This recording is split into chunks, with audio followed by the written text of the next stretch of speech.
So, Maple Next's first patch of the Winter Update Next has been released. So for our next summer update, main attraction completion of the Mastery cores, 3rd and 4th cores. So far, it seems like the 3rd and the 4th cores are really trying to establish the whole foundation of what is 6th job for all the characters at the same time, trying to make sure that they are going off of a good level of rounding out the characters' main basic capabilities, so that every single balancing thing after that, which is going to be 5 more 6th job skills and 3 more common skills, which is still a significant amount of change into every character's kit for now, but that their base kit in their masteries is at least done. And we did see from the first test note to the second test note switch a lot of reshuffling of where the damage comes from and what is being augmented by the mastery cores, although it feels like they didn't quite do that to like add damage or add utility, but more to make it so that it was more fair between all of the skills, that everyone has to max out all of their masteries, to make the expected cost for everyone in terms of fragments and energy at least the same, which felt a little bit forced, honestly. But I guess, you know, it'll be at least fair in between the classes. If some class can just skip a whole mastery because it doesn't really do much for their overall damage, like, obviously that gives them a lot of fragments to pump into other things, and then we'll give them a maybe a somewhat unfair advantage in terms of other things being leveled or an earlier power spike. So you could take either side of that argument, I guess, and shill there for whatever part of the argument you want. But it felt a little bit forced, like there was definitely some flaw in the inherent design there, with a lot of reshuffling of where the damage came from. So let's see if they kept mainly with the second Tespia form, or if they shuffled even more there. There's a lot on.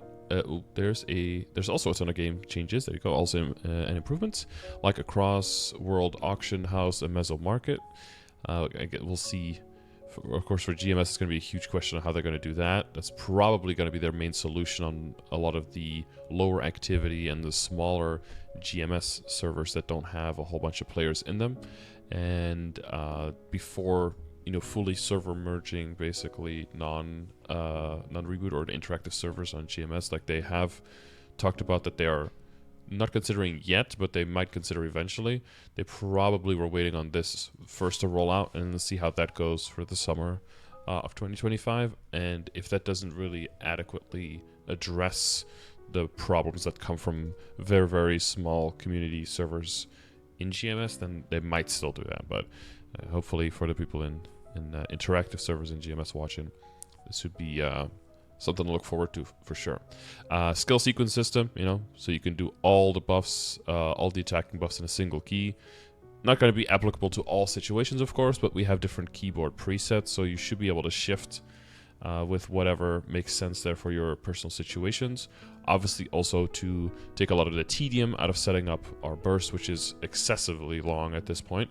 A lot of skills that we want to press. I mean, you guys know it as well as I do. If you're trying to boss and you want to make sure that you have all the buffs on, the amount of buffs you have to go buy and have to get through before every single boss, and make sure that you have ready is getting quite crazy. The amount of events in general that's going on is quite crazy. At least simplifying this, you know, along with the skills that have become passives in the V Matrix, should clean up a lot of the keyboard space as well, and then hopefully that makes space for those skills and common nodes that I mentioned to have a bit more, you know, of a balanced keyboard usage, again, between the classes or just for any individual, rather than needing a second and third keyboard to be able to actually press enough buttons, right? Main event for the next 2 months is the Dawnstar Banquet, so it's just a general event with, you know, logins and rewards and all that stuff. New Year's Banquet held at Darmur's Royal Villa in Arboris, where many of the apostles have gathered. This is also a time to further the lore in terms of all the apostles of Darmur, potentially a lot of the future bosses that we get to see, and still furthering the story towards Darmur, even though Darmur himself is really not in the picture quite yet. I mean, like, he's in the lore, right? But he's not really actively roaming the lands at this point. Many might forget that the Black Mage was posed as a villain, I think, a whole decade before he was actually a boss in-game that we could fight. So this is definitely something that they will work towards for a long time. And until we get there, yeah, there's going to be a lot of other stuff, a lot of other content. Obviously, they started the new Bright Boss pieces, right, with this update, the second piece. The new whole new accessory set. There's a lot of accessories, so there's a lot of apostles, so a lot more bosses to come most likely before we can fight the actual big baddie. But yeah. Next official server patch will be on January 16th, so that's still a little bit out. It's like 3 weeks out. Expect a test world update on January 9th, where we'll learn more about the new Legion champion system. That's something that was posted. Not the exact details yet, but basically that is a system where you can start with up to 2, I believe, really strong champions in your or characters in your Legion, and a total of 6 can be selected, and depending on big challenges and levels and milestones that you reach between those characters, they will give internal buffs that are almost similar to like the current event buffs that you can buy. So a lot extra boss damage, critical damage, IED, that kind of thing, and share that within those 6 characters. I expect there to be quite a big limit on how quickly you can switch the characters within those champions. Otherwise, you can just, you know, have 6 strong ones to boost each other, and then replace the weakest one with whatever boss mule you're on, and then just slot that one in and get all the slots for free on that character, right? And then that would kind of defeat the whole system of just pushing, or you know, to a core of like 6 stronger characters and pushing those more rather than excuse me, rather than pushing an entire Legion account. So, but yeah, so don't expect too many details on that yet. So it's probably coming out way later for us as well. So expect that in like, you know, July, August, you know, something like that. But it is something to look forward to if that is something you want to, you know, push your account towards and prepare your item account for, because these are long-term investments into your entire account, of course. This was the big event roadmap. Challengers World, so that's also a thing. I don't know if this is going to come to GMS. It is, you know, and if it does, how they're going to do it. I feel like the whole concept of the Burning World made a lot of sense in terms of helping people in interactive get on their feet a little bit faster, and also just promoting interactive to make sure that people went in there and lower the barrier of entry a little bit compared to getting into Heroic, which already has a lower barrier of entry. And also because they make more money per player on interactive, right? So they want to keep funneling people in there to keep funding the whole MapleStory GMS project. It all makes sense. But I feel like there has been some value. I don't know if we are at the point where we need it in Heroic, but I think we're at the point where they need some kind of justification why people in Heroic can't just also do Burning World or Challengers World and also move characters over there. Not to downplay any achievement for people who are, you know, with new accounts or just building up their Legion, but it is really just a formality at this point. That is really just a time sink in building your Legion up to like 4, 5, 6k in the beginning of the game. So why not take a little bit of that tedium and of that formality out as well for Heroic players? I feel like there should probably be some address to that on if they don't choose to put the Challenger World available for Heroic when it comes out. I feel like they need some kind of justification for that. And not just, well, you know, it just replaces Burning World and it hasn't been historically available to Heroic. I feel like there needs to be something like that. Item burning, which seems to be improved a little bit compared to where we have it now. Hyper burning max, so that's the 1+4 level instead of 1+2. Terra Blink, Dawnstar Banquet. And then hyper burning max booster. Champion burning, champion challenge, new spring event. That's in February, but they didn't you just say there was an update January 16th? Oh, that was the old roadmap. Current roadmap. Oh, here we go. 7, 12th. Yeah, so on the 19th, that's the one that we're going over now. So that was a little bit under a week ago. You know, with all the notes and with all everything going on. January 16th, Legion Champion missions, and Champion Raid. Oh yeah, there was a little extra raid with it as well. Yeah. February 20th, new boss Baldrix, and then March 20th, the Destiny weapon. So it's going to be a continuation of the Genesis weapon, an upgrade to the current one. Okay, let's see what these new tunes are. Music is usually on point, but this is just event music, right? Or is this the boss music?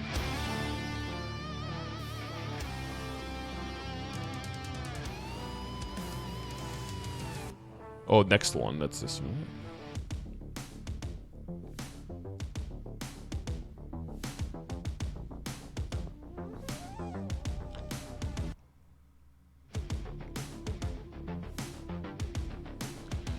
Okay, Bobby. Okay, short patch notes. Let's go. Crossroad Maple Auction. I believe that's the same. They've got their groups of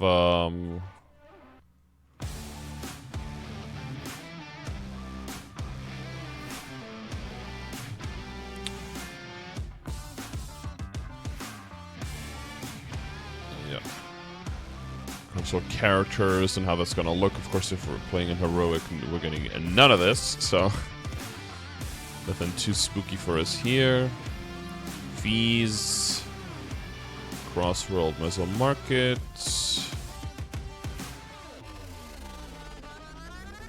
All the same groups, same costs, same caps. That's all going through as the test server had. Yep, that's all the same. Okay. So here they added something extra. You can claim the completed amounts and deposits for transactions registered before December 19th maintenance in the Meso Market in each road. Sure, okay. Liberation mission. So there's definitely something. This is a big thing, right? So this is basically how the liberation is going to be changed. Potentially making the current, yeah, the song is actually a little wild, huh? The current liberation quest a bit different, quite a bit different, by being able to do weekly bosses instead of only being able to do the Black Mage to liberate. You'll still be able to do the Black Mage to liberate, but you also will be able to completely skip the Black Mage altogether to liberate. But you will still, so if you kill all the highest level bosses and everything, you should be able to liberate a lot faster. They said up to 5 months of speed up, so that you can get it all the way down to 3 months. However, from what it looked like in the last patch notes, is that something like 3 months. Oh wait, there's more to the song. Something at 3 months actually sounds like it will be mostly impossible if we're looking at it from a Heroic perspective. It might be possible, though, looking at it from a purely interactive perspective in terms of how quickly you could potentially fund a character by pre-buying equips and everything, right? But if you have to earn all of them and you have to earn your progression on the character like in Heroic, it doesn't seem to me like you'll be able to speed it up significantly past maybe like 1 or 2 months. And that'll be mostly because of personal skill, but we'll get into the details here. So chance of have liberation mission completion, that's the same. So you have to do the traces instead. Trace of darkness. Oh, now the song is over. Okay, hang on. But let me pop that second song in while we look into this. Is this the more calm one? Yeah.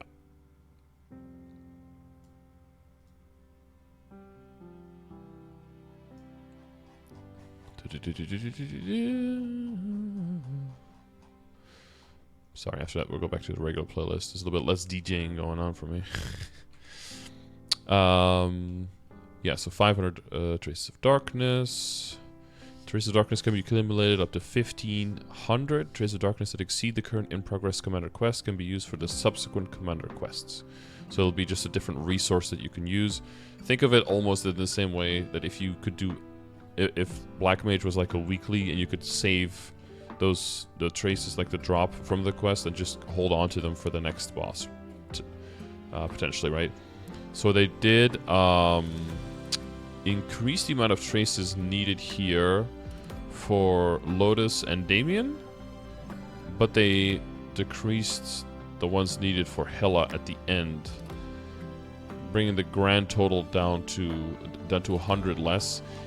It was already really weird for me that this was not a multiple of 500 when you can get up to 500, or you can get accumulated up to 1,500, but it's like, okay, this is 1,500, this is 1,500, this is 1,800, and this is 1,800. That's kind of strange. So now this is 1,500.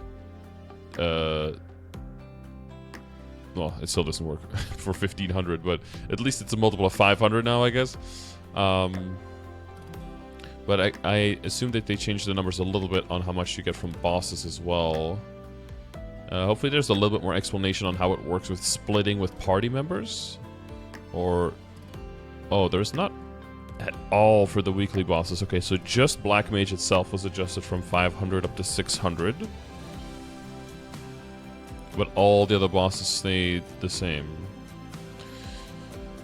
So let's see if there's some extra explanation here. When you defeat a boss, the traces of darkness will be divided and extracted evenly based on the number of people who entered the boss. See confusion about these changes in particular. You can start and complete all of the Genesis Weapon quests without defeating the Black Mage at all. And the traces of darkness are divided by all party members that entered with you, even if they are liberated. For example, my screenshot above, I cleared normal Lotus with 1 liberated party member, and I only received 5 traces of darkness instead of the full 10. If you had a Commander's Remnant quest in progress, and have records of defeating boss monsters that you could acquire Trace of Darkness from, you can receive those Trace of Darkness. Yeah, so they have to make sure the transition is good. So there's still no detail on this, but... So the way I see it is that if you... You were... Like over here where you need 1,000...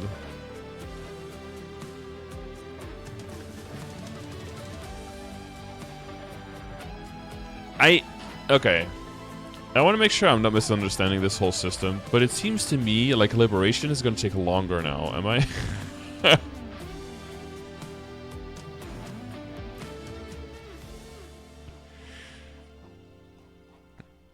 Yeah, exactly, I'm not nerd. Like, it seems like everyone is still gonna... If you get Red Dot carried now, you're only gonna get 100 on a full 6-man party.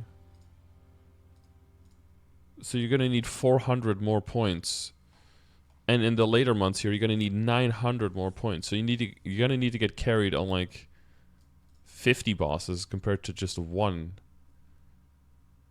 So if you were gonna get carry-libbed, I feel like this is gonna significantly slow down your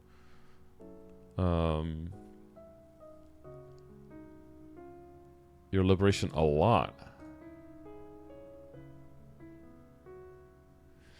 If you actually progress the character, yeah, but that's really only possible for one main character on account for any new player, I think.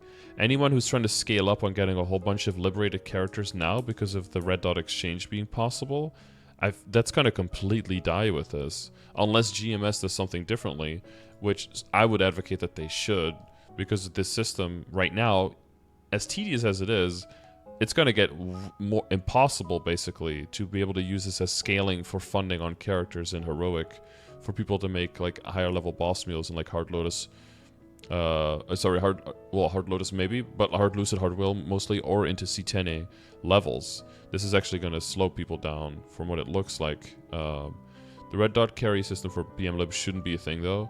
I could agree that I feel like that's too easy, but again, I don't care much for whether people think that is. I care more for whether the company has that as a goal to address that, and they think that it is or not, and then whether this is going to be a thing that they are going to implement to address that while also giving the counter possibility of speeding it up for other people who are actively progressing their character, right? If that's their reasoning behind it, I can totally see that. But if it's just, oh, we're going to copy this because Korea's doing this, and then we'll say, because this way you can speed it up, that would not be adequate communication or adequate rollout, in my opinion, especially because of Go West. And they should be aware on how this would affect Heroic a lot, right? So if you're doing a 6-man carry, so if you can get like single person carried on Black Mage, I guess, then you can get 300.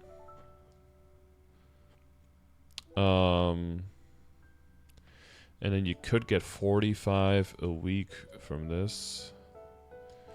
If you get single person carried on like... What is the hardest you can get carried? It's just these, right? Because all of these overlap with these. So if you get single person carried here, you get 50, 65, 75, 140. Also, if it cuts in 2, does it round down every time? So do you actually end up losing a little bit of points here every time? Because then if you get 275 carries, do you end up with 75 or do you end up with like 74? Because it goes down to 37 every time. I don't know why they end them in 5s. because it's not divisible by 6, it's not divisible by 3, it's not divisible by 4. It's not divisible by 2. It's only divisible by 1 or 5, right? 1 or 5-man parties. Otherwise, you're gonna have rest. But let's say you get 2 men carried, and let's look at the numbers like that. So you get 50, 65, 75, so 140, 190, and 45. I guess 90 is the one exception there.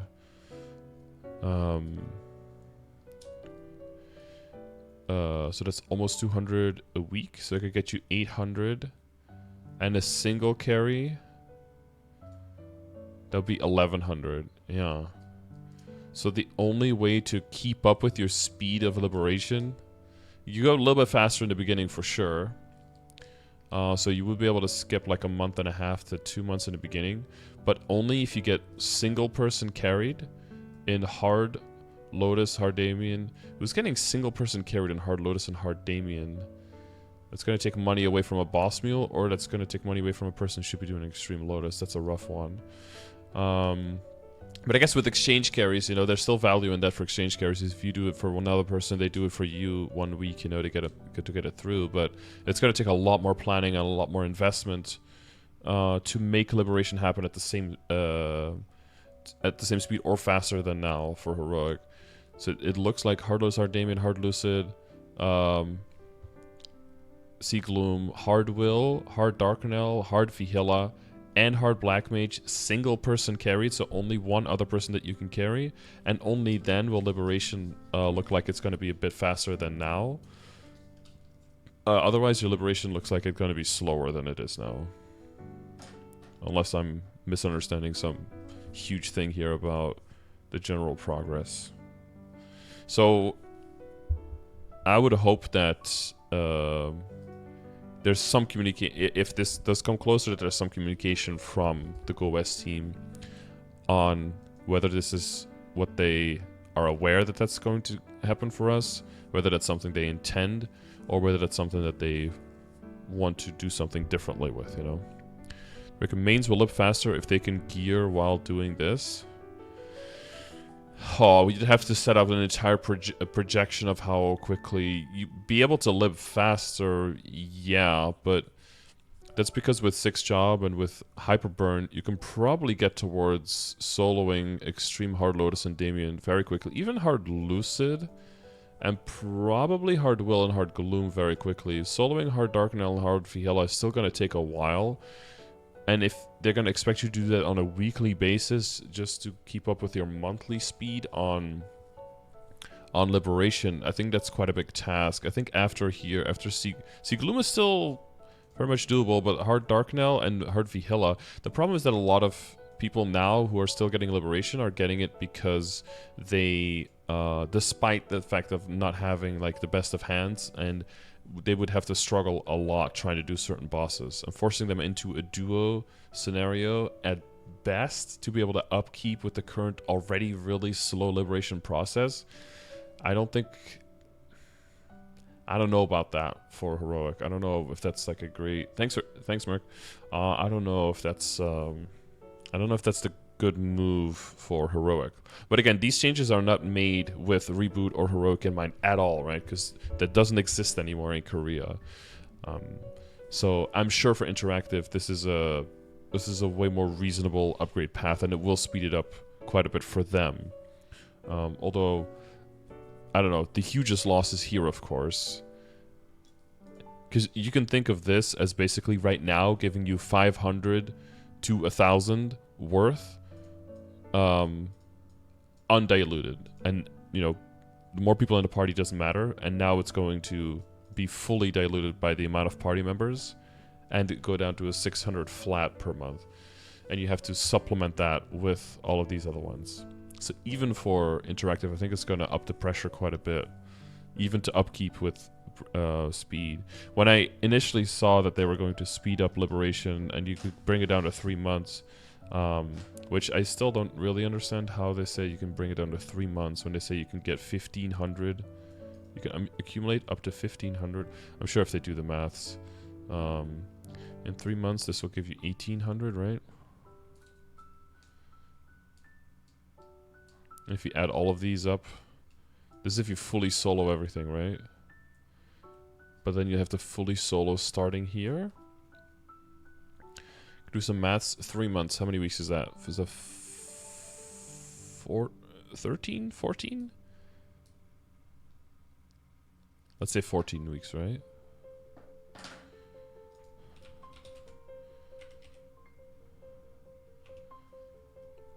And 3 monthlies. So it's 100, 150, 250, 250, 130, 380, 470 plus 1800. Is that how much you need here? 1, 2, 3, 4, 5, 6. Oh, I need 6,500. Oh, that's that 6,500 that you need. Wait, so could you get it if you solo everything starting Hard Lotus? Could you get it in 3 months without having to do Black Mage at all?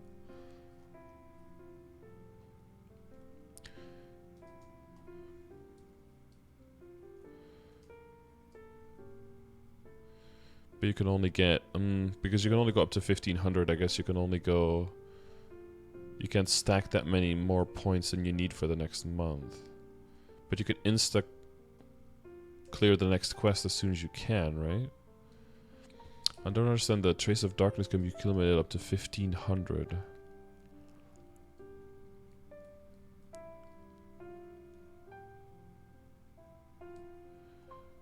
If you have more than 500, can't you just start the new quest?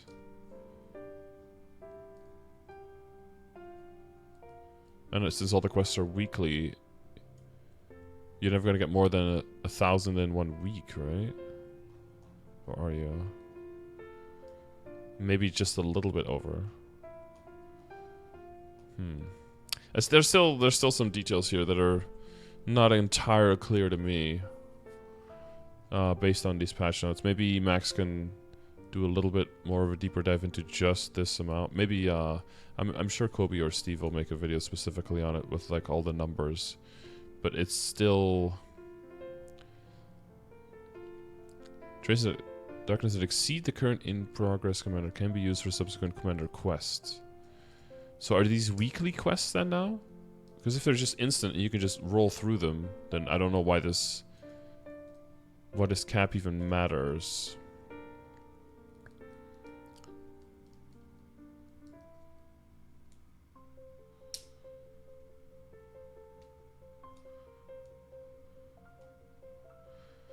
Five, 1, 1, 1, 1, 1. No.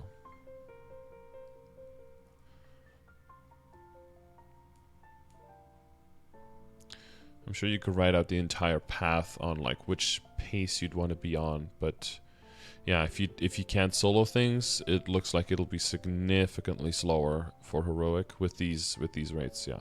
But I won't spend too much more time on this, but yeah, it's definitely something that if they are going to implement a similar system, which I guess this is going to be foundationally game coded wise, this is probably going to get hard coded in for GMS when it comes out in the summer. I would expect it, so I would hope there'd be some adjustment for the Heroic server on these values, or maybe some non-dilution of the party member or lower dilution of the party member to these points, or a higher base number of these points, or just some address on this is actually what we want for the game, because we feel like people are getting too easy of funding now with free liberations on characters, and that was never the intended goal, and we do want it to be more exclusive to people's mains and secondary characters at the most, blah blah blah, you know, anything like that.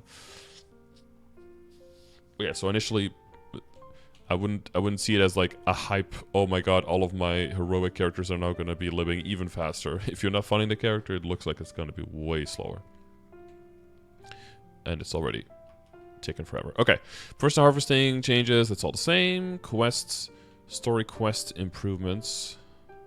I guess I could keep a little list of things.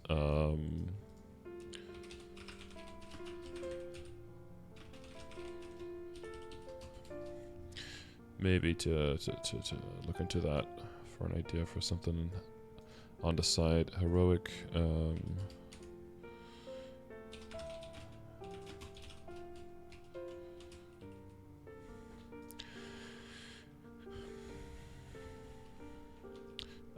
Skipping, yeah, so there's going to be an actual skip function, which is great, where as we press skip now, and it basically still gives us just a slightly abridged version of the entire storyline.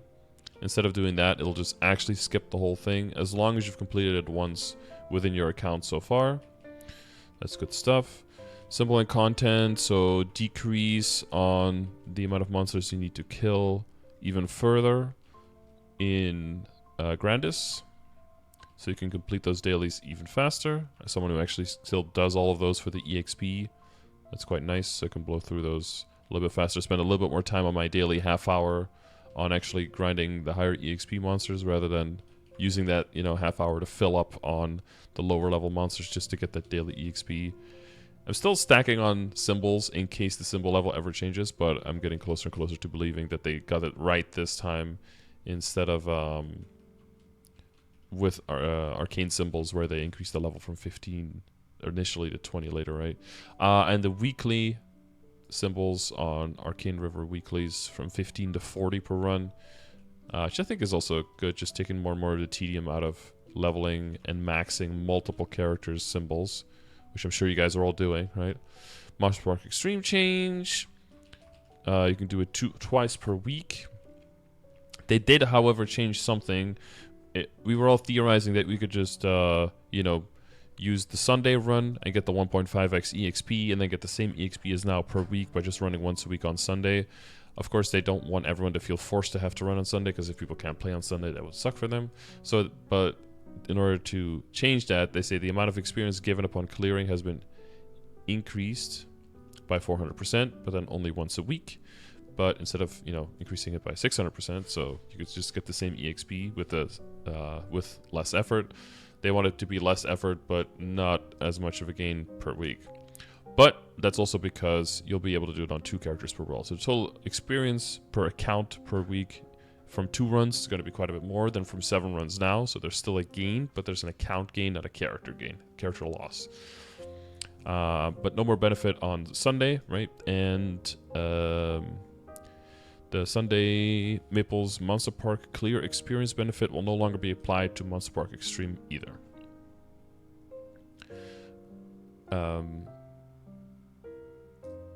Yeah, so this is like right now when we have the plus 250% EXP clear for Monster Park, right? That stuff is gone too. So across the board, it's probably still going to be a net increase again in EXP per account, but definitely a loss on the one main character that is using that to to boost the further days. So as a daily gamer with only a single main, it's quite a bit of a loss. But with the what we were talking about before, with the preparation for Legion, the Legion champion, it's overall probably a buff, and you definitely see them pushing towards. It's in the title exclamation mark KMS.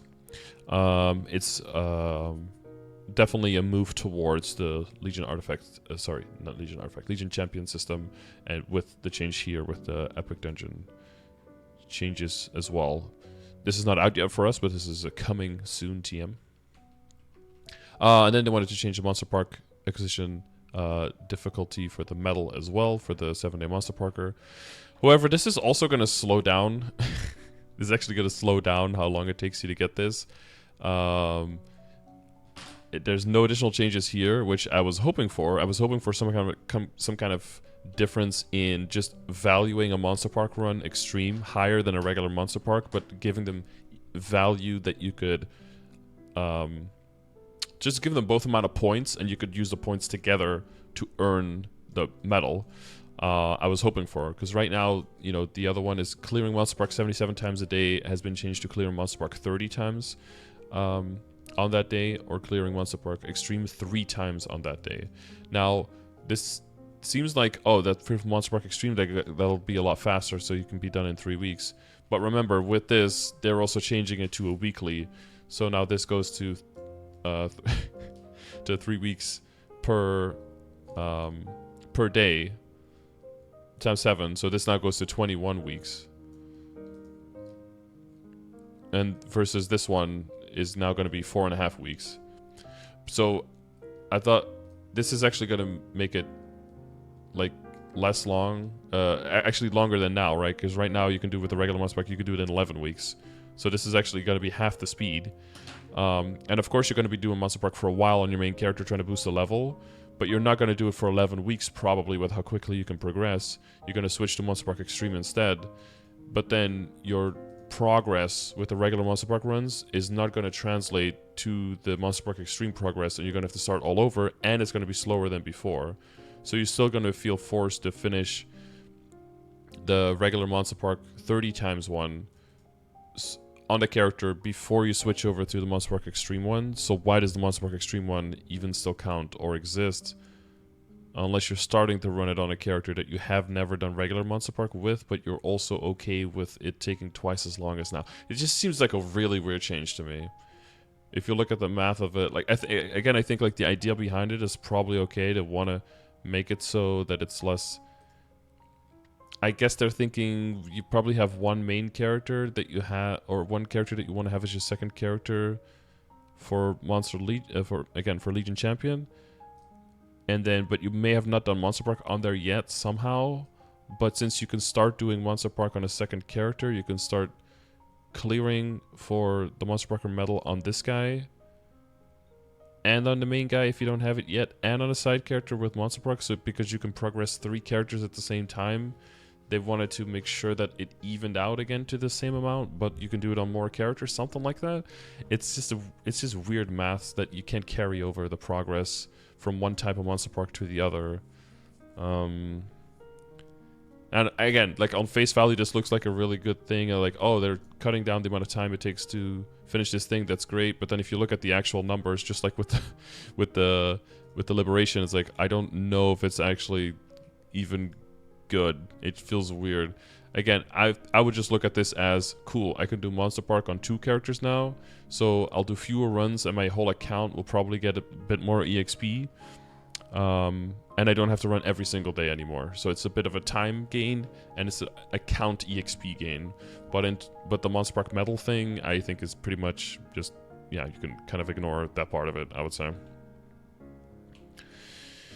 Again, unless GMS does something differently, right? So this is just a KMS update from now, but we'll see what we get in summer. Monster Park.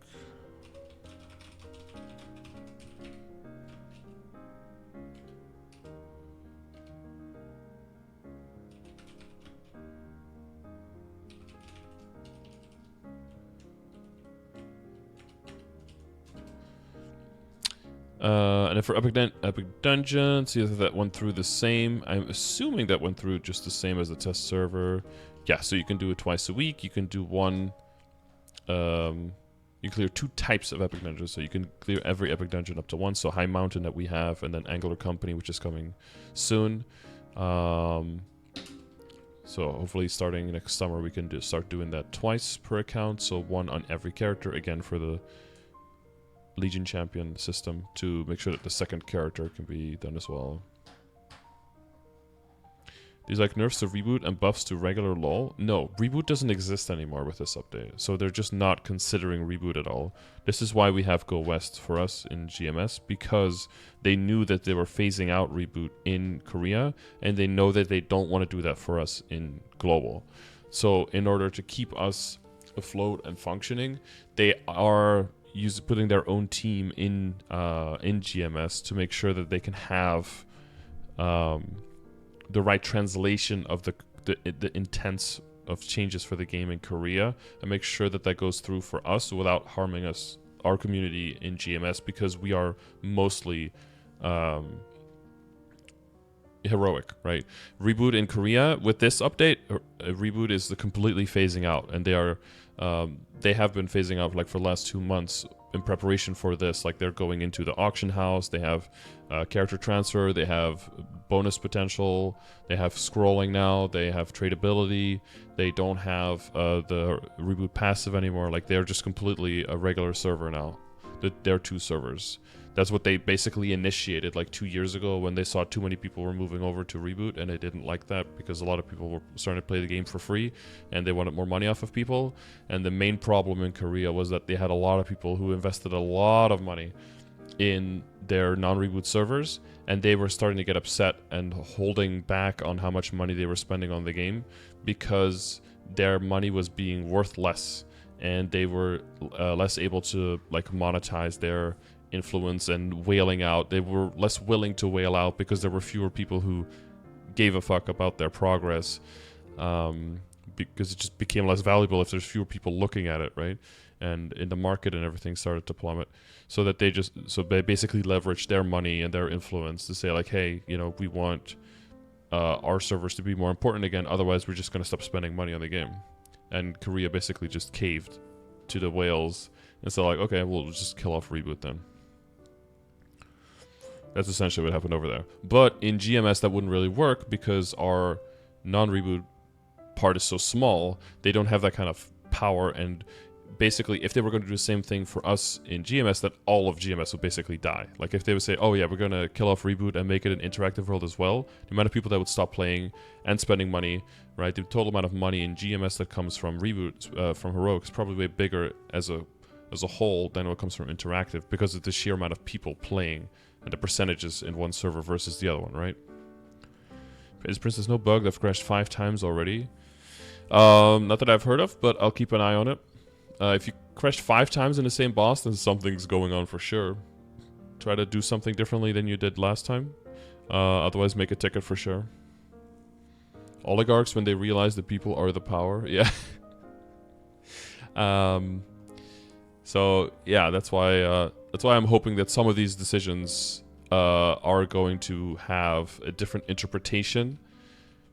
Again, I'm going to be looking most towards what is the reasoning for the change, what is their interpretation on how it will affect us, and what is therefore their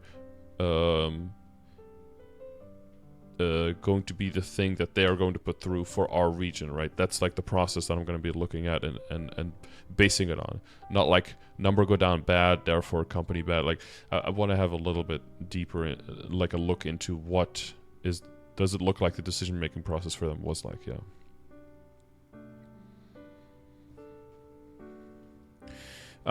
Okay. So then we have Soul Urda conversion. Is that going through the same as... Bruh. There we go. Is that going through the same as in the test server? Yeah, so with the extra soul energy, you could turn it into 30 faint Soul Urda energies. You have to use them within a day or something, right? Yeah, until midnight the next day. So you can turn energy into extra fragments to like extend their duration just a little bit. But you can also store them, right, and put them onto other characters. This would be really cool, honestly, for Heroic as well. So again, these changes are not made with Heroic / Reboot in mind, which means that some of these might seem like really bad for us, and some of these might seem like really, really good for us. But it's possible that the really bad things for us are going to get skewed and are going to get changed so that they're not as bad for us. But it also might mean that some of the things that seem really good for us, since they're also not made with us in mind, they might not be possible for us because they would be too good for us, right? So don't see these systems as like, okay, the liberation thing, that's bad for us, so that needs to be faster. And then when they do it, that's what they should do. Or the Monster Park Metal clear, like, that's stupid, they shouldn't do that for us, whatever, right? And then see, oh, but Soul Urda into storage, that would actually be really good for us, so that they're definitely going to do that. And then when they don't do that, feel like you're getting robbed of something, right? It's always like a checks and balances thing. There's a balance between what always go back to the source of like, why are they doing these things? They're doing these things to improve a version of the game that we don't have, right? So if some things are going to seem too good for us, they might not go through. And if some things seem too bad for us, they also hopefully won't go through, right? But so be able to, if you get some W's there, we also be willing to take some L's there, right? Not that I don't think we should get this, because I think in general, especially for Heroic, I think this would be something that would be really good, because we have just too much energy, because our main bottleneck is fragments, right? So since fragments are our bottleneck, being able to do something with energy, I think would actually be a really good thing for Heroic. Being able to turn one Soul Urda into a Hexa booster so you can get some extra monster things out of it. I almost hate this because it's going to force you more to min-max with your energy now because you can get these extra boosters. But I'm sure that everyone who's actually trying to train and play the game and get EXP would love this. This is a huge amount of EXP. Hexa boosters are also really great sources of EXP if you're trying to... I used 1 or 2 of these to completely fill in all of the rocks for a 6 job advancement the other day.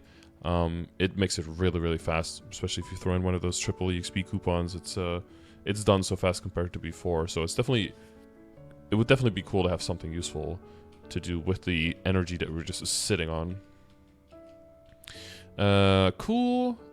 Arcane River quest reorganization. They just like streamlined the whole Arcane River. They said like, you know, even though the storyline is completely finished, they wanted to make sure that they went back and streamlined everything, and make sure that everything is hunky-dory. I think those were their exact words. Hunky-dory is what they said.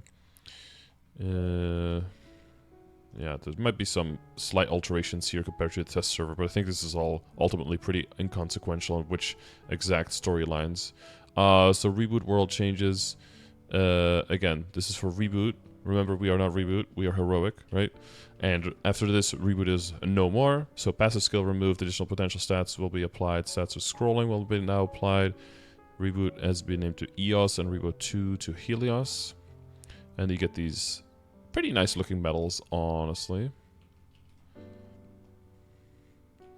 We're getting Angle Company in January?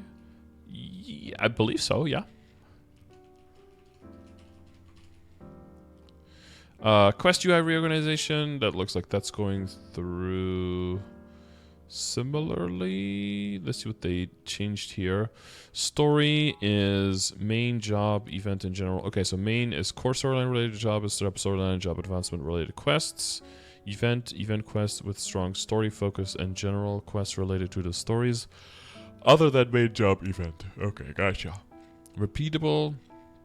Daily repeatable quests to be completed daily and weekly. Wow, that's the same. Guide, and then quests that provide assistance with gameplay. Sure. Cache. Time limited. Quests that be completed within a certain period of time. Special. Quests that could be completed regardless of the time period. And mileage. Those are reward points. So it's going to be, you know, quest, boss quest stuff, right? Quest UI has been improved. Lists tabs. Story required. Yeah, so this is the quest that you enter a higher tier area when completed. So they put them into a lot of different categories so you can filter them out. It has been improved so that quests are not recommended to complete, such as those that don't match your current level range, will always be displayed dimmer. Yeah, so they're like grayed out, so they fall a little bit into the background, so it's not as overwhelming. The sorting criteria for the quests, for the quest lists, can be started and in progress quests has been improved. Okay. Features been added. A quest info window lets you click a highlighted NPC, monster, or map name to search for the corresponding location on the world map. I mean, I think they finally just figured out that they have about 1 million quests, and it's probably nice to clean it up a little bit.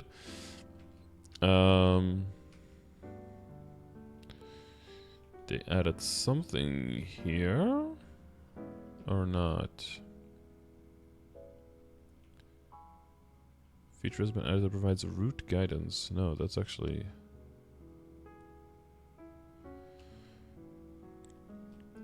The feature has been added provides route guidance appropriate to the quest status when you click on the registered quest in the quest helper. Is that gone now?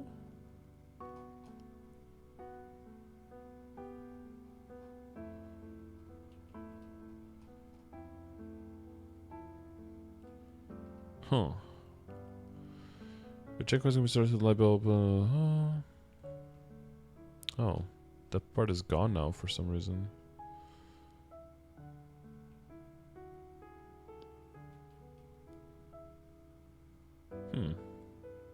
I guess we'll see the details when it comes to GMS. New world map, I think that looks a lot better. Our world map was hugely outdated. That goes through, as I can tell, exactly the same as the test server that we already went over as well.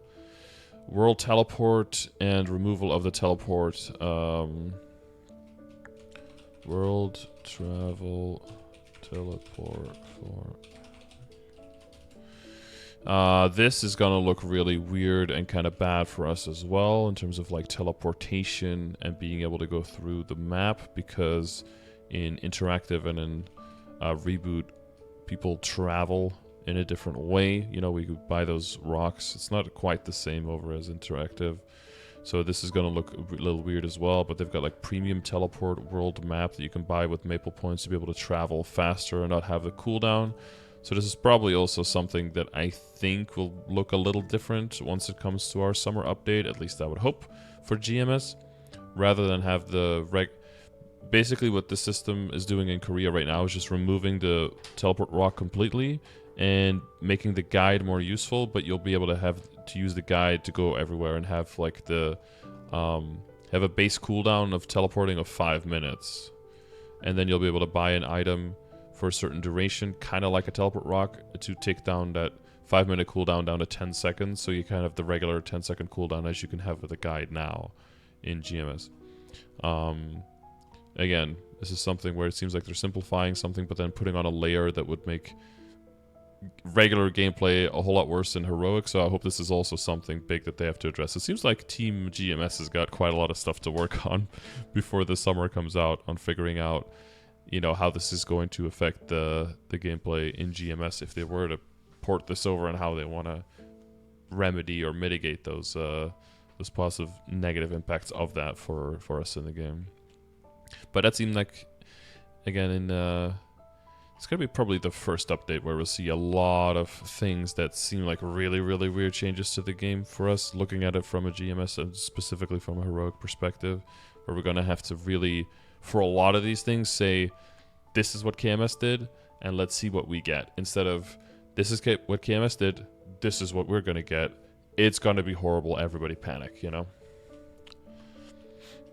Because that's been the default until now, most of the time. Map UI reorganization, something that's like a minimap, something that's probably a bit unnecessary. I don't know how many of you actually actively use the minimap and to look for NPCs and stuff, especially with the quick move now.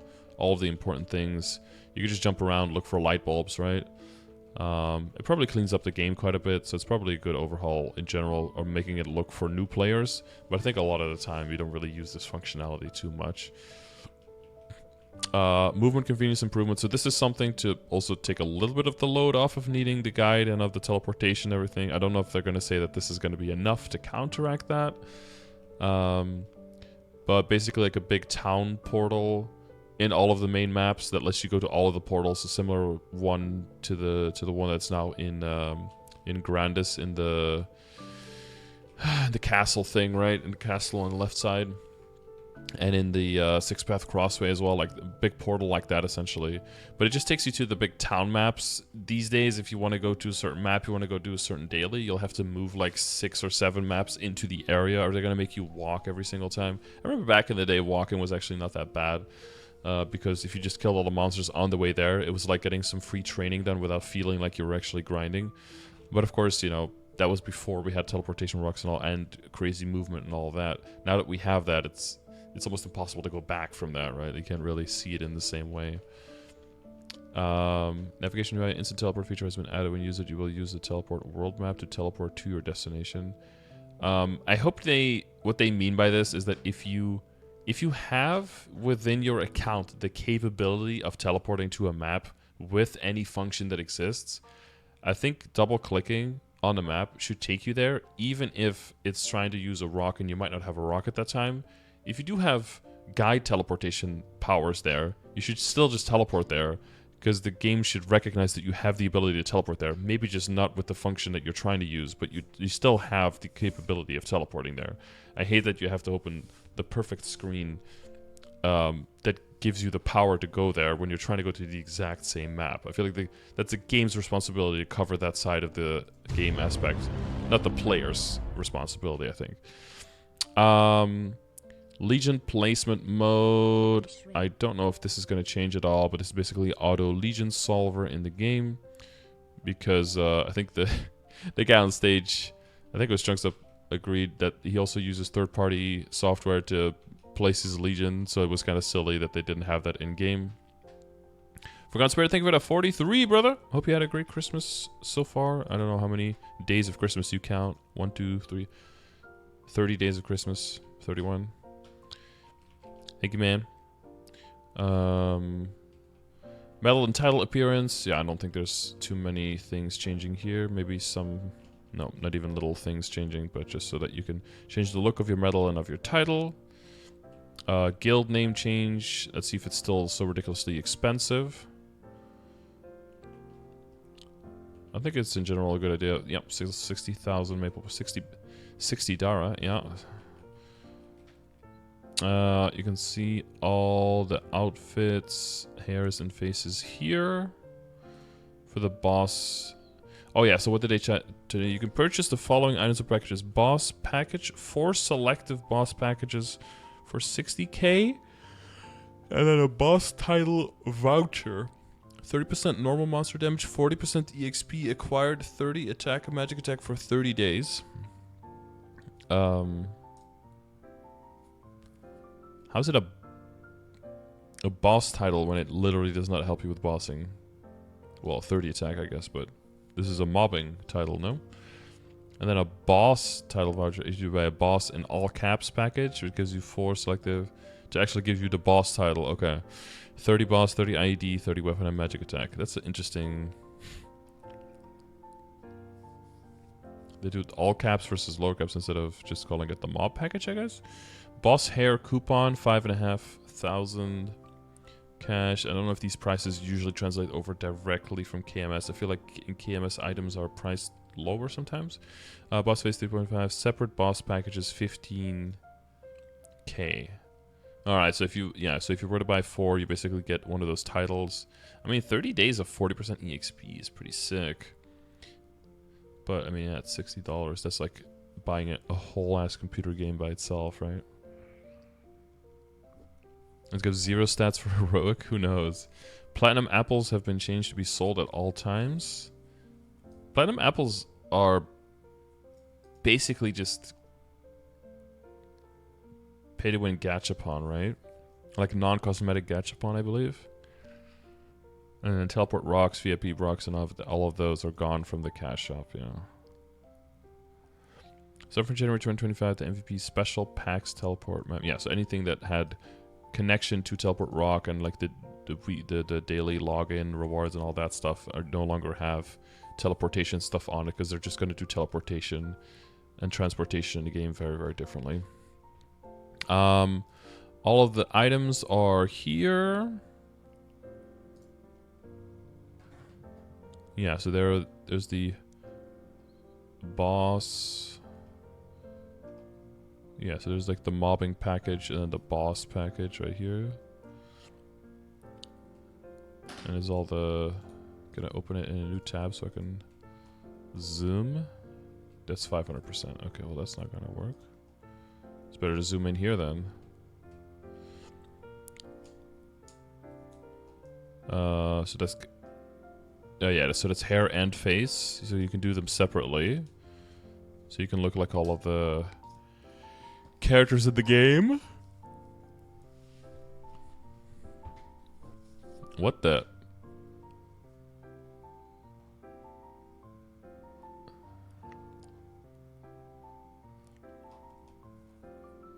And then the whole outfits package.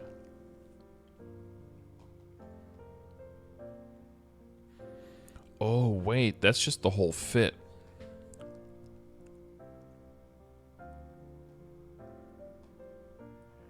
Wait, so the eye and the hair and the face and everything is separate. Just so... Oh, you can't look like the whole character. You'll have to buy the eye... You have to buy the hair and the face coupon and the whole outfit package.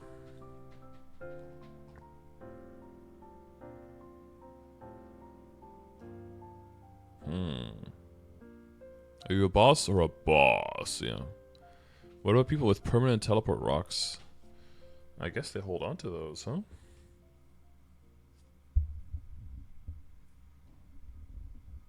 Maybe it's a good time to invest in some permanent teleport rocks for for servers. Oh, this is the Darknell, the Darknell face and hair and everything, but because he has the helmet on, it's not as not as pronounced. You know what I'm trying to say? Like, it's not as recognizable as not as iconic. That's what I was going for. Not as iconic as a look. So definitely get the Darknell hair and face so that you can then cover it up with a giant helmet. So you can take it off for a face reveal every now and then.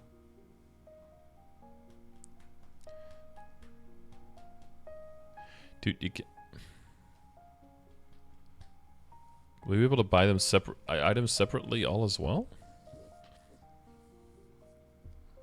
These culling effects are crazy, by the way. People are gonna buy just the culling effect. It's gonna be like the top sold thing. Look at how obnoxiously huge that is. The monkey one, though, maybe I'll finally have a new weapon for my buck instead of the lightning fists. Can I wear this over my weapon? Giant monkey punches.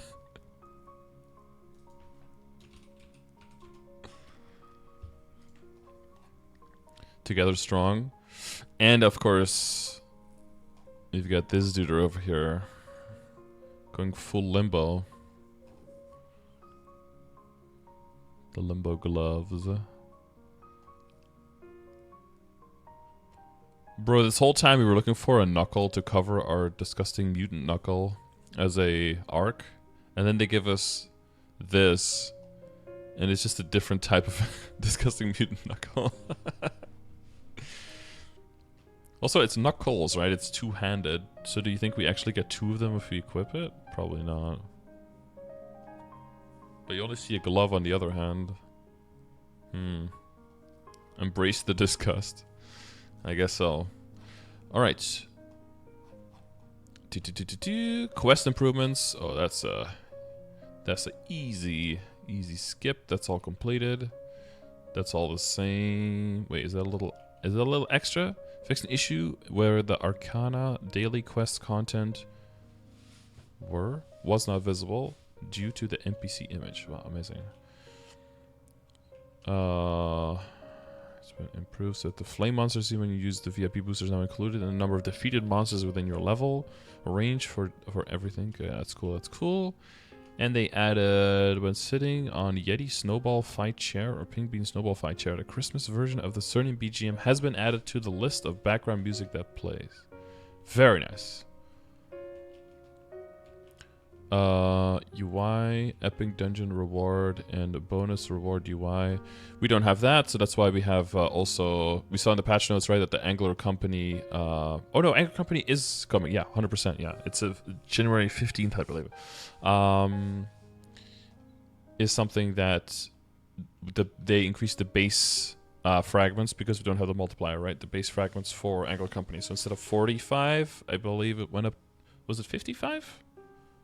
I think 5 trillion. Yeah, because this is at a high level, right? So this is at level 290, where you get the EXP required to level is insane, and then plus maximum bonuses. So this is costing you like, what, is it 83k NX to buy this? But then yeah, you get 5.7 trillion EXP. Yeah, it's nuts, the amount of like weekly pay to win stuff in interactive now without even increasing your equip at all. This is just like progressing your character at a different speed. Maple auction and cash up previews. Also all very oh, here we go. This one, yeah. That's all the same as the server as well. Character name UI changed. Very cool, very cool. The buttons on the bottom of Evan and Zero skill books have been changed. Also extremely cool.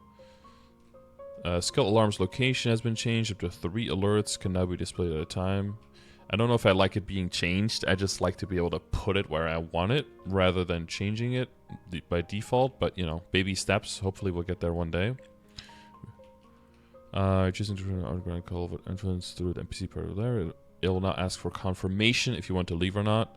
I don't know about you guys, but definitely moved once or twice too many times after a culvert run and accidentally left when I wanted to do the try again option and then said fuck it because all my buffs were already gone at that point. So I was like, well, I guess we're settling for that run.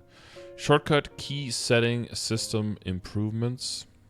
So this has to do with if you want to make a secondary keyboard layout, it'll allow you to copy an existing one and start from a copy rather than starting from absolute scratch. Something I feel should have been part of this from day one. I don't know why this is such a base feature that they add later, but it's very, very Apple of them.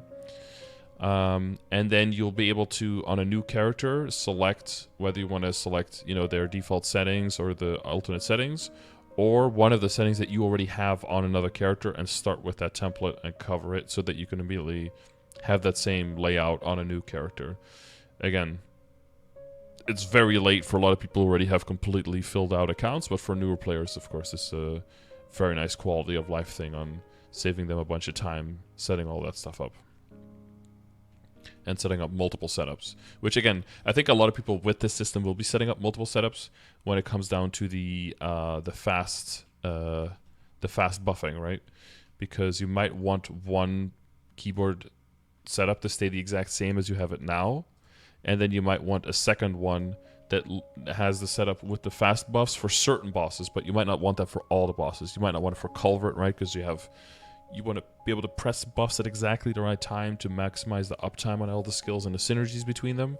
But for most of the bosses, you probably just want to press one button, boom, have all your burst ready, and then just unload and kill the boss, right? So it's good that at least it's ready in conjunction with people probably needing multiple setups for the first time, really. Might have a busing setup and a mobbing setup for the new quality of life, possibly. Yeah, and that as well, yeah. Did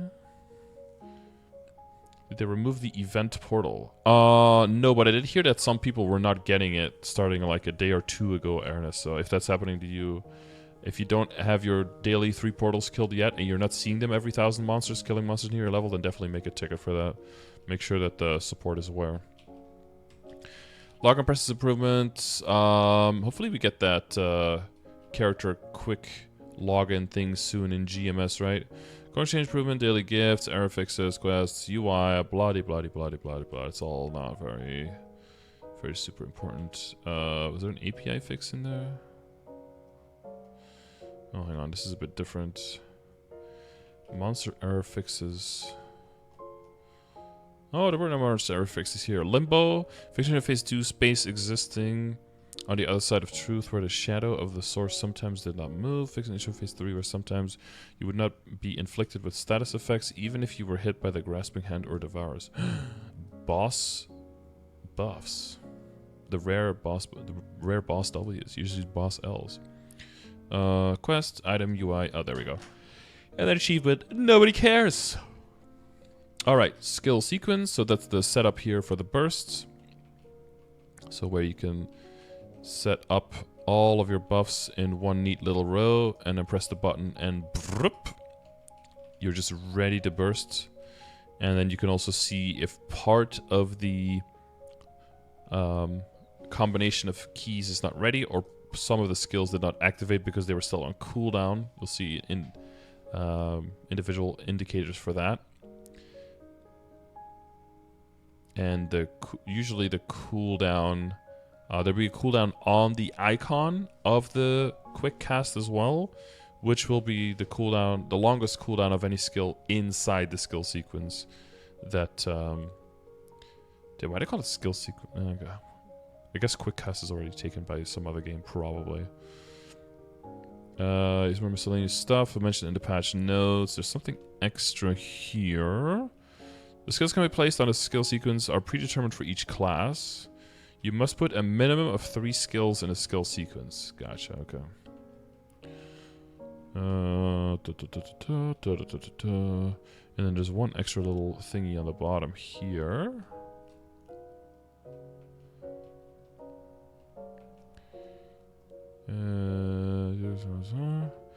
You can also press skill sequence only key plus a skill sequence key, or hover over the hotkey to pop up the UI of the registered skills.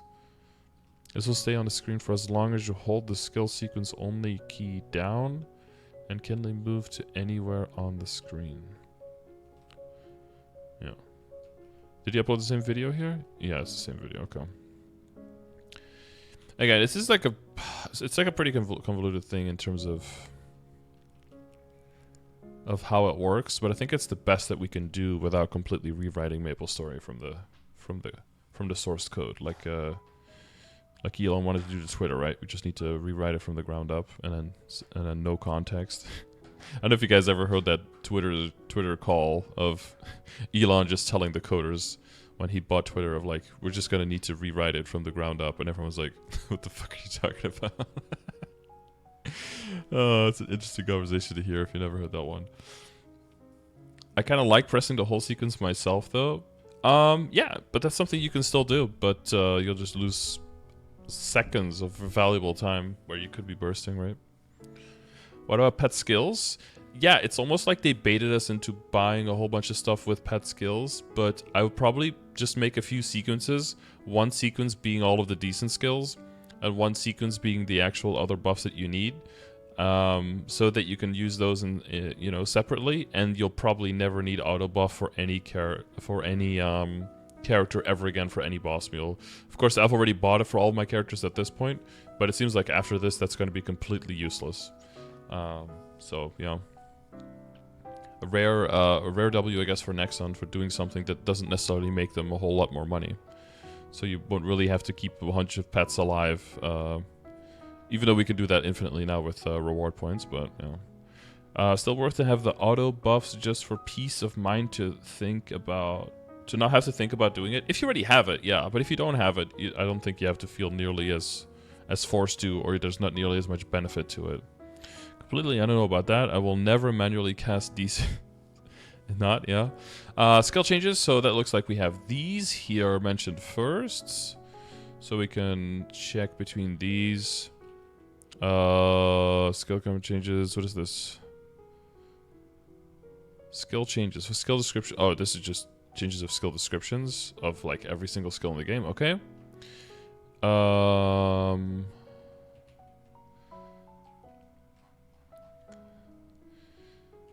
Okay, bird changes went through about the same.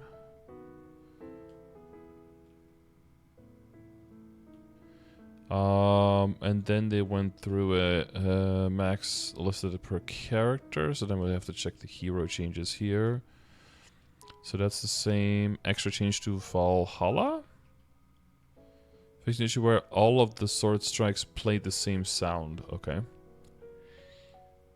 Paladin.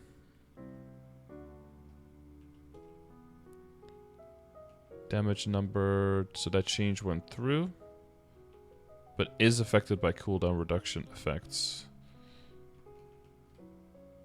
I mean, if your character's kit is already going to be playing off of of skill cooldown, and people have already funded their account for it, upgraded their hats for it, and all that, I feel like you should just continue that. Dark Spear hits an enemy, and it will be in the battle analysis system. Yeah, so that's over there. Yeah, cooldown decrease, or like end delay decrease, that's all the same. Bishop, same thing. Bowmaster, Phoenix, Mechanism, change, Marksman. Pause champ, oh here. Freezer, that's all the same, cool. Pathfinder. Raven charges a lot more energy now, right? But also attacks a bit more slowly. Relic charge, yeah. Debuff. Fixed. And firing an angle, yep. Okay, that's so far so good. So far so samesies. Night Lord, oh. Is that... I don't see that here. Dark Flare skill duration will now be displayed as a buff icon. You can now right-click the buff icon to cancel the skill. Cool beans.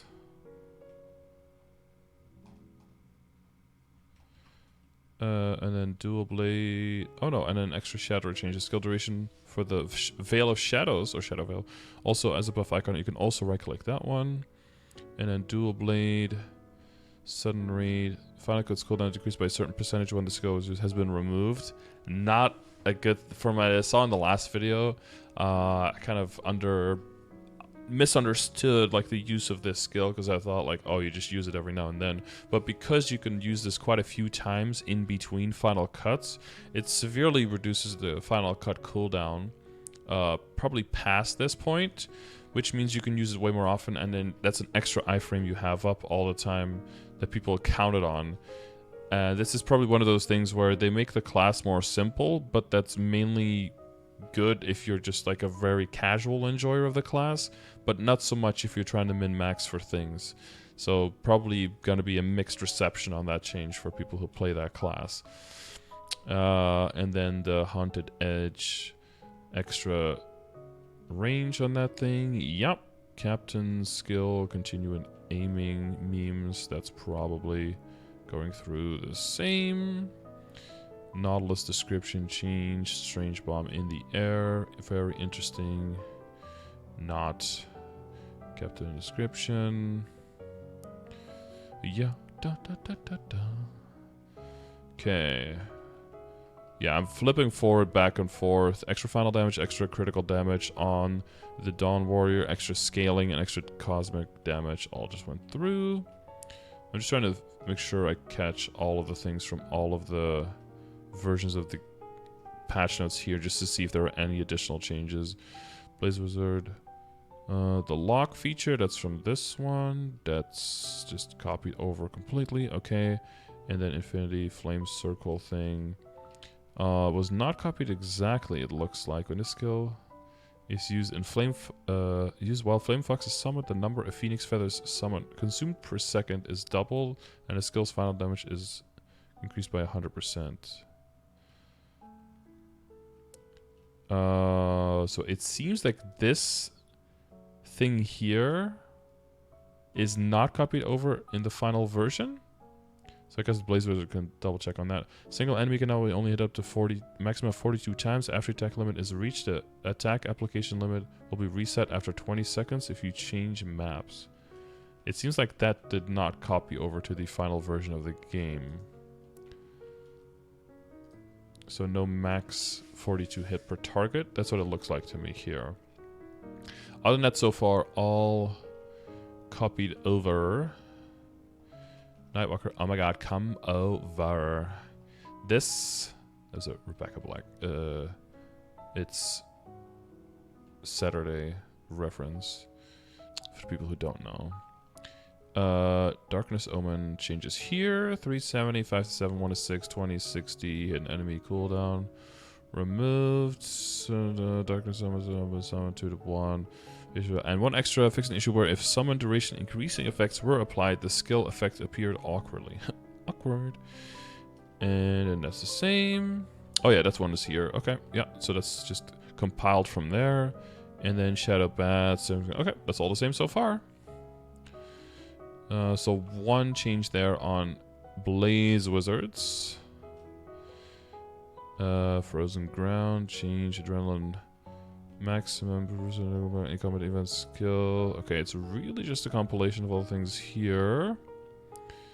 When Adrenaline, and the Reinforcing and a Golden Flash. 1.2 to 0.8. Okay. That's all still going strong. Evan. Oh, some extra changes a little bit here to Evan. Just one. The effect will be changed after learning Dragon Swift 6. The Swift Return effect will change. Okay, cool, cool, cool. Cool, cool, cool. Very cool, very cool, very cool. Lumi had a bunch of changes, right? Morning Starfall changes to Twilight Nova, which seems a skill that will have quite a bit more utility. Because let's face it, nobody was using that skill. Okay, so the damage went from 830 to 1250, and then down back to 1200, it looks like. And the explosion damage, 476 times down to down to 450 6 times. Cooldown stays 15%. Changes to the final damage, boss damage, that all went through. Okay. So it seems like they... Yeah. So it seems like they nerfed the equilibrium a little bit.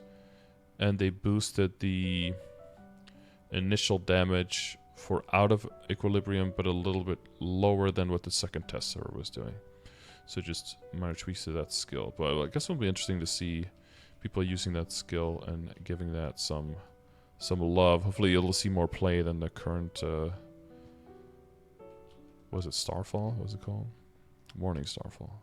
I don't think that's the exact same name in GMS though, right? Phantom changes, Joker effect. Oh, there's an extra shade change here. Spirit Frenzy duration has been increased from 45 seconds to 60 seconds. And a feature where the duration increased by 1 second for every enemy defeated by Spirit Frenzy has been removed. I believe it currently only goes up to 60 even with the monster kills. So just a flat 60 is... I mean, the cooldown is already lower, right? So you could replace it more often. So I think in general that's just simplifying and just standard things. Dawn Warrior? Yeah, Dawn Warrior went through just like test server. Extra flat damage, extra crit damage for the scaling, extra final damage for the scaling, and a little bit more damage on Cosmos. A little bit. I say a little bit. 10% FD on that skill is not bad. I would say some would argue that's more than a little bit. Blaster. I just met her. This is probably a lot of text because they changed quite a bit here. Final damage boost on the gauntlet gone. Yeah. Changed oh yeah, Hammer Smash there was some confusion about here because it changed it from 200 to 300, and in a test server it changed it from 200 to 150, which you can't do that. You can't like backwards change it. So damage has been decreased from 200 to 150. Okay. That settles that. Final damage boost debuff duration increased from 30 seconds to 60 seconds. That was part of this one here, right? Yeah. And the feature where Shockwave was installed if you use a skill while charging has been removed. I think just removing the tedium from having to have the boss in a certain area to acquire the debuff instead of just pushing the debuff on the boss and just keeping it on there for longer so you don't have to weave it in as one of the many things you already need to do on that class. The Shockwave from Shockwave Punch has been removed, so it's just Punch now. Third time we ever got to make that clever observation. Damage changed from 265 to 250, then from 265 to 180, and it looks like the 265 to 180 is what's stuck. But extra damage on regular monsters. It said here the 380, then the 210, and it ends up being the 280. From 85 to 380, here to 210, and then ended up being the 210. Hurricane, Punch, passive that went through, Gauntlet Expert, critical damage and boss damage adjustment went through. Punch, Shockwave, attack bonus, hits increased by 2 went through as well. And then the Bunker Buster, 400 to 500, oopsie. And the Falcon Punch went through the same as well. 1000 to 1200, 850 to 1000 on a Falcon Punch. Okay. Coolio. Gangsta's Paradise. Dark, Lightning, Duration, and Activations up. That's the same. Xenon, they changed a whole bunch of stuff on how the little rockets work. Oh god, please let that all have gone through exactly the same. So I don't have to go through that whole thing again. Is there something here about the... No, there's nothing here about the Xenon. Same percentages, same damage, same nodes. Oh, something different here for sure. Instead of master level 10, it'd be master level 14. Oh, so they just changed where the max levels come from? Rocket Systems damage increased by 60% points all the way up to 85.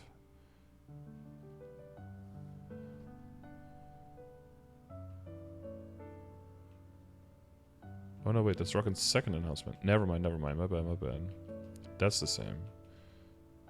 And then this one is also the same, right? Yeah, okay, never mind, I was misreading it. Too many skill icons that look exactly the same.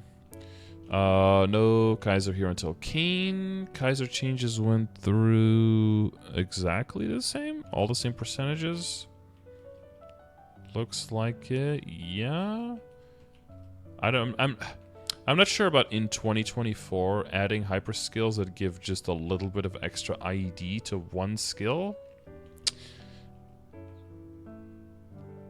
I mean, and like hyper skill level requirements 165 over 180. People are burning characters. This means that there's about 8 seconds of difference between unlocking these two skills. I really wonder what the utility is of a hyper skills. Of some hyper skills for some characters are just completely useless, and they're just kind of there to. They're just like filler, you know.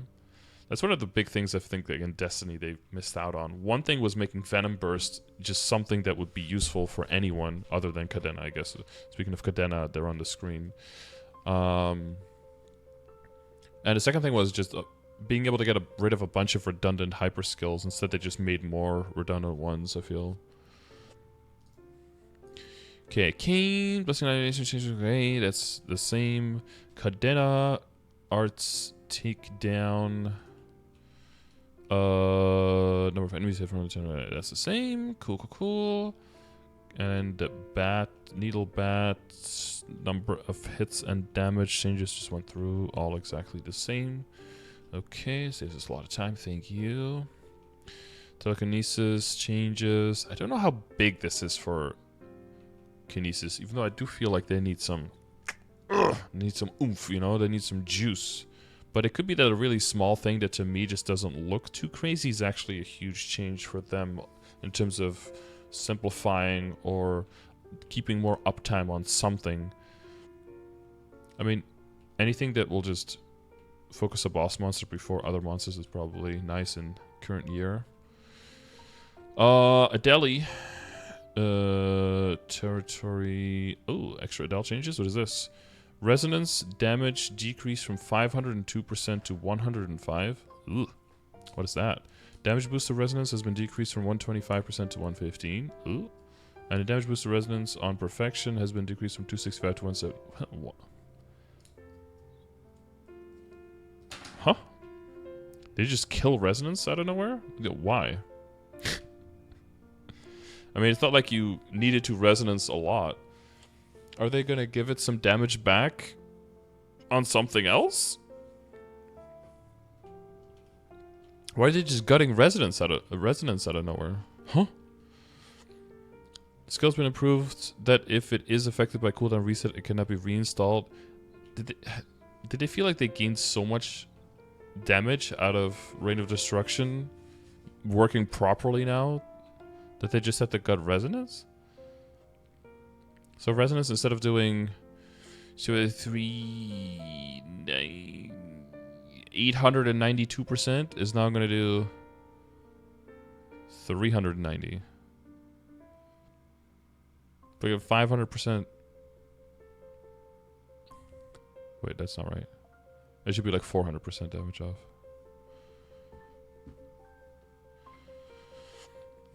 They probably buffed it in the Hexa.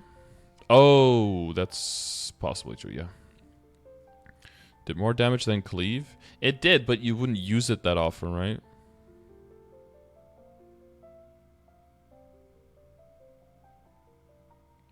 One cast of Resonance will do more than one cast of Cleave. Yeah, but isn't the problem that Resonance will also teleport you? So don't you have built-in time loss for that as well? I feel like it's fine for Resonance to do more damage than a Cleave, because you'll use it to reposition yourself, so you'll most likely lose out on a half or at least like a full Cleave attack in the time that you're teleporting around. But that way, it kind of makes up for the damage that you lost, and it will promote you to use it to reposition rather than feeling like you have to just jump attack with Cleave instead to lose less damage. I don't know. I guess you could make an argument for either decision there, but it would be interesting if they went back to having like developer notes on like, oh, we found that Resonance was overperforming and that people felt forced to use Resonance because of the new Mastery Core, so we decided to lower the damage of Resonance so that people don't feel forced to dash. But still, it's just like a blanket loss of, I don't know.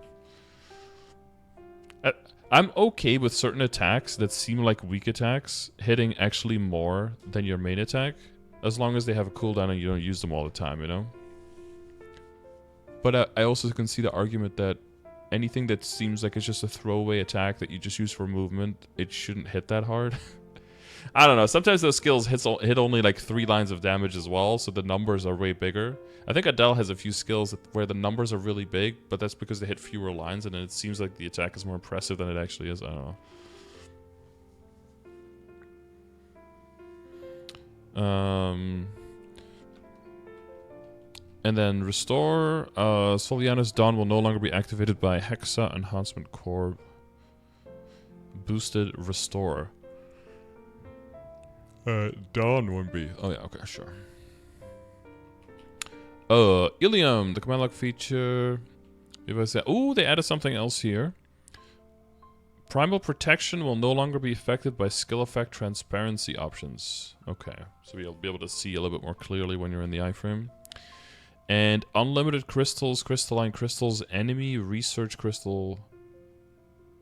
range, I mean, has been increased by about 178%. Okay. Now we just need to increase impending death search range by about 500%. And spell bullets on arc by about 500%. And we are golden, bro. Arc changes. Grievous Wind now passively increases Vengeful Hate's 6 damage by 60% point. Uh-oh. Vengeful Hate attack range has been increased by 3,000%.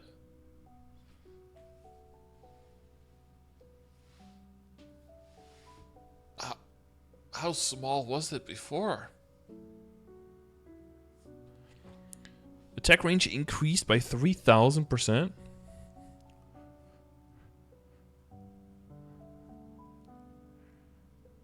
That's a big increase. And Grievous Wound passive. Yeah, so that's the other one. Okay, maybe I will finally manual Vengeful Hate then. Finally manualing Vengeful Hate.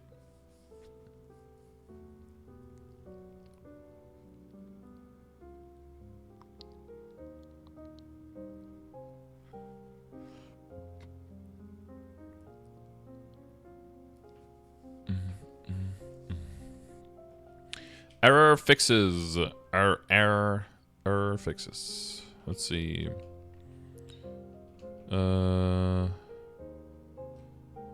Issues with deepest. Okay, let's splice together. Ice lightning.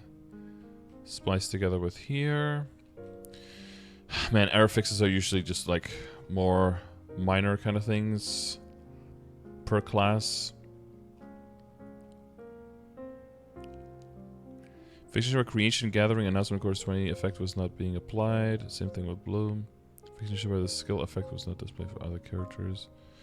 Is the Bowmaster thing still there with the 37.5% or whatever?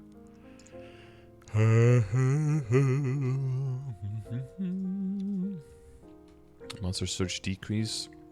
Oh, yeah, these are too minor. I can't go through all this stuff, dude. Mastery Core. So now we finally have the final versions of the Mastery Cores. Did he split up with his 3 or 4? Oh, here. Okay, he did, yeah. So Mastery Core 3 is Aura Blade and Fury's Edge. And Mastery 4 is Valhalla Incising. Which, I know the name of it, but I can't think of it right now. Okay. And Final Attack 6. Yeah, I knew they were going to put Fury's Edge. Well, whatever they put with Aura Blade would make us forced to do Aura Blade. What can I ask the heroes out there? Do we ever use Aura Blade? Damage up to 462.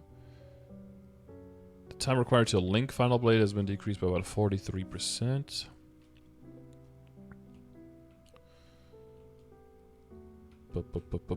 And then Final Blade, look at that thing. Wow. It's like the same, but slightly darker. Crazy. Furious Edge. Sword Scar 277.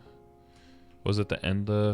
Attack interval decreased by about 36%. It definitely made it a lot stronger between the test servers. Up to 5 can be created. Attacks 4 times during combo. Up to 10. Yep, that all looks the same.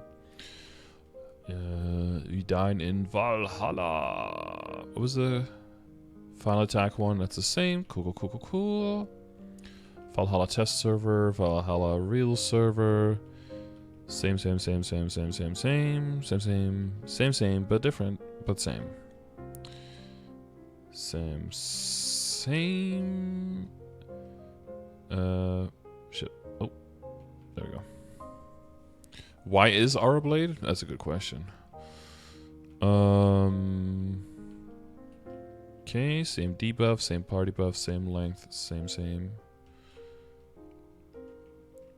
Okay, same 266. Final attack, same. Okay, Paladin. Mastery Core 3 is just Sanctuary, and a Mastery Core 4 is Final Attack and Rising Justice.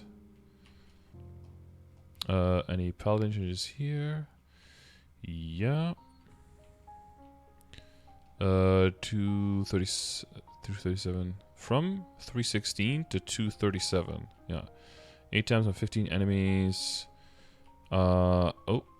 But they added... Yeah. Okay, yeah, they added what gets boosted. So instead of Blast 6, 80% points is at...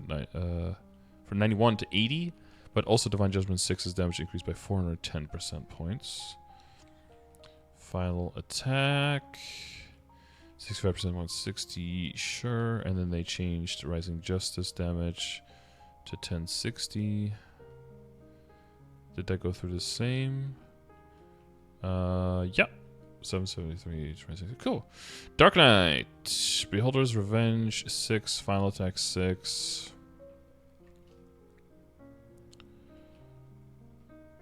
And then 4th Mastery Core is just Beholder Shock 6. I feel like some classes needed maybe a few more skills in their rework, but they kind of stopped early. Oh. Cool.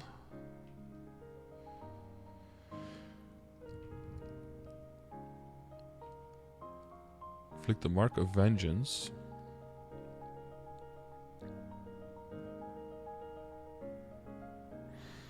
Okay, so they changed it a little bit here. They said here there's a 60% chance to inflict the Mark of Vengeance and deal 148% damage 5 times up to 10 enemies. When Mark of Vengeance reaches 3 stacks, all of the marks will be consumed. Instead, now, there's a 60% chance to deal 148% damage 5 times up to 10 enemies. And when this attack hits an enemy 2 times, the Mark of Vengeance is inflicted. So there's not a 60% chance of dealing the mark and then you deal damage, but there's 60% chance of dealing damage. But you need to hit it twice to hit the mark. So it looks like they cut the average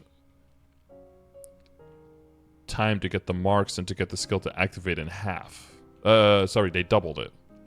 So the chance for it seems to be cut in half. So it seems like a pretty significant nerf to the Beholder's Punishment activating compared to the test server. So there's 6% chance to inflict the mark and deal damage. It's now 6% chance to deal damage, and then when it hits an enemy 2 times, yeah, they get a mark. So that's a nerf to that skill. Final attack went through the same way. Beholder Shock. Maybe the extra utility here to... Maybe something else is added here? Same percentage points. Same percentage, same damage, same number, same amount. Okay, so some nerfs to the Dark Knight stuff. Okay, Fire Poison, Ignite, Ifrit, and Fire Aura 6 on the 3rd, and Poison, Regen, Meteor, and Megiddo Flame on the 4th. 4th? Some small dot changes here, so we can mostly look from 1 to 3. Yup, that looks the same. Oh, okay, here we go. Yep, same memes here. Fire aura. Gotta call a fire aura. Got a fire aura.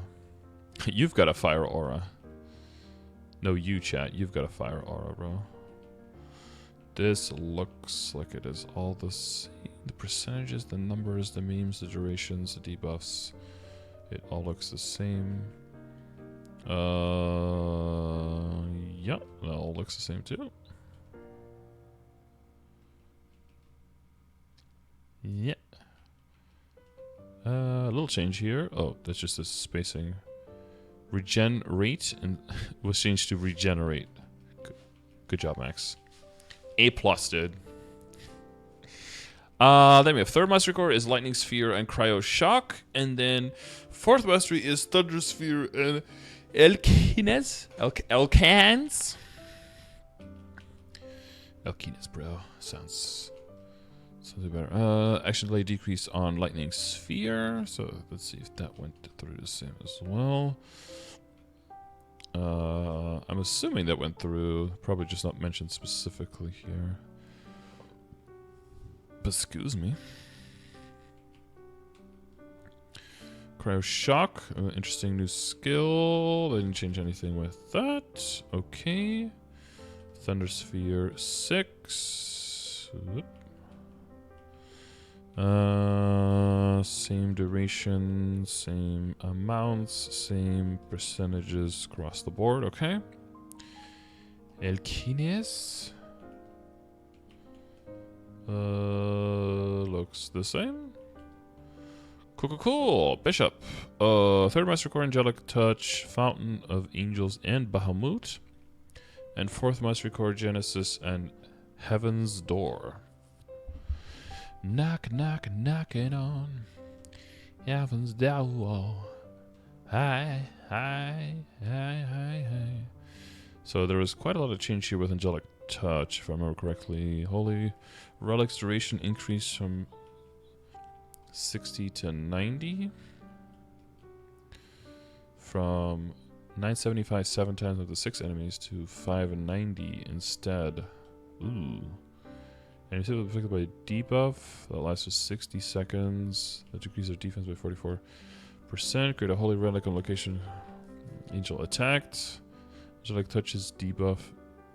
Touches debuff and the holy relic's debuff do not stack. Instead, holy relic summon for 90 seconds applies the same debuff as Angelic touch on up to 10 enemies for 10 seconds. This does not stack. Okay. 10-second cooldown. Oh, but they gimped that damage. From 975 to 590. Ooh. That's a big ol' change there. RIP Bishops, dude. Summon an objet, and it stays an objet, okay. The objet emites, oh no. Oh, emites to switch to emits. Good shit. It's still objet though. Divine power periodically to attack. Fountain for Angel 6 is affected by summon duration increasing effects. Oh, we didn't mention that before. Okay, so it is affected by summon. Aha. But does that warrant cutting this damage by about 30% plus? Okay, Bahamuti. Did anything change for Bahamuti? Oh. Angel Ray 6's damage was increased by 10% points up and was adjusted upwards to 20% points. Okay, so they wanted to add some more damage to Angel Ray rather than adding it to the other skill. So they just readjusted where the damage is coming from. Gotcha. And Genesis was not changed. Heaven's Door. was also not changed. Cool beans. Okay, Bowmaster, 3rd Master Core, Quiver Cartridge, Phoenix, and Extra Quiver, and then 4th Master Core, Flash Mirage, and Wind of Fray. If I remember correctly, there should have been some big adjustments here, because apparently the Extra Quiver cartridge actually lost 2 damage compared to the current setup. So it didn't even make any sense to use it, so hopefully they have readjusted those numbers a little bit. Because that's at least what people were telling me based on that, that initial stuff. Phoenix 6, all the same, cool beans. Quiver cartridge, here we go.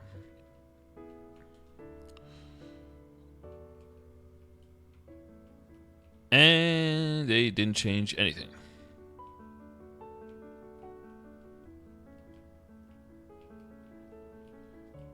Yeah, they didn't change anything. Okay.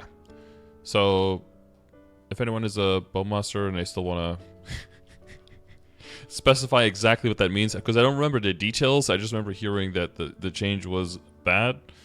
It gives more damage, but to use it properly, swapping between blood and magic arrows does less damage than just straight magic arrows.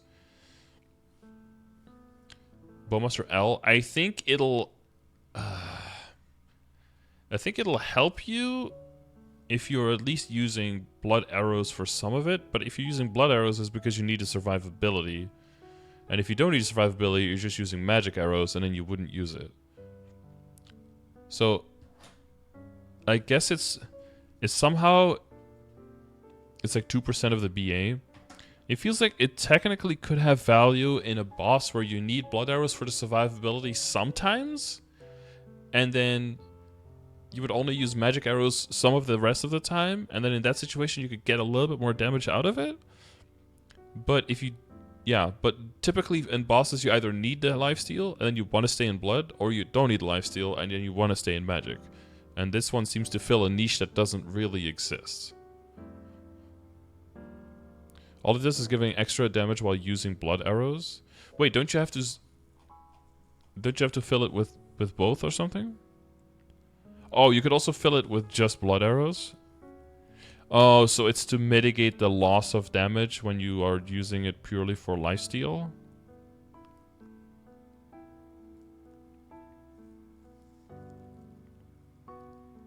Oh, using Quiver Brush will refill both. Gotcha, okay. Yeah. Okay. I mean, it's still not super exciting though, right? But just like a little bit of extra juice. And then the Flash Mirage 6 looks like it went through exactly the same. Wind of Fray is just that mobbing meme, so it doesn't really matter. That went through the same. Cool. Marksman, Freezer, and Bolt Swift. Oh, yo, we can skip this 3rd Mastery Core. Oh, no, never mind, because this is Snipe 3 and this is Snipe 4, right? And then Final Attack 6, Long Range True Shot 6. Damn, for Marksman, we're really just boosting these things just to get more damage on Snipe, I believe. 5 from 550 to decrease to 480. Number of hits decreased from 4 to 3. Did that both go through? Damn it. Did that both go through? What the fuck? Bro, all I did was zoom in and then zoom out again. And suddenly I'm like down 6 characters. Fucking Google Chrome, dude. Okay. So let's see. Yeah, they took it down from 554 times to 483 times. RIP. But they did... yeah, but they kept the changes as well to all of the other skills percentage points being changed. And then Bull Swift, the skill every marksman forgets that they have. Except for those 12 seconds and every 2-minute rotation when your split shot is down. So you can use it twice there. Cool. Out of the percentage points on all the skills on Final Attack 6. And then Long Range Shot, the other skill that everyone forgets. Okay, it's really just Snipe 3 and Snipe 4. Okay, that's interesting. Cool. Pathfinder, Edge of Resonance, Cardinal Transition, Ancient Astra 6 on the third, and on the fourth, Combo Assault, Raven, and Relic Materialize. Edge of Resonance, not the Edge of Reason, Edge of Resonance. Those changes seem to have gone through exactly. Cool beans. Cardinal transition. That's when you're going from north to south instead, right? Copied over. Cool. Ancient Astra 6. Oh, something changed there? Am I not wrong? Like this? Yeah. Nope. That went through it exactly the same as well. Ancient Astra 6. Discharge. Deluge. Looks the same. Cool beans. Ancient Astra 6. Blast. Good thing Pathfinder doesn't have 3 modes for every single skill, so just 3 times as much to check on this. Ancient Astra 6. Transition. Cool. Copied over. Combo Assault. Big changes for Combo Assault. So a lot of attack weaving and off.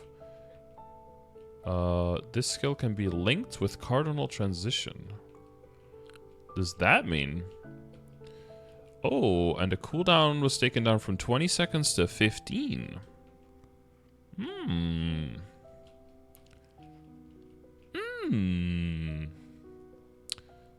Pathfinder buffs. Pause. Skill hits just as hard, but can be linked with Cardinal Transition.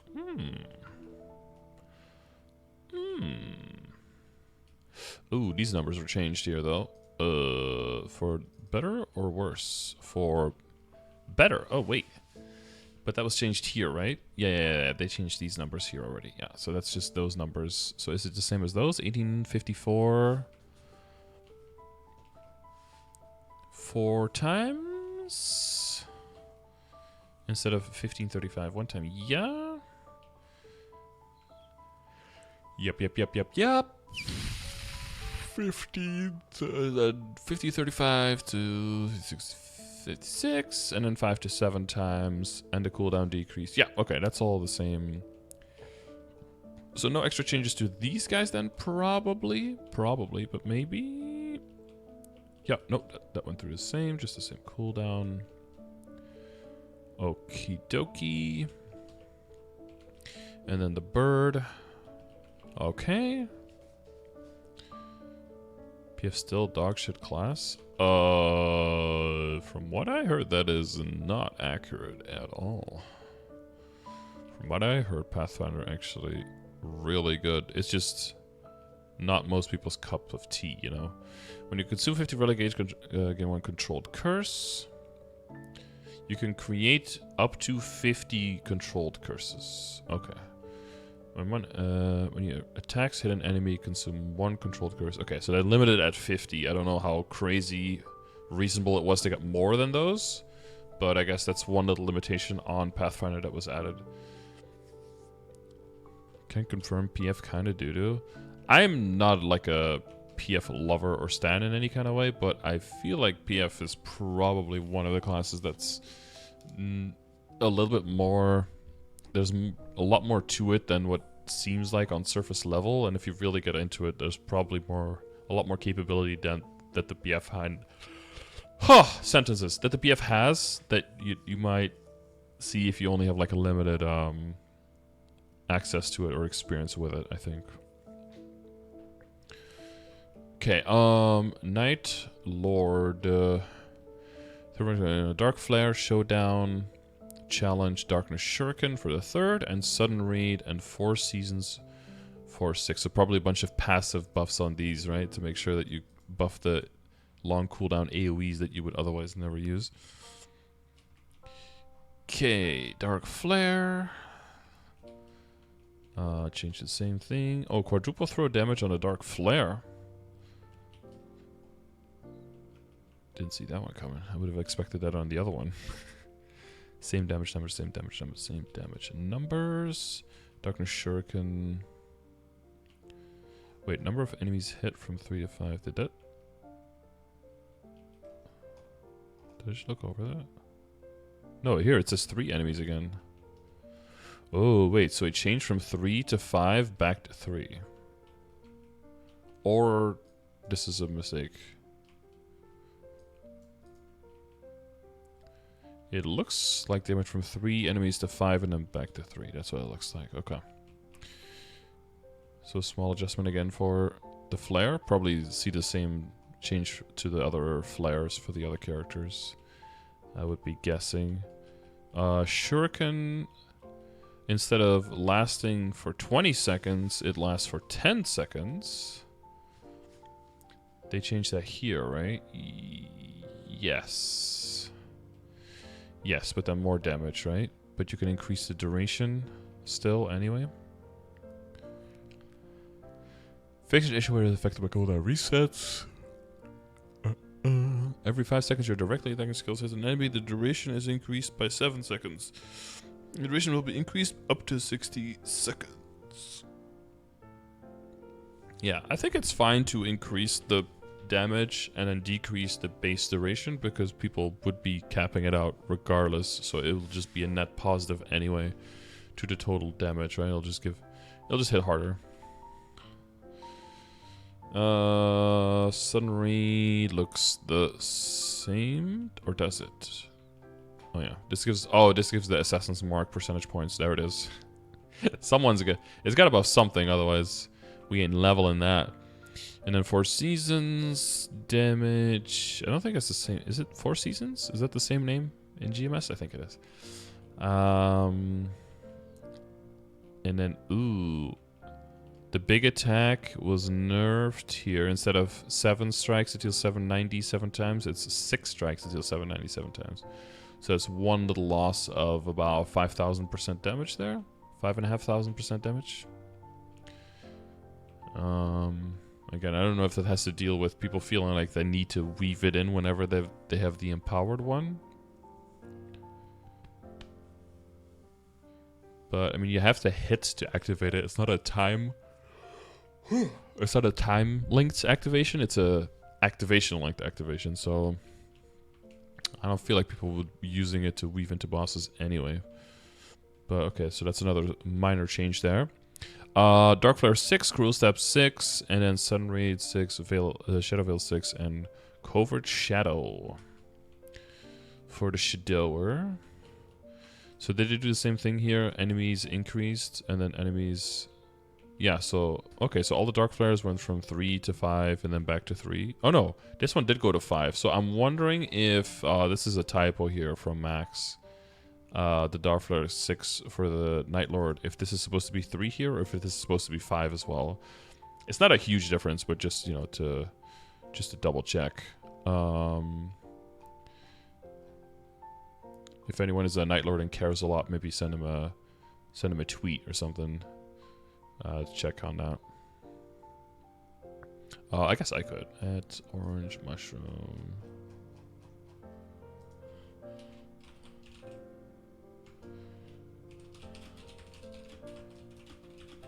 There's the Dark Flare 6 for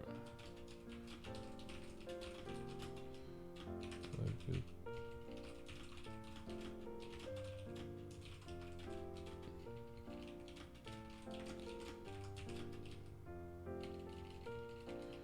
Second test, yeah.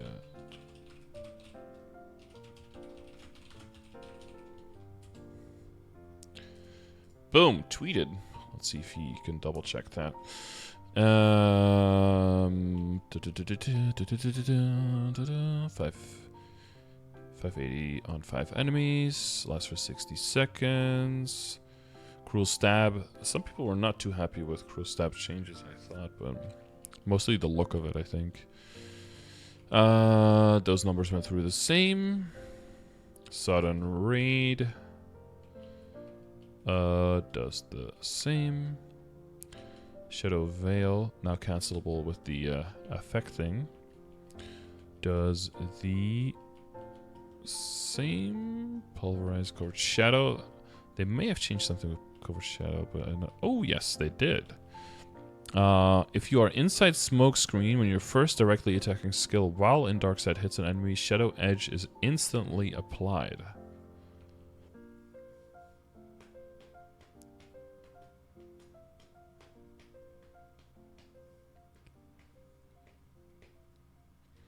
Wait, so Shadow... Covert Shadow. When you're directly attacking skills hit an enemy, there's a 60% chance to activate an additional hit that deals 150% damage 2 times. If you're in Dark Side for more than 9 seconds, the skill is enhanced to Shadow Edge.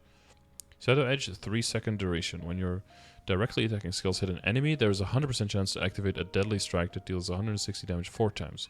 If you're inside Smoke Screen, when you're first directly attacking skill while in Dark Side hits an enemy, Shadow Edge is instantly applied. Oh, so inside Smoke Screen, you don't have to wait for the 9 seconds of Dark Side, but then just being in Dark Side in Smoke Screen will immediately activate it as well. Okay, so a little extra play quality of life things there to be able to use all your kit. Dual Blade. Third Master Core is Hidden Blade and All Will Die. And then Blade Fury and Sudden Raid form the 4th Mastery Core. Damn, Sudden Raid feels so forced to put that in as 6th for all these characters. I guess Dual Blade was the only one that had it actually have some utility because they used it multiple times to cut down the cooldown of... Oh god, all of the skill names. You know what I mean. But they, I guess, by changing how those base numbers work, that's not even as useful anymore. Final Cut? Final Cut, that's what it was. Hidden Blade. Hidden Blade. That went through exactly the same. Almost Die changed quite a bit, right? Cooldown from 3 to 1. Will consume Karma Blade's Blade of Karma. If you die, the number of attacks activated almost will be reset. Yeah. But the same damage number per activation, but yeah, reactivation cooldown from 3 down to 1 second. Okay. Blade Fury 6. That is same. Sudden Raid 6.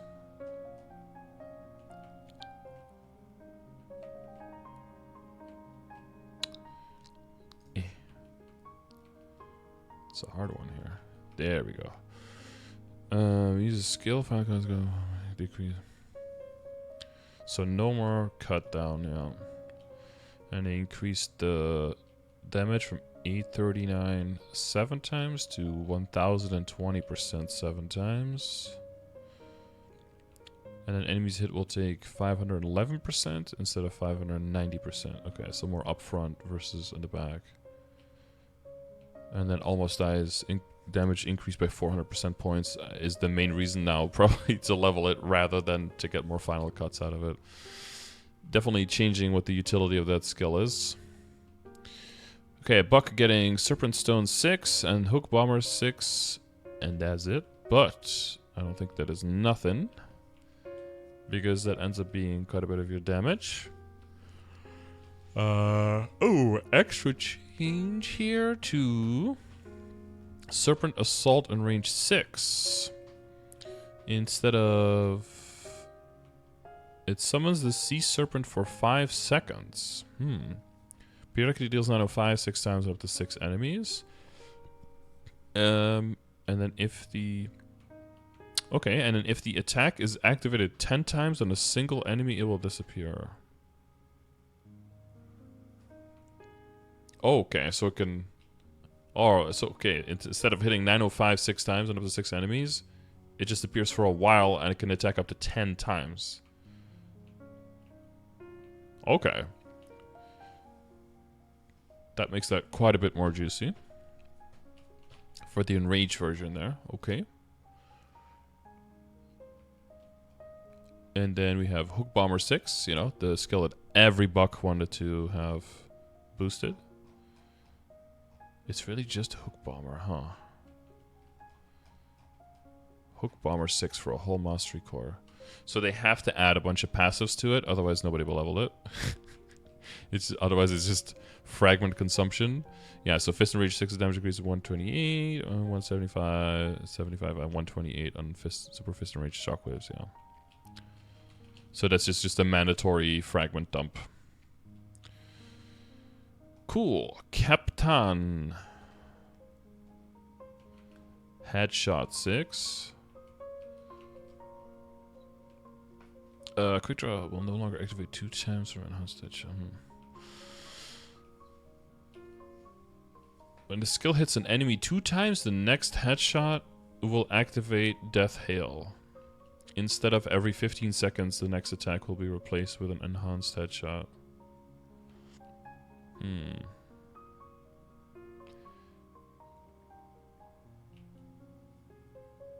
But it still has the description of every few seconds headshot is enhanced, but that's not true.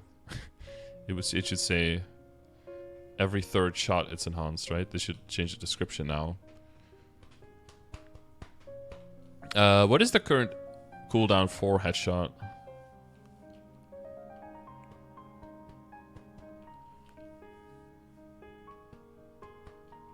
It can be cooldown skipped. I believe.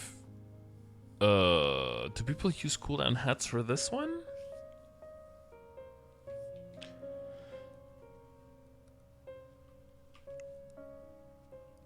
Headshot can be cooldown skipped, yeah, but I'm not sure Headshot 6 can be cooldown skipped.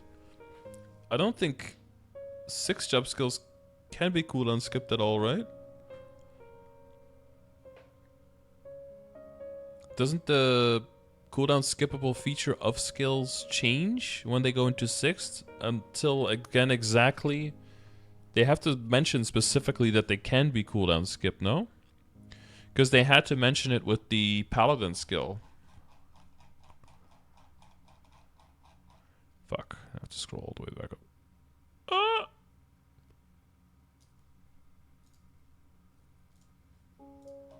Oh my god, it's already 2 hours again. This is crazy. I thought I was gonna get some gaming done today. These patches are crazy, and I'm blowing through this too.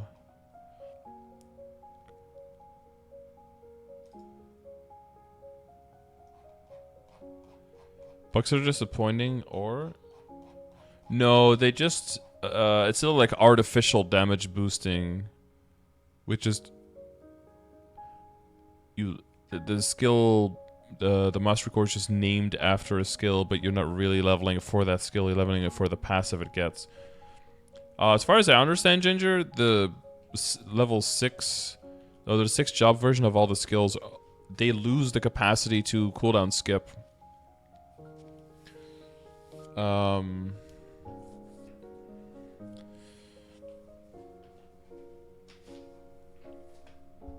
Unless specifically mentioned.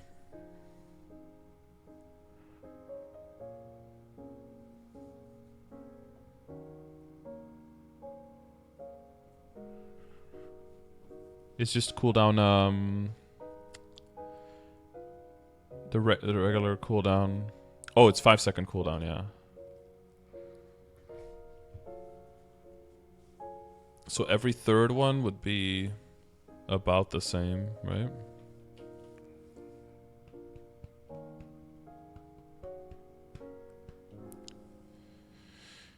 I don't know. Still looks like a loss because... Oh, it didn't have an MP cost before. 2 shots deal 1266 13 times of up to 8 enemies. It's just that... Up to 8 enemies. I guess they didn't want people to use it as a mobbing skill, right? They didn't want to every 15 seconds have like a giant mobbing AoE that mows everything down as well. They wanted people to use it exclusively on bossing. Is what it looks like.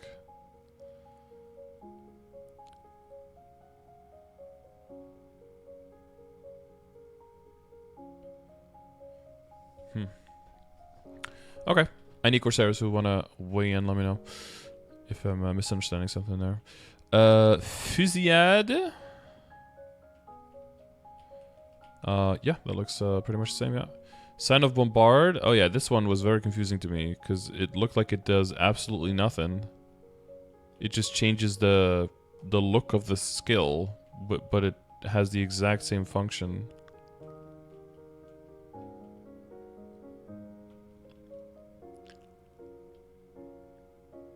Corsair Discord saying they don't want cooldown skip inners anymore. Yeah. So yeah, that's what I'm that's what I'm thinking.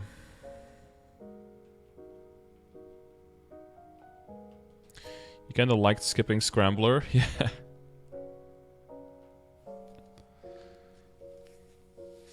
I can imagine, yeah. This is doing the same? Lots of skills. Oh wait, I didn't name the skills in here, right? Oh, my bad, my bad. So headshot, Physiad, so the Brain Scrambler, Physiad, Senna Bombard on the 3rd, and then Crew, Siege Bomber, Strange Bomb, and Lando Ship on the 4th. So probably some extra boost nodes that are gonna have to come in for Corsair, right? Because I don't think all of these skills were being boosted by Corsairs. So they might have to add some extra boost nodes to the roster here. But you can do Strange Bomb in the air now, though. It's so good. And Nautilus, same thing. Alright, Cannoneer. Rolling Cannon Rainbow on the 6th, and then Monkey Fury, support Monkey Twins. No comment. On the 2nd one. Or the 4th one, I should say. Rolling Rainbow. Fixing skill did not apply cooldown reduction effects. Skill did not apply cooldown reduction effects. Which is a hyper skill, so it can be cooldown skipped. Fuck! Always have to double check. Okay, some changes here to the texts. So, the powerful rainbow. If you use the custom command, you can use the max cannon rainbow by pressing the skill key without putting a directional key. Gotcha. Okay. So you can put down, you can put it on the alternate version, and then always just press the key without having to arrow key. Same percentages, same duration, same damage. Looks like a solid skill, honestly. I don't think they should have changed anything there. Support Monkey Twins, same thing going on. And then Monkey Fury, maybe even more damage on the debuff?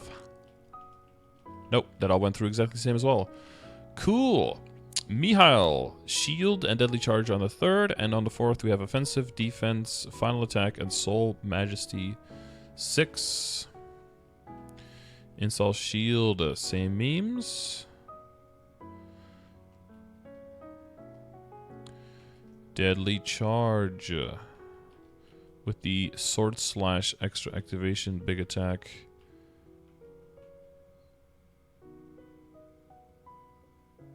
Okay, so this is every 35 seconds, yeah. Every 35 seconds, the next slash will be a big one. And this is where damage was changed from 1305 to 1365. And it looks like that has stood with the final version of the game. Final attack, Soul Majesty, 1495 to 1585.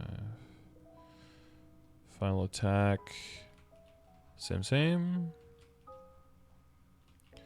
And Soul Majesty, this looks like the same description, same numbers.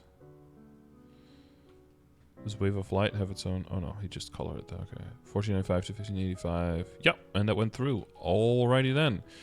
Dawn Warrior, 3rd Mastery called Cosmic Burst 6, and 4th Mastery Core, Soluna Slash 6, and Soluna Power 2. Soluna Power 2? Not 6? No, because they already have Soluna Power. But not 5 of them. Cosmic Bust. Here we go.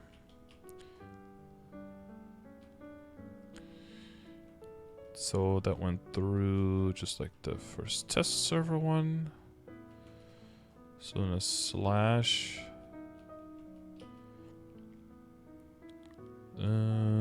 Passive. From 105 to 70, and the other one 105 to 40.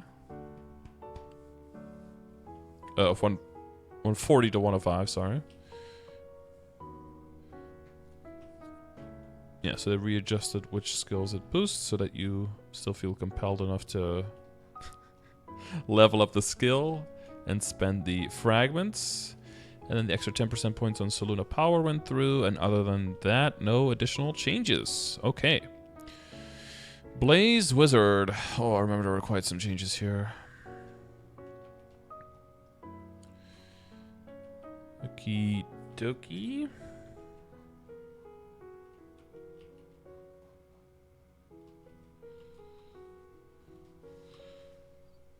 450 to 725. Okay, that looks like that went through.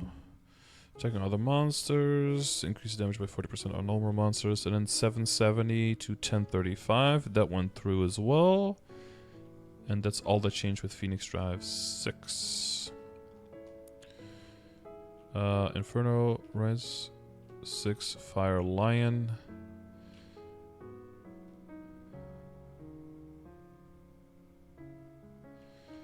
$710 to 500. Yeah. The skill now deals 110% increase when attacking normal monsters. So this is a pretty big change, but they did just copy that through. Okay. And then when the Flame Fox hits, damage summoned has been decreased from 1095 to 1045. Okay, that also went through. And then 3100 to 3070 additional hits damage. Yep, that went through as well. And then when you're directly attacking skills as enemy, cooldown decreased by 0.6. I think that's base for the Flame Fox, right? Okay, Windfarter, Windbreaker, Wind Archer, Stormbringer 6, Fairy Turn 6, Mon-Sun 6, and then Stormwind 6, and Anemoi, new skill.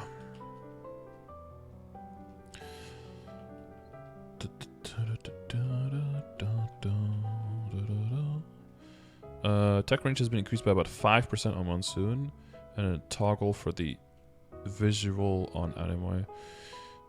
I remember that. Remember that all of the skills here for Wind Archer used to be a lot more dark green, and then they were light green, and then they made them a darker green in the test server, and then they changed them back to a lighter green again. Oh, I'm getting flashbanged by my... I did sleep enough, but I didn't sleep enough. Yes, the day before.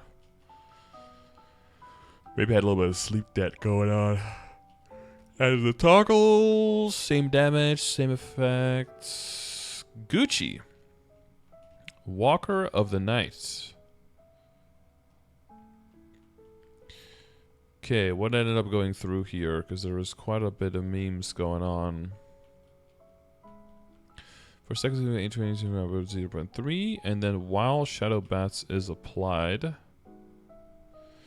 the skill will summon a weakened bat swarm for 60 seconds. It deals 535 2 times on up to 6 enemies every 1.5 seconds. For every 3 enemies hit, summon 1 Shadow Bat and 1 Ravenous Bat. Only 1 can be summoned on the map. Of the Darkness Omens, yeah. With a 60-second cooldown. Okay. Dominion.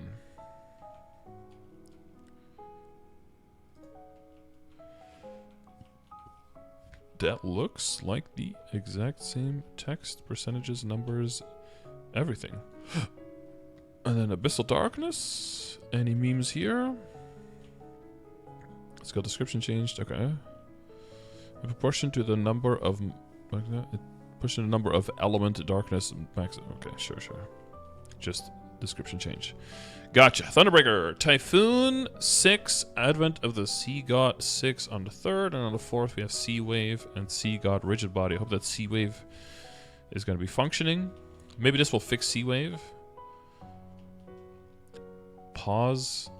What is it? Pause Hypers? What was the Typhoon 6 looks like it went through completely unchanged. Advent of the Sea God 6 also. Remember to boost your iframe.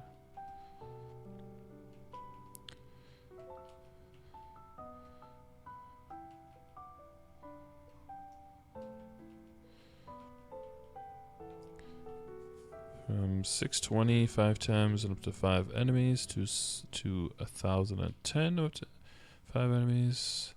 The attack limit applied to a single enemy has been decreased from 2 to 1. Did they change that? When it moves 2,700 to disappear, a single enemy can only be hit up to 1 time. Yeah, okay. Just to remove some of the variance, I guess, with sometimes a target only being hit once and then losing a lot of damage. Pause hype. I don't remember which one it is. Pause. Oh, Pauser's hype. There you go. Help, I got my terror burn to 103 and now I'm lost. No more fast levels. Your terror burn? Wait, the terror... Oh, to 203 you mean, no? There should still be a lot of fast levels. Sea God, rigid body. Shielding. That looks like that was not changed at all. Cool. Aaron. See, we had that big Aaron talk the other day. Hopefully, the Aaron fix and remaster that people were looking for a little bit more with this 3rd and 4th mastery core. Oh my god, that rhymed. Hyper boost and last stand 6 on the 3rd, and on the 4th we have final attack, adrenaline maximum, and frozen ground 6.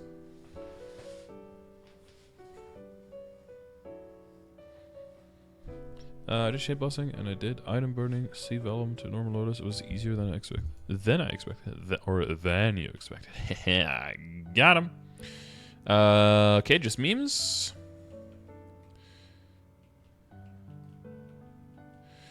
Okay, percentages went through. Targets to cooldowns unchanged.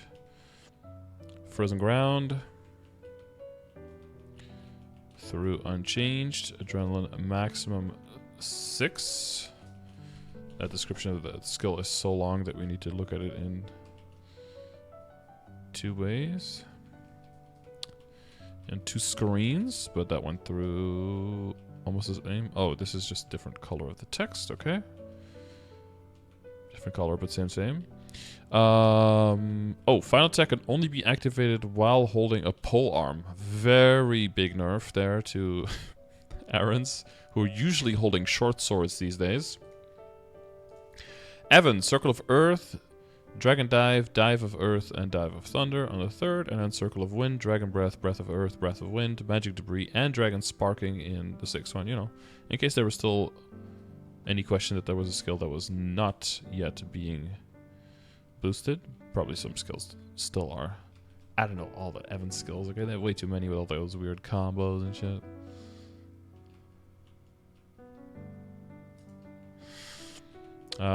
Cool. Looks like all these percentages went through pretty much unchanged, though. Was there anything here? Just description changed. Oh, Dive of Earth to... Oh, a little bit of range increase.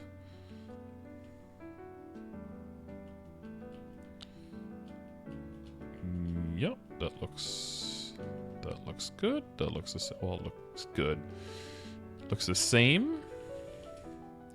So no additional changes from all the things that we've already gone over so far. Oh, instead of a gust of wind, a gust of wind. I don't know if I caught that one last time. I don't know how intently I read everything. I think you may have gotten one correction over on me there. Max getting all sneaky. Okay, yeah, all of these damage percentages so far seem completely unchanged. Number of targets, cooldowns, other skill buffs looks exactly the same here for Evan.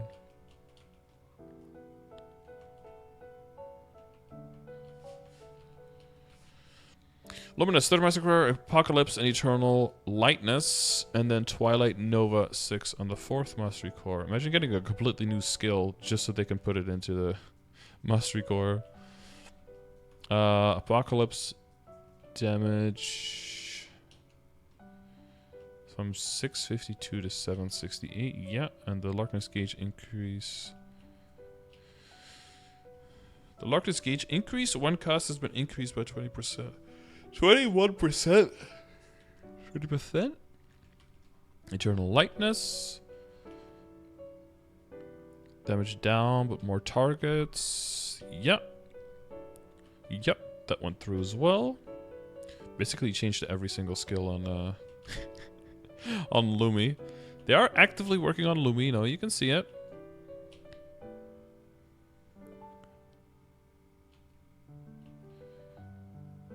Yeah, so try Nova 6.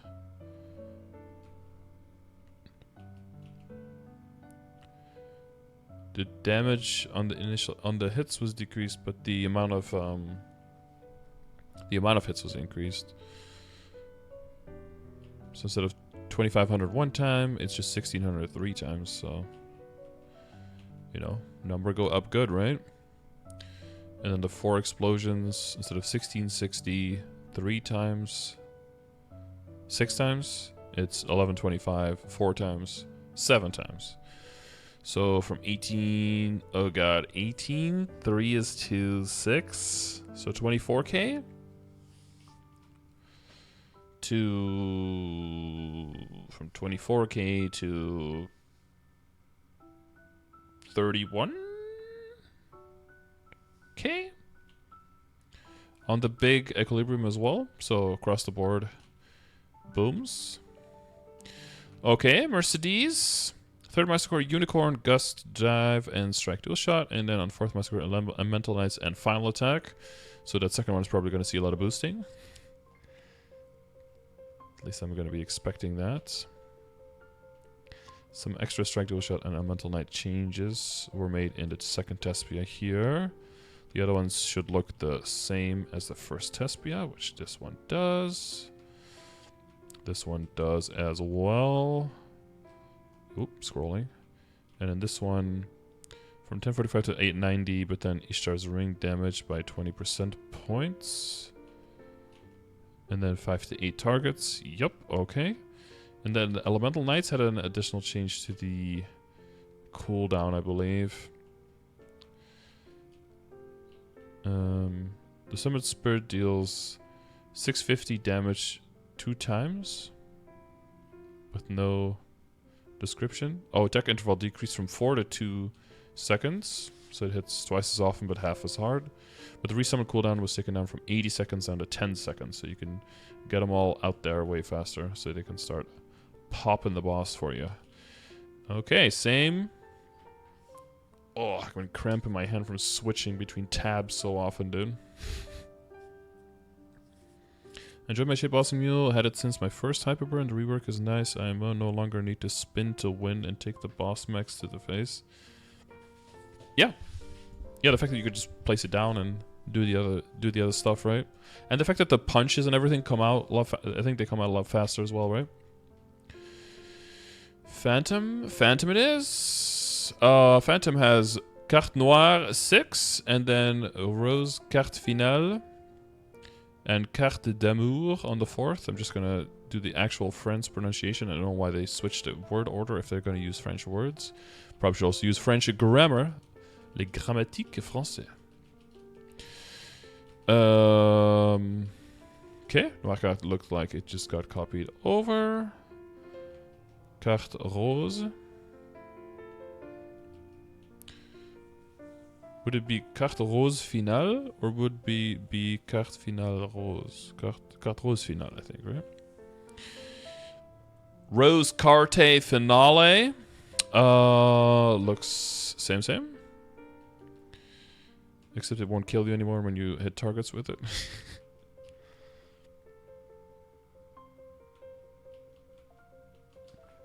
Now pronounce Yves Saint Laurent. Why? Oh, I mean Yves Saint Laurent, right? Yves Saint Laurent. That's a. I had a teacher in school whose name was Yves. God, that guy was so insecure, so fat. Oh, sorry, Yves, but you were fatty. One of those people that was definitely wearing a belt, but you can see their belt because the stomach was hanging like all over it. That was the teacher that sent me out of class one time because he asked me to do something. They asked me if I could do something, and I said no because I couldn't do it. I didn't know how to, and then he got super mad and kicked me out of class for insubordination. And my mom came and scolded his ass. to explain to him that if you ask if I want to do something, that leaves the option for me to say no, and then he can't give me repercussions for that. If he needs me to do something, he just has to tell me to do something, and then I can't have the option to say no. Can you do no? No, he asked me to turn down the stereo, and he always asked someone randomly to do it, and I had no idea how the stereo worked, and I was always, every single time after, because we had like a break in class during 2 periods, and we always listened to music, and always he asked someone to turn off the stereo, and I was always glad that he didn't ask me, because I had no idea how the stereo worked, and I knew I would be like super embarrassed, and it would look super embarrassing if I had to walk over there and had to do it without knowing how to do it, and I didn't want to be embarrassed in front of class. So when he said my name, and I was like, oh no, and then he asked me to do it, and I was like, oh, I'm so glad that he asked, because I could just say no, instead of going over there and looking like an idiot, not knowing how it works. So I just like, oh, okay, sorry, no. And then he got so mad, and I just had no idea why he got mad. Because I went from being super relieved that I didn't have to do it, to then getting yelled at by an adult when I'm like, I don't know, fucking 9 years old. And I did not understand what the hell was going on. But the guy was so insecure about himself while being a teacher that he couldn't even read the situation or what was going on, and he just immediately accelerated. No, what's the word I'm looking for? Ascended? No. What's the escalated? Yeah, he immediately escalated it. And I just had no idea what was going on. So I was just like crying, bawling my eyes out. I had no idea what's going on. Sitting outside of the classroom, getting kicked out. And I didn't even know what happened. I was just so confused. Tweaked out, lost aura? No. Something less Gen Z. Okay. Carte d'amour. Let's see here. So they changed the cooldown increase from 60 to 75. Did that go through the same? No, they went from 60 to 60. It looks like they kept the 60 seconds. Which is probably good, because you don't want to desync a whole bunch of the skills, right? It's more DPM-y class, so you want to have as many activations as possible. Charge 80 carte d'amour. Instead, for 40 seconds, charge 80 carte d'amour. Okay, so for 40 seconds, and if you use them up early, they're gonzo, but otherwise you have to use them within 40 seconds, I guess. During... And then they deal 13... Carte d'amour deal 1350% damage. During Joker's keydown or your own Joker buff, when you use this skill, charge 160 Carte d'amour. And damage is increased by 450% points. So then they deal 1800 damage. Huh. And passive effect, carte noire 6, damage est augmenté par 30% de points. I have no idea how to say any of that in French. Okay. Oh. Yo, that's interesting. Not increasing the cooldown. Giving you a 40-second limiter. And actually showing what the percentage is on the base amount. Thank you, Max. Cool. And the research range for nearby enemies when the targeted enemy disappears has been increased by about 77% points. Bitchin'. Okay, Sade. Sade or Unwol in Korean, in Hangul. Hangulman. Bump Punch, Death Mark, and Spirit Night Punch on 6, and then Spirit Frenzy on 6.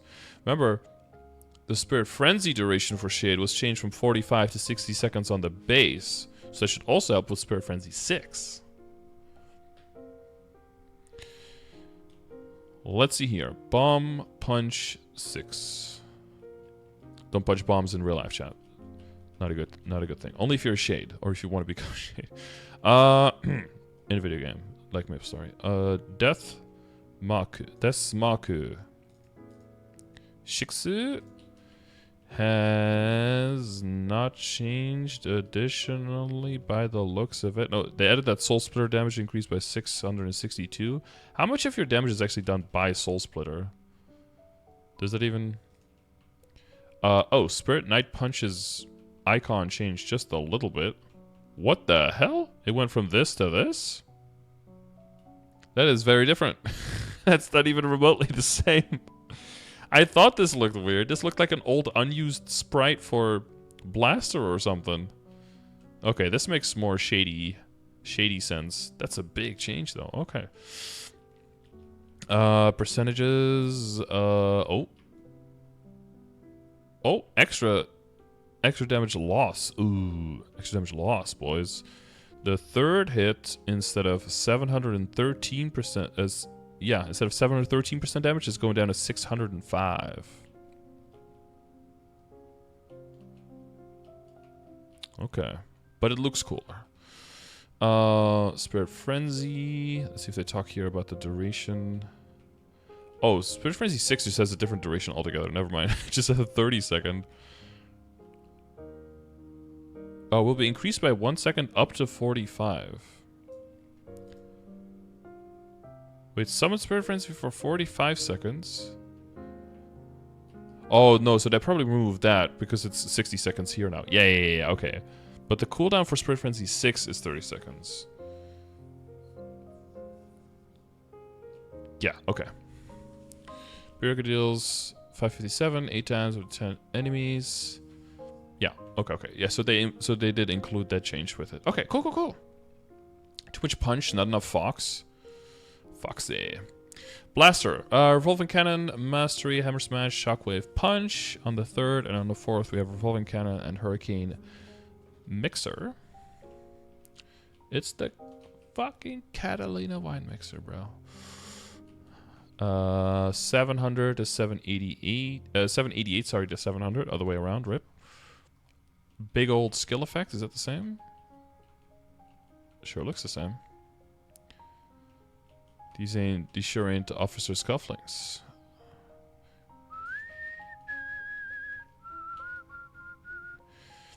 Hammer Smash damage decreased from 1156 to 477. Just small tweak. And then 60-second debuff. Yeah, final damage increased by 10%.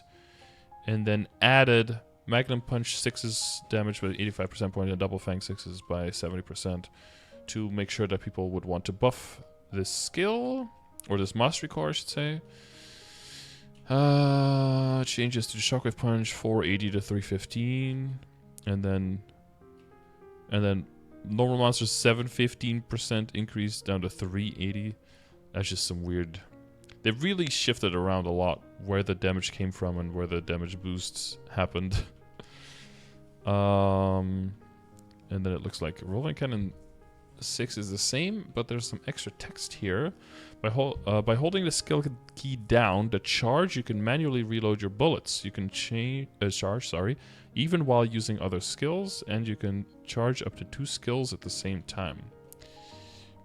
I thought that was all. I guess it's just specifying it more. I don't think that changes anything, right? 25 times up to 12 enemies. Number of stacks. When the attack hits an enemy, stack combination training to the maximum number of stacks with a 12-second duration.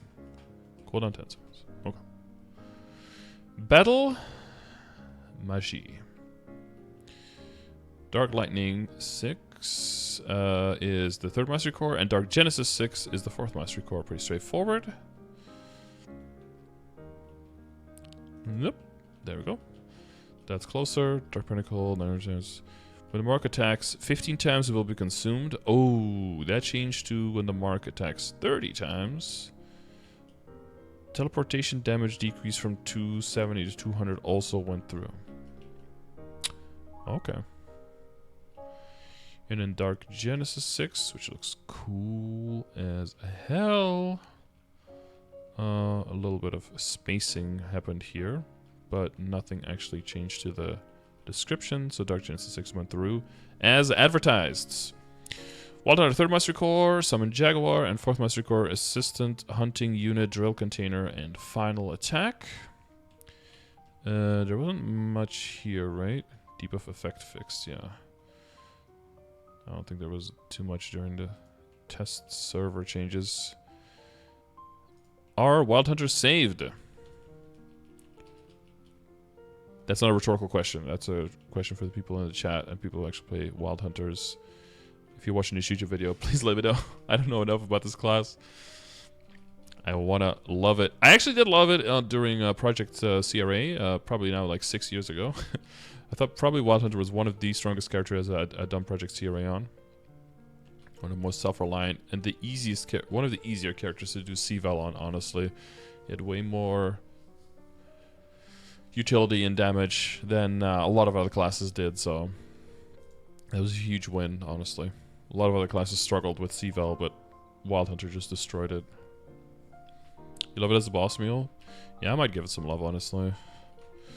And final attack. Looks like everything went through as advertised. Xenon is, of course, going to look quite a lot different. Throwing these butt plugs around. Rocket System 6, Meltdown, Explosion 6 for the 3rd Mastery Core, and Blade Dancing 6 for the 4th Mastery Core.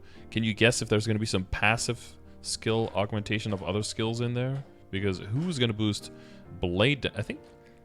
Are there still times where Xenons are out there just blade dancing around to get a little bit of damage in because you can move while hurricaning? I think it technically has some utility still, right? But not nearly as much as in the beginning when you just have... I remember when I didn't realize botting was a thing again, and I went into MP3, and every single map just had like 4 Xenons standing in one spot just holding down Blade Dance indefinitely. I'm like, is this like a legitimate way of training? Like, are there just a lot of Xenons training? I just didn't get that. That basically just would be a bunch of bots like that, and they'd be in party with someone, and the person in party would just come into the map, loot everything. They would like bot the whole map in like 2 maps or something, and then people would just party them and then loot all the meso. They removed the pinch, but they added Xenon butt plug missiles. See, clearly their priorities are all out of whack, bro. Oh, they added some damage to normal monsters. The damage is increased by 450 percent points. I like how they just casually double the damage on regular monsters. Like, oopsie, we forgot about that. Oopsie, this doesn't kill monsters at all. That's one major thing, right, to think about with particle effects, that if you have particle things flying around, they have to be able to hit regular monsters really hard, otherwise they're just completely useless for so long on there. Because like level-wise as well, you're pushing people later through the content really quickly, but then if your particle effects can't kill at all, they're just completely useless. For damage, it's just caked on. For bossing, I mean, it's just caked on extra damage, so it's kind of whatever how hard they hit exactly. But for monsters, whether they do something or absolutely nothing is a huge difference. Mechanic. There were some changes here. Nothing too huge. Okay, let's see. Distortion Field 6 is the 3rd Mastery Core, and then the 4th Mastery Core has Robot Launcher Arm 7, 6, Magnetic Field 6, and Robot Factory Arm 1, 6. A lot of letters and numbers there. Cool. Distortion Field went through exactly the same. Wait, was there Blade Dancing buff, actually? There is not a Blade Dancing buff to other classes, actually. Wow, I was wrong on that one. So I guess it must have more utility than I thought. Robot Launcher, same shit.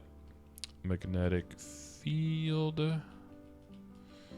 And that is the same stuff as well. Robot Factory 1 has a little pouncing puppies. So that's already a buff in itself. Install Robot Factory for 98 seconds, the best duration of all skills in the game. Demon Slayer have Devil Cry. Oh, it's Demon Cry, isn't it? Demon Cry, Metamorphosis on the 3rd, and Cerberus 6 and Demonic Descent on the 4th. This looked like a really good, another really solid, like, Demon Slayer upgrade, honestly. Might have to make a Demon Slayer boss meal after all. After using my cell cooldown, the previous cooldown will now be maintained. Metamorphosis duration. Oh yeah, they were moving some duration around. So, Devil Cry, Demon Cry, whatever we want to call it here. Demon Impact, Demon Chains damage increased by 550% points. That all went through just the same. Close enough. Iframe for 184 seconds, so that's the same. Increased damage by 45% points. Percent. Which is basically the same, right? Because it's damage. With a monster, Demonic Mark. Demonic Power is activated, deals 1094 times.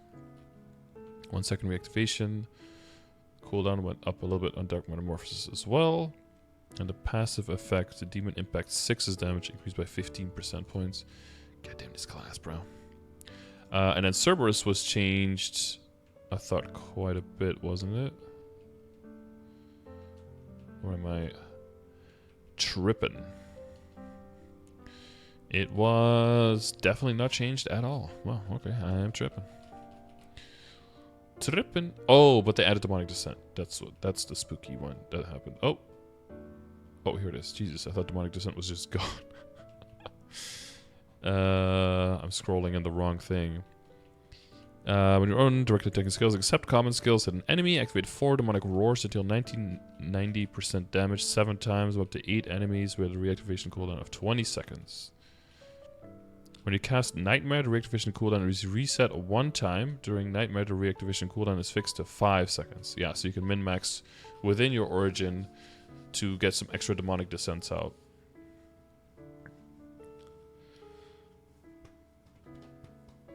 Should we give Cerberus a 3-headed chomp? Yeah, the enhanced one has 3. Yeah, exactly. Because the first one, it's kind of weird that it's just 1, right? It's more like a demon dog chomp, but then the actual Cerberus being 3-headed dog, having 3 chomps. That's, what is it? Base designer? Yeah. Lore accurate skill design. Right, Demon Avenger, we have Exceed Moonlight /6, our 3rd job mobbing skill, amazing. And then Over Maximizing Exceed.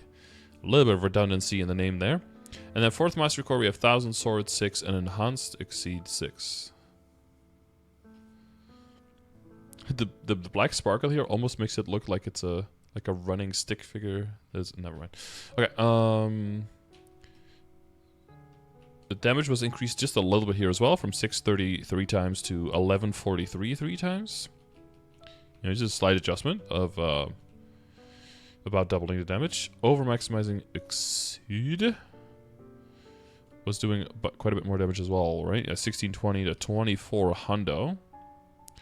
Which remember, sometimes the cooldown reduction feature was applied abnormally. As your rage deepens, the power increases, and periodically the reactivation cooldown decreases.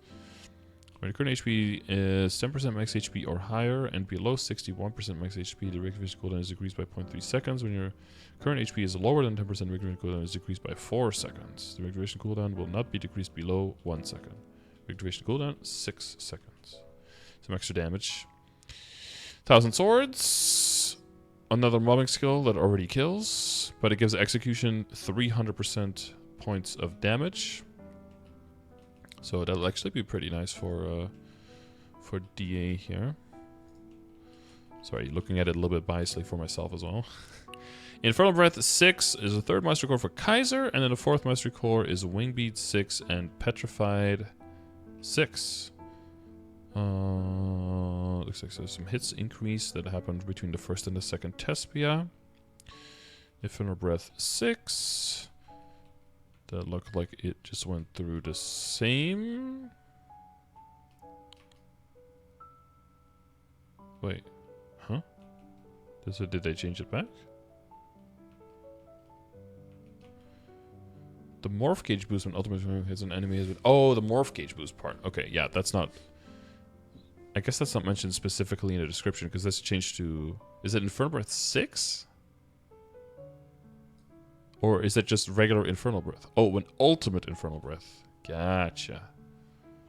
Okay, but it's not mentioned here in the description specifically. A little bit more morph gauge. Ain't nothing wrong with a little bit more morph gauge every now and then. I'm sure those Kaisers will put it to good use.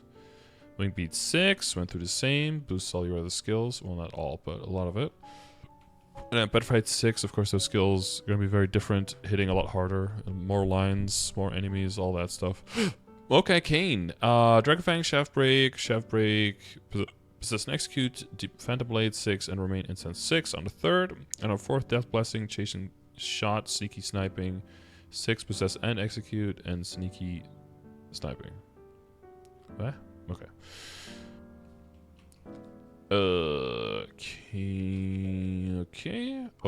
Okay.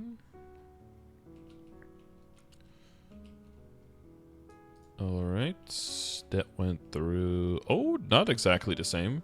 When attacking normal monsters, damage increased instead of 50%. Damage is increased by 80% on the Dragon Fang. Again, particle effects, right? That need a little bit more juice to make sure that they can actually kill.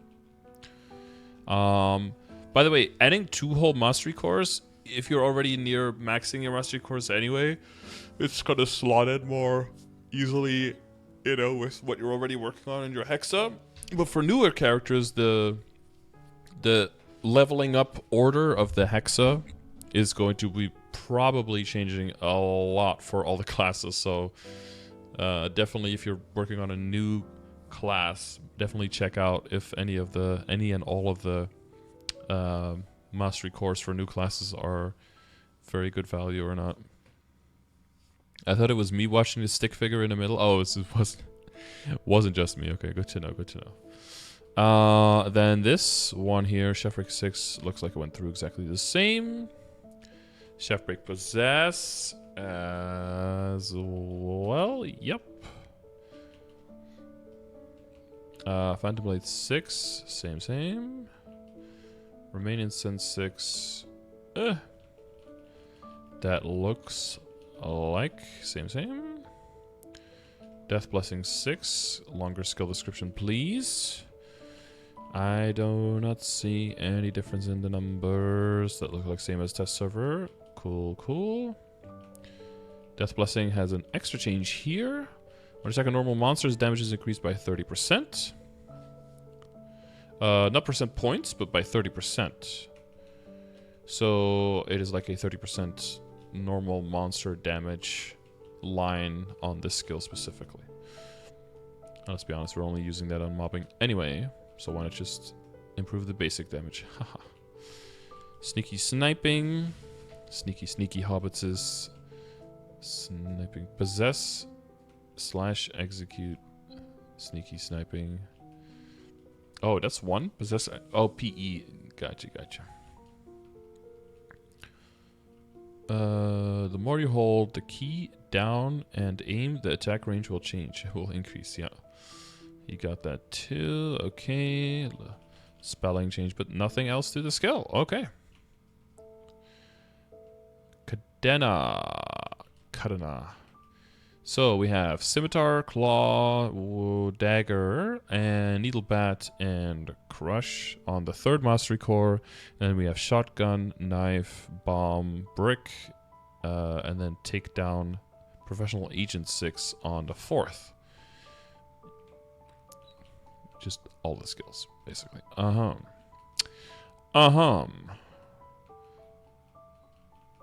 Scimitar, same. Claw, same. Throwing Wing Dagger, just call it a Beyblade. We all are. Same. Needlebat had some changes, right? With all the percentages and all the numbers here. The amount of hits. Yeah. From 872 8 times to 568 12 times, 1152, etc.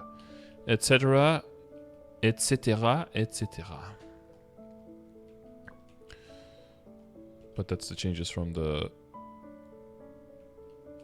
10 to 14? Yeah. So that's just the changes from the second Tespia server, second test server that went through. Chance Crush, same thing. Someone shooting shotgun, no changes here either. Someone slashing knife. Okay, also the same. The bomb is the same.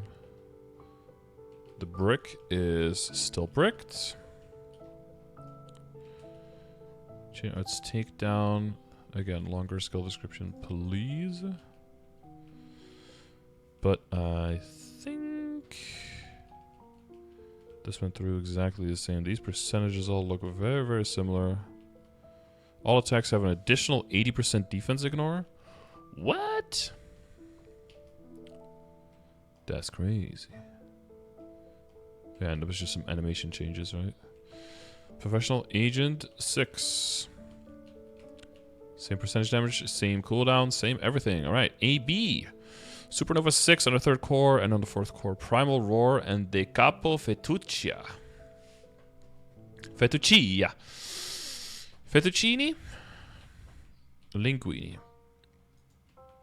Okay, Supernova 6 looking the same. Primal Roar? Yeah, I don't know about that, bro. I don't know about Primal Roar, bro. 93% chance to stun enemies for 3 seconds instead of a guarantee? Goddamn. The nerf. The AB nerf. Unplayable, bro. The skill will not be activated by Soul Seeker and certain common skills. The skill will prioritize, being created on the boss monster with the highest max HP. Oh, will not be activated by Soul Seeker. That's a pretty big part of their damage, no? But yeah, it's like a final damage, but it's a very strong single hitting final damage, so they don't want it triggering on every single possibility.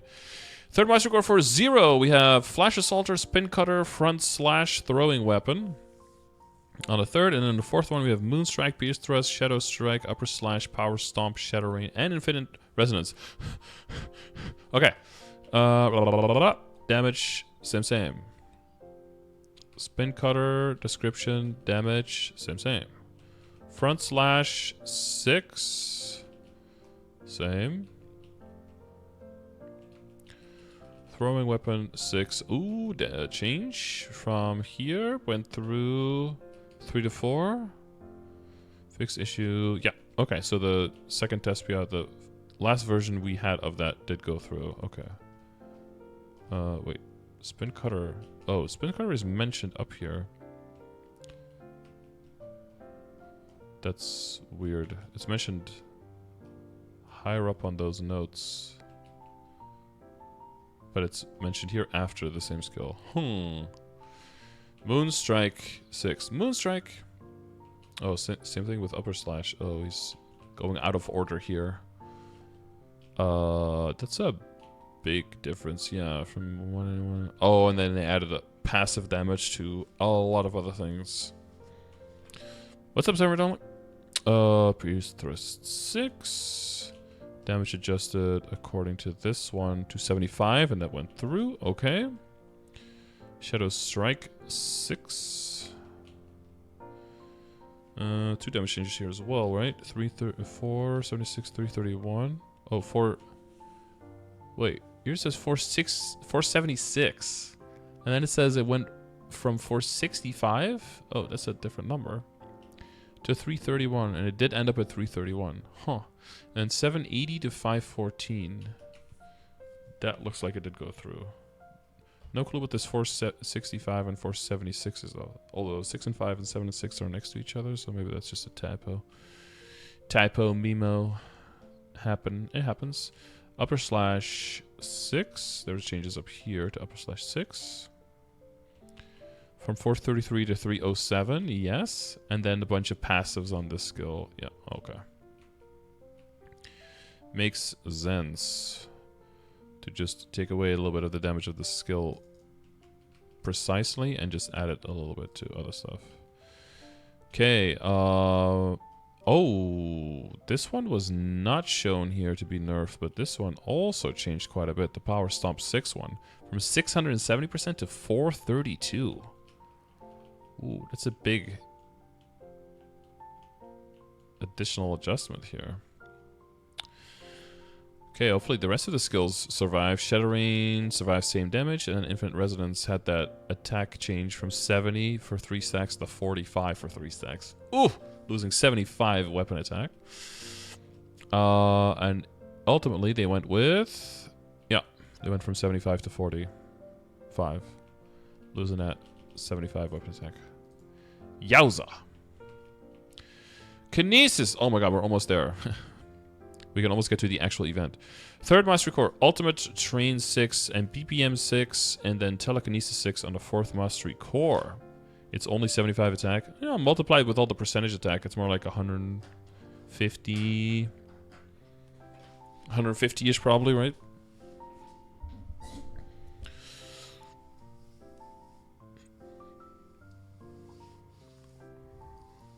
It's quite a bit. I mean, it's like 600 flame score, right?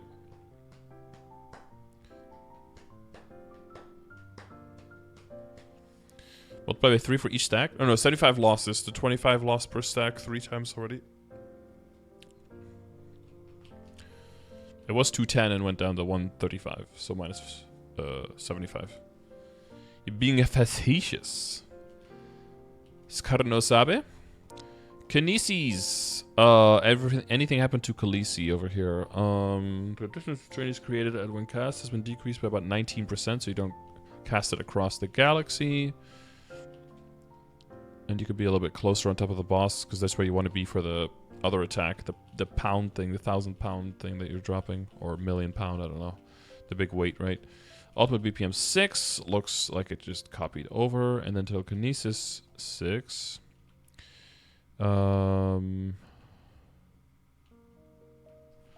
Psychic Drain. Psychic Shot. Ever Psychic... Oh, so they added 2 more skills there? Oh, is no longer activated. Wait, huh? Is no longer activated by Ultimate Psychic Shot or Ultimate Psychic Shot 6. Wait, but it looks like they added it back. Psychic Force, Psychic Drain, then Psychic Shot, and Ever Psychic were added, it looks like. But, huh. And same damage per percent. Cool. Adele. Impale, Resonance, Gathering, and Blossom on the 3rd Mastery Core, and then 4th Mastery Core has Creation, Territory, and Marker. All of these have different names in GMS, so if you're... or not all of them, but a lot of these have different... let's see, it's Impale, Resonance, it's Gathering, is... no, not Recall. Summon, Noble Summons. And is Blossom the same or is Blossom Bloom? I always forget which one it is because they changed the names in Korea a few times as well, I believe. And then Creation, I think it's something Creation. There's like an extra word. There's like Ether Creation or something. Territory is Reign of Destruction, and then Marker is...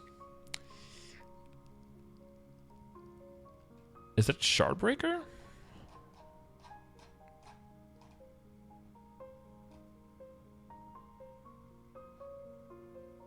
Yeah. So yeah, a lot of different names for Adele for some reason. Impale. Create an ether sword and shoot it forwards, or in a direction that you're facing. Same damage, same memes. Did they just resonance at all because of the other adjustments, or no?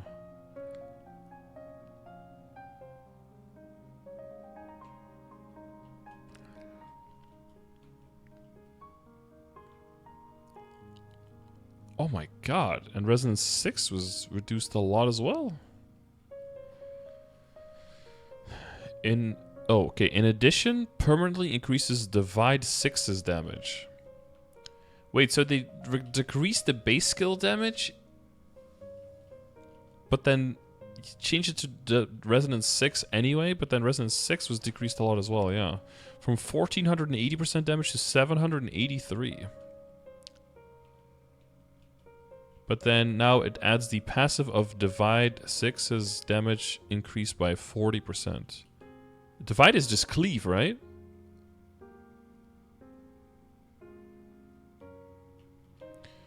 But yeah, so it adds 40% points on cleave 6's damage now instead. Yeah, so they really just want you to cleave and not do anything else. Only cleave. Oh, bro. Has somebody posted on Reddit already the cleaning lady from Family Guy? And you have like a resonance rush somewhere and she's like, no, I cleave. It's perfect. Yeah, Lemon Pledge. No, I cleave. It's the perfect meme, bro. We just wanted Bloom, Rain, and Shardbreaker. Other skills didn't matter. Gathering 6. That looks the same, bro. Looks the same. Nope. Yes. Close enough. Blossom. Looks the same.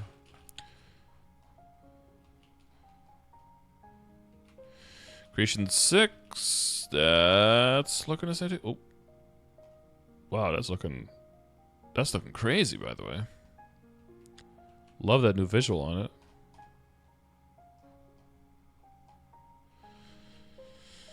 And then this one is the same, but doesn't overlap now when you, or like when you reset the cooldown, doesn't it has a cooldown or something, right?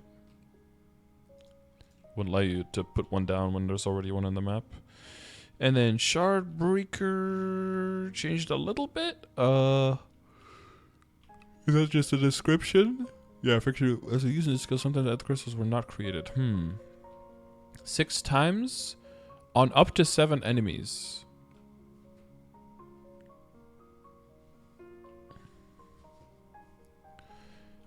If the number of enemies that can be attacked is less than the maximum. Is fewer. No, the number is less, yeah. Then the maximum number of if the number of enemies that can be attacked is less than the maximum number of enemies hit. Up to 7 fragments will be created at random locations. Wait, if the number of enemies that can be attacked is less than the maximum number of enemies hit. So yeah, so it means like if the number of possible targets is lower than the maximum number of targets, right? Up to 7 fragments, yeah. Enemies affected with grave, half the fragments will be created and they will deal 3,625% damage 6 times. Up to 7 enemies.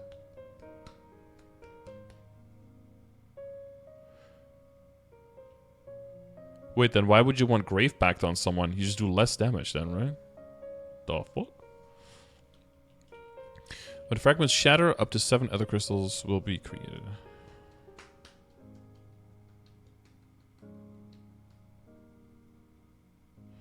Well, I guess if it's really just going to be a single target, yeah, then it's better to just hit a little bit harder on that one. Interesting.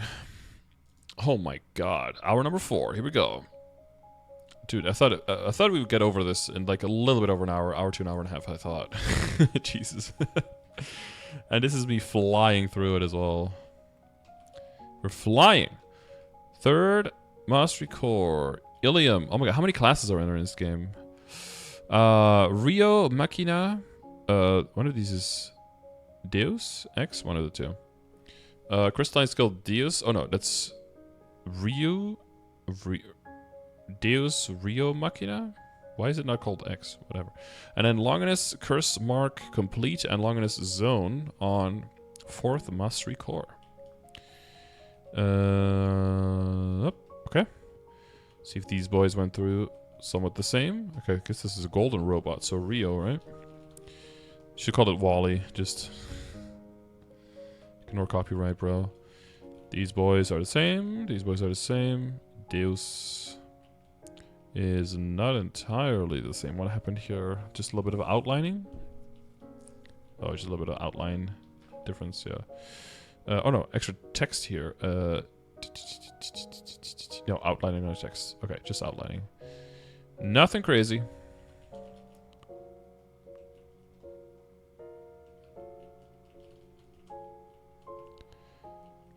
Four auto blocks done. 18k auto blocks done. Whenever I refresh over it, it like adds to the list. Sorry, Max. I support you on Patreon though, bro. Did I already check this?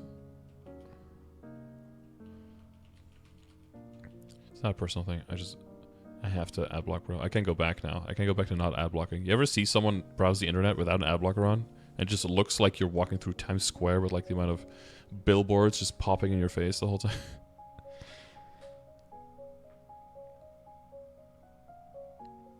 Pretty sure it's a hard G. Longinus? I don't.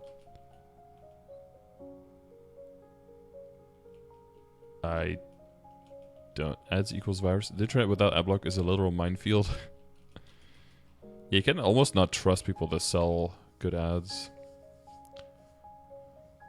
Harder G? Longinus? Longinus?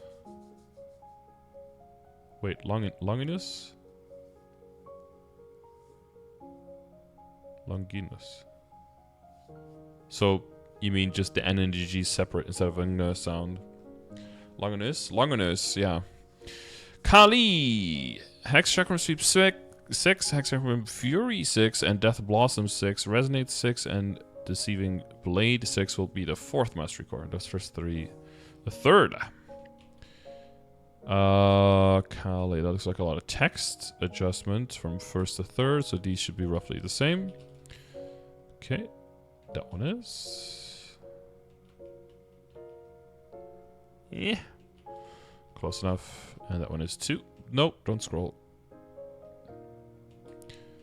Death Blossom.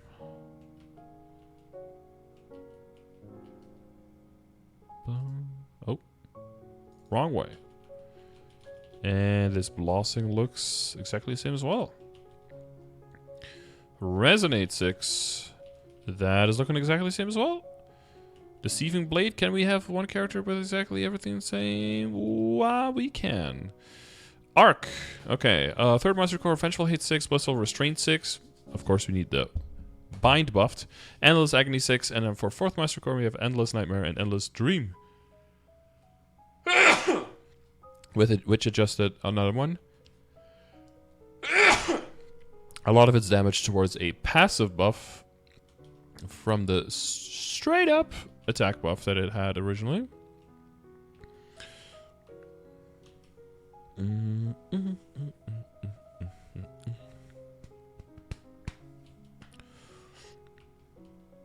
Vengeful Hate 6, extra space after the comma here for the marks. Very good. +1 for max. Based in GigaChat. Duration changed here, so the bind damage will only apply for 8.1 seconds instead of 9 seconds. But the interval for the attack was increased, or was decreased a little bit as well, I should say. So I'm assuming it just does the same damage, but does it on slightly less time in case you lag a little bit and the character might get out or something before the bind is actually gone, that it still 100% commits all the damage to the bind on the target. Or just a little bit faster. But yeah, just more damage on the bind. Actually have to press it for damage, which is sad. No changes there. Endless Nightmare, there should be big change here, right? Yeah. 890 down to 710, but Impending Death's damage increased by 60% points. And I guess that coupled with the Impending Death range increased by 3000%. Should make it a little bit more useful to actually hit when you're doing the manual one. But the Endless Dream also down from 900 to 720, which is a bit bigger there. But I'm assuming the Impending Death percentage points will make up for that. Otherwise, there was no Impending Death buff at all. Lara, damn, they're just inventing classes at this point. I feel like we've gone through all of them already 3 times. Thank you, Historiker. Thank you, Ginger. Dragonvein, Absorption 6, River Puddle, Douse, Fierce Wind, Sunlit Green, Absorptions, and then Wake Up Call 6 on the 4th Mastery Core. One more after this, and then we still don't have Hayato or Kana or Lin. So there's still 3 more classes after that. God damn, this game has too many classes. I just realized if you spend even like 2 minutes per class, it's already 2 hours. And it's easily 2 minutes. But I guess it's been closer to like 3.5 minutes. 3.5 minutes on average per class? I feel like I've blown through this way faster than that. But okay.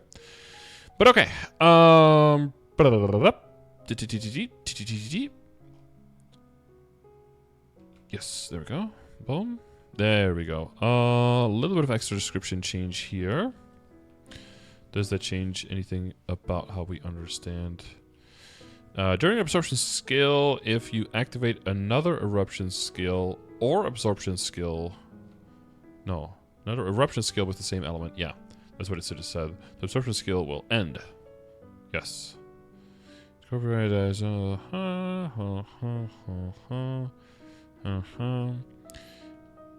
Increases Eruption 6's skills as final damage. Okay.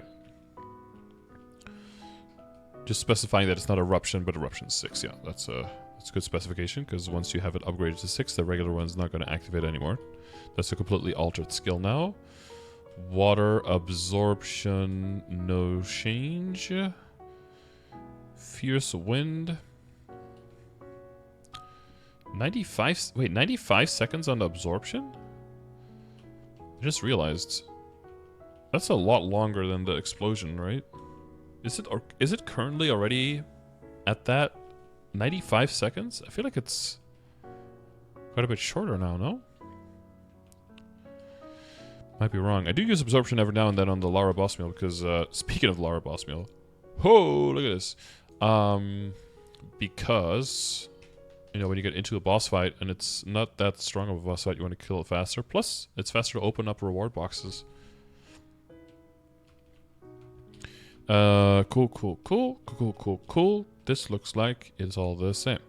Very nice. Then we have Talisman Clone 6, Talisman Seeking Ghost Flame 6 on the 3rd Mastery Core for Ho Young, and Star Vortex 6 and Butterfly Dream 6 for the 4th Mastery Core.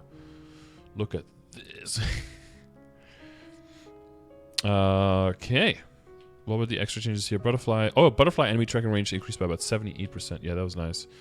Prioritize. From prioritize to prioritize. I don't know if I caught that one either. Damn. Max on top of it. But that is the same between the two.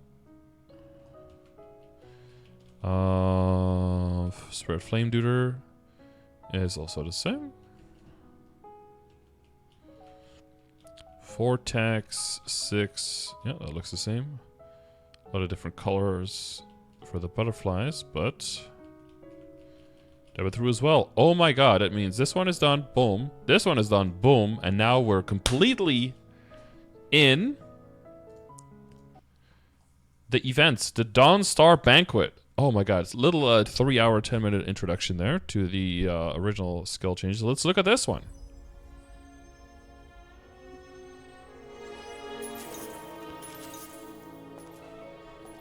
Oh, we've already seen this, right? 오랜만이에요, 레이나님. 레이나님까지 오셨으니 이제 전부. Oh, can I try like subtitles to see if they make any like crazy weird subtitles? Sometimes they do some no, not in Korean. Subtitles. Yeah. Options. Yeah, no. Can I do not Korean. No, auto translate. There we go. Into English. Let's see what they can do. 모인 것 같네요. 늦었군, 레이나. 임무 하나 성공했다고 잘난 척이 심한 거 아닌가? 글쎄, 임무에 실패한 것보다는 당당할 수 있겠지. 이번에는 이게 다인가요? 더 올 사람은 없나 보군요. 아쉽지만 그렇게 되었어요. 다른 분들은 또 나름대로 바쁘시거든요. 뭐야? 어쩐지 아샤가 없더라니. 다르모도 안 오는 건가? 이거야 원 시시하군. This is. 말이 짧구나 마저. 신앙님께 경의를 표하라. You're right. You're short. Haha. 이건 Sigh shamed. 당신하고 한번 붙어보고 싶었는데 지금이라도 해볼까? 알았어, 농담이야. 조심하면 되잖아. 뭐 신왕님께서는 이런 연회는 참석하지 않으시니까요. 그러니까. It actually reminds me of like the like back in like the Hueco Mundo of Bleach, where it's like all of the characters, all of the Arrancar, right, at the table, like infighting and stuff, 제가 왔잖아요. and they're all like clearly extremely strong beings and everything. Yo, where's his right ear? 본인은 참석도 안 하는 신년 연회에 우리를 불렀으면 뭔가 중요하게 전달할 말이 있는 거 아닌가? 설마. 걱정하지 마세요, 림보님. 카르시온의 실패는 문제하지 림님? 않으실 것 같으니까요. 역시 신왕님께서는 자비로우시군.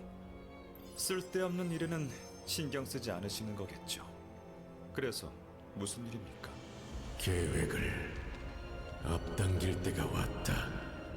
계획이라면 대규모 선별을 더 빠르게 하겠다는 겁니까?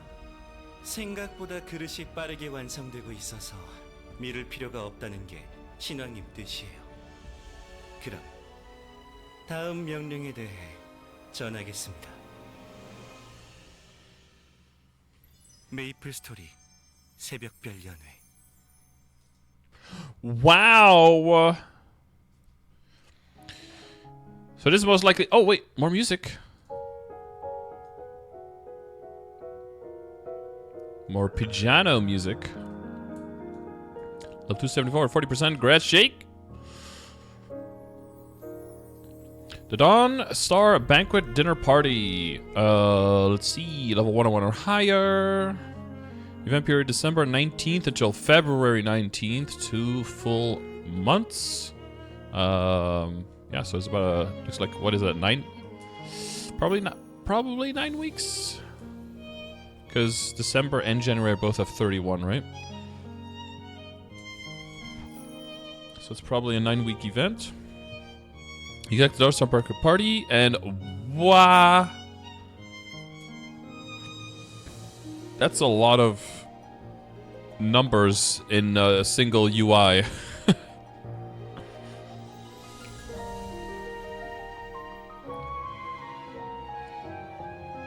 Maybe they should have, I don't know, immediately critiquing, but what if they just, instead of adding 300 coupons and 50 and 500, what if they just did like a coin coupon that always give 50, because that seems to be the lowest number, and then just did like 6 of them here, or sorry, 10 of them here, 6 of them here, 1 of them here, 1 of them here, 10 of them here, and then you just double click them and you get them per 50. I feel like that would declutter it a lot, especially if you get like 1,000 and 500 like right next to each other. It almost looks like you're getting like 100. Or what would be the number here? Like 1,500,000. 1,500,000. I feel like that's a little bit too much. Like here it says 2, right? It doesn't say 200, and they're not single selectors, right? I think that would have probably decluttered that a little bit. Bro, are you heckin' kidding me? Okay, next song. Okay, we just heard that in the video. Okay, but there seem to be very similar rewards to before. Anything crazy? There's a Transcendent Potion at the end. But they said there was going to be something like you could pick the rewards more, right? Because in the beginning, events mostly had coins and then shops, and you could buy from the shops what you want. Then they moved to a system where they basically gave you a lot of the rewards up front again, and the shops were kind of a secondary thought where you could get some extra stuff, but there wasn't too much in there. And now they said they want people to have more liberty again to pick what they want, so they want to do some kind of hybrid form where you can... It's not quite a shop, but it's also not quite an automatic login system, but it's like a combination of the two, like a little bit of a hybrid in between. So I guess we'll see if that hits the spot on what they want to do better. I don't see anything super crazy here though. Oh, 2 tomatoes is actually pretty big. Two tomato. This is a huge chunk of EXP. You have to do like another weekly Punch King for it, but it is a huge amount of EXP, so that's nice. And then I imagine the strawberry tickets are probably just in the shop again, as they were before. Okay. But this is all like a little bit different, right? This will have all the shops in it though. So this is the corn shop, meso shop, and then the boss. What is this daily and weekly boss shop? I think. Well, let's double check. Once per day, you can click the check-in. We'll give you 3 30-minute EXP coupons, or at least give you access to them probably right here, where you can pick them up whenever you want. And then 5 Dawn Starlight points and 5 Starlight points, which is probably the event skill, I'm guessing, like the candles now. You can complete the daily party up to 5 times per week and complete up to 40 times in the whole period. So since it's most likely a 9-week event, there's 1 whole week that you could miss.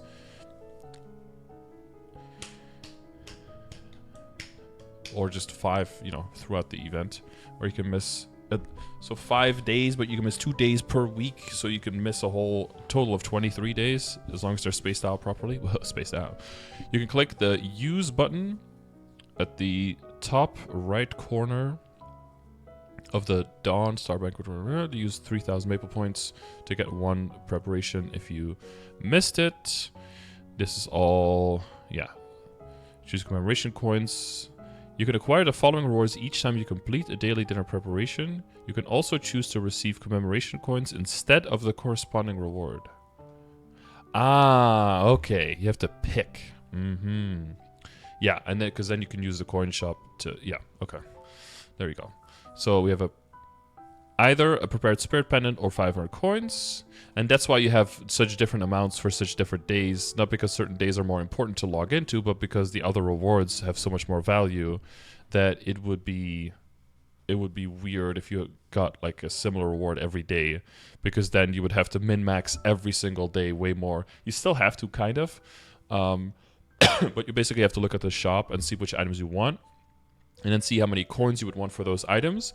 And then see where those coins for you personally would be worth least. So for us in GMS, we'll basically just skip all of the Soul Urda energy and get the points for that instead. If they translate to the same thing for us, those will be relatively in Heroic worth way less, but they are worth a lot in Interactive. So this would be to our benefit, again, if they translate the same numbers, to just drop full Soul Urda energy, which will probably have expire anyway, and then get 2,000 coins for that in return. But that is, again, something that they might adjust those numbers. They should adjust those numbers towards the value for us in Heroic versus... am I not logged in right now? No, I am. Versus... what those values are for Interactive again, right? So again, don't make a plan on this just yet, because those numbers might change in our patch notes. It might be a little bit less crazy. But yeah, let's say you don't need any event rings anymore on any characters. You can take that value for your account, maybe use it on another character. It seems here they value a prepared spirit pendant for a 1 month prepared spirit pendant, the same value as 300 black flames, and a 17 Star Force scroll, I think, here. Yeah, so you could take some benefits out of what value they give to Interactive versus Heroic, but there's no guarantees that we'll have the same numbers, so we'll have to just look at the patch notes when they come out and see what those numbers will be. Versus, check in rewards. But that's cool. They have the option, right? To either pick the daily or pick the coins, and then you'll be able to buy something from the shop. So you don't have to pick up a bunch of stuff that you don't need and then just let it expire if you don't want it. Like, you know, the Rose Petal damage skin. I'm personally not going to use that. Maybe some of the cosmetic stuff that you're not looking for. You can just exchange that for something else. Maybe if you really don't have a use for Magnificent Growth Potions, right? You can just buy something nice from the shop. But we'll have to see what's in the shop to see if that's even something that you want to consider, right?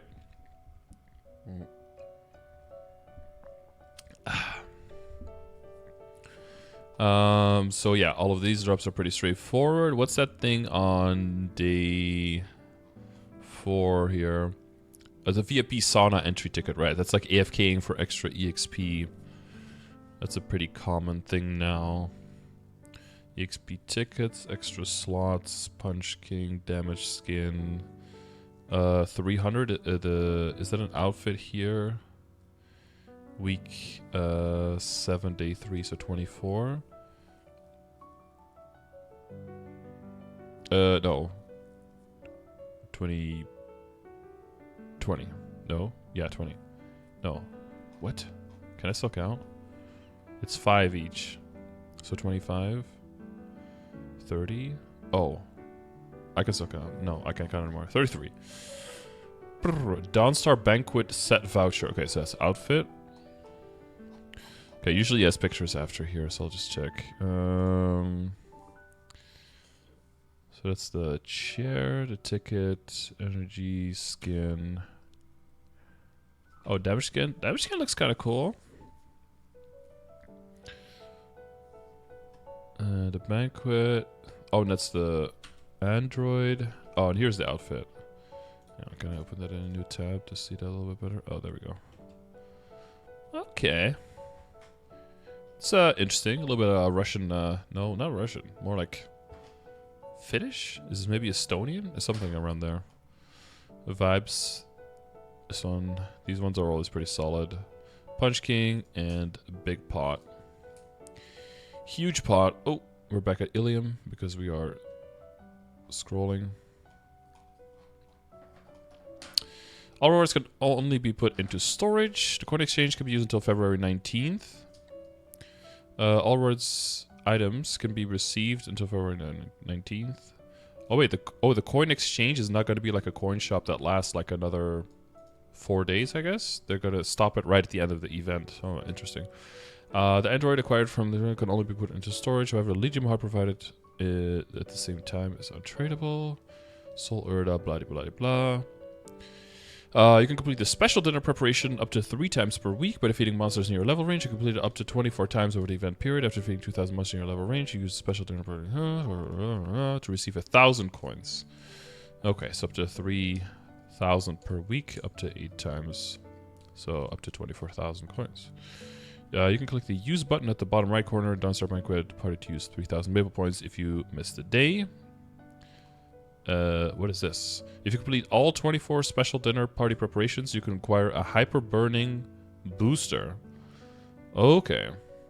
So they're just going to give 1 hyper burning later and then 1 earlier so that you're not... Yeah, so you're not as pressured to do both of them at the same time, I guess. But there's still a little bit of Transcendent Potion. So you get both. You get Spigella's Golden Tomato Punch King or the other one, and then you get the Transcendent Growth Potion all the way at the end as the last reward on top of it. But there's no Fairy Heart here, right? So there's probably one in the shop, I'm guessing. So you get this one for completing all of the special login that's here. Yeah, 24. And then this one is a special bonus reward you get for doing all of this. And then these are the shops, and then these are the currency for the... Oh, that might be for the skill points. Is it these guys? Whatever they're called. Here, the Starlight points and Dawn Starlight points. That might be these guys. Because I don't know where else in the UI that would go. Oh, no, there's these guys. That's the... These duders. No, these must be still from weekly, from like weekly bosses or something, like a weekly boss shop, I'm guessing. Let's see. Oh no, from Punch King maybe. Dawn Starlight Gathering. Yo, this guy looks cool. It's like an elf helper dude. He's like the cooler version of the NPC that sells all the emblems and stuff and the secondaries. Showing late, is this the next event for GMS or is the next event for KMS? This is the current event for KMS that went live a little bit under a week ago. So that's most likely our summer event for 2025. A technician from Primacy, Angelo, has infiltrated the Banquet with you. He says you can enhance the illusion device using the Banquet Hall's magic-infused light. Okay. And there we have the Starlight. Yep. And we have the skills. Oh, he already has he already has some things leveled up here. 5 points, 5 points, and you could probably pay maple points. Oh wait, in the dome you can purchase your desired quantity by clicking buttons and entering the desired quantity from the available quantity by paying 1,000 maple points each point. Pricey. Lauki, thank you for the prime, dude. Welcome to Scardor, Grass, Next Chrome, and bad people, and thank you for supporting the channel. Love you. Dawn, Starlight Illusion, and Starlight Illusion. So that's just the skill. Skill that enhances character stats, while the Starlight Illusion is a skill that enhances the rewards from participating in content. Okay, weapon magic attack. Damn. They fucked us. They finally realized that going 5, 10, 20, 30, and then 35, 40 made it so that everyone would just stay at level 4 because level 5 is too expensive. But now they made 4 25%. So they're forcing our hand. They're forcing us to level 5. But that probably also means that level 4 now got cheaper, I'm hoping. Also at 20, 20, 40, 60, 80. HP up to 4,000. Oh my god, scaling. Buff duration, critical rate, normal monster damage. Same percentage here. Arcane Force, all the way up there. Arcane Power for us, 15%. And Authentic Force. Aha! Sacred Power is finally in the event skill. I did say that would come eventually, but here we have it for the first time. You'll be able to get up to 60 Sacred Power bonus in the event skill, making it so that new lower level characters entering higher level areas in Grandis will be able to scale with those areas better. I wonder if they're ever going to add the passive skill as well to add a little bit of Sacred Power. Here, where we have the Arcane Power one here. Maybe they'll start adding Sacred Power as well. Maybe. But that is, it's finally happening. And it started, Illusion has Soul Earth acquired from killing bosses. Plus 10% all the way to plus 100%. Monster Collection, plus 110 to plus 100. Bounty Hunting. And Flame Wolf additional EXP. Monster Park Clear EXP 5, 10, 20, 30, 40, 50. Arcane River Daily Mission Rewards EXP up 5 to 50 as well. And symbols 1, 2, 4, 6, 8, 10 extra. Grandis symbols 5 through 50, and then 1 through 6 for the symbols. And then Legion Weekly Mission additional coins 100, 150, 200, 250, 300, 400.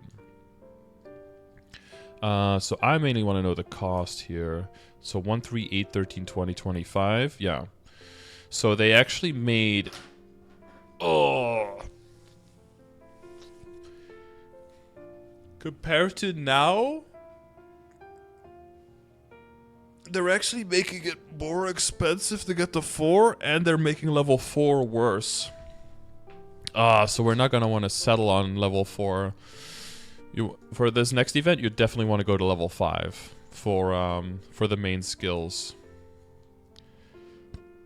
Like for normal monster damage, boss damage, and IED, you're gonna want to prioritize level 5. Where level 4 now is way better value, level 5 is going to be better value for sure. Okay, then we have Commemoration Coin Exchange. Yo, who are these cuties? Especially the guy with the stash. Got a second burner 250, time to Legion Solve. Oh yeah, have fun with that. We have... Oh, here we go.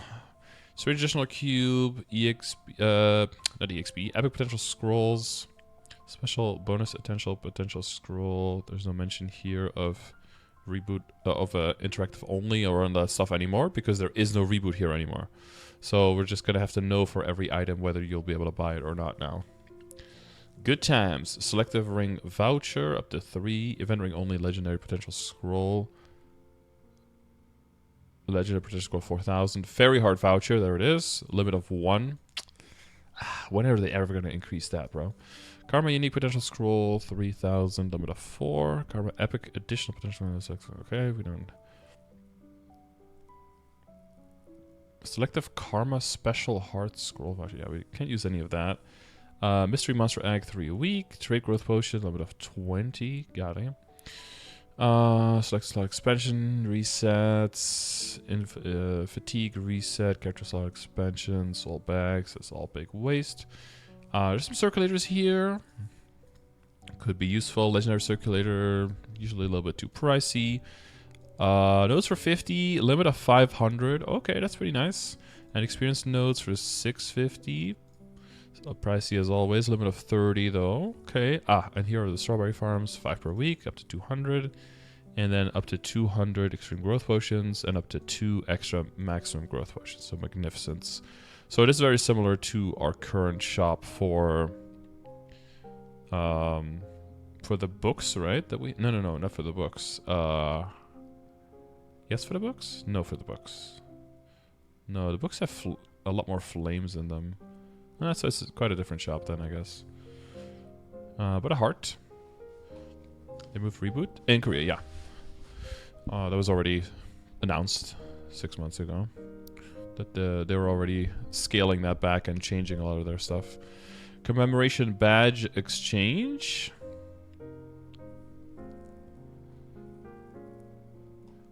Wait, this guy's name is Melon? Huh. Melon.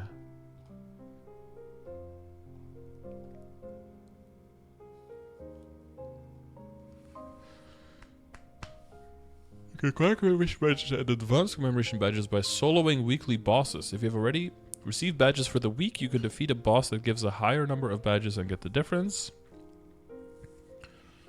You can acquire up to 2,000 commemoration badges and 50 advanced commemoration badges per week. Oh, okay. So yeah, I thought this might be the Punch King, but there's a boss on it. So it seems like this is probably going to take the place of the Punch King shop, but instead you're going to get the currency from just doing the bosses rather than having to do a Punch King on top of it.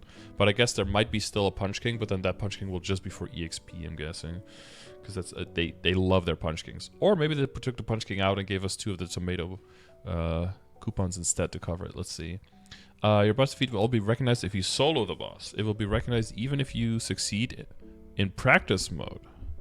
If you defeat a higher difficulty boss, all lower difficulty bosses will be reorganized as having been defeated. Certain boss monsters have reward monsters that require you to defeat them to acquire commemoration badges and advanced commemoration badges.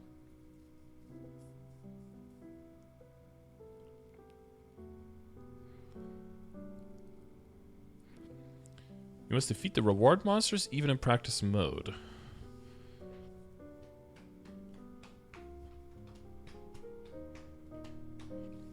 Wait, the defeat will only be recognized if you solo the boss.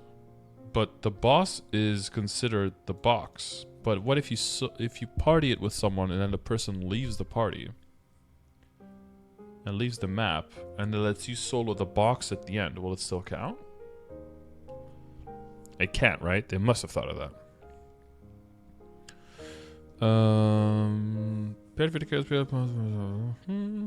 All the way up to Limbo. Wait, so if you just clear 1, then everything below it is seen as done? Damn, Will is not even mentioned here. Will doesn't exist.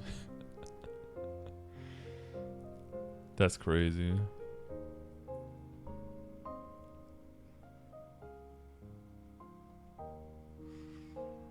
For a boss will be recognized as being cleared, and when the final phase's boss... Wait. For other bosses, the boss will be recognized as being cleared when the final phase's boss monster is defeated. You can then acquire the commemoration badges and advanced commemoration badges. The amount of commemoration badges acquired from defeating boss monsters is as follows.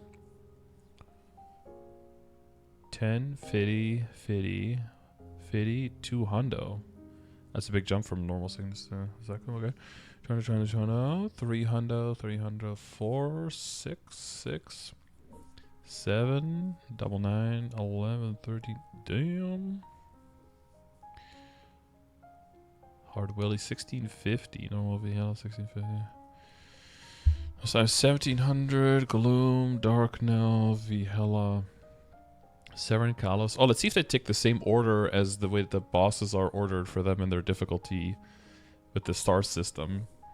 Chun Seren 1850, Easy Kalos 1900, Easy Kalos 1950, Hard Seren 2000, Hard Kalos? That should be normal. Normal Kalos here, not Hard Kalos. That should be normal. And then Extreme Lotus, Normal Kaling, and Normal Limbo, and Chaos Kalos, and Hard Kaling, and Hard Limbo are all the same That's just the highest. They just don't want to go over any higher than that, I guess.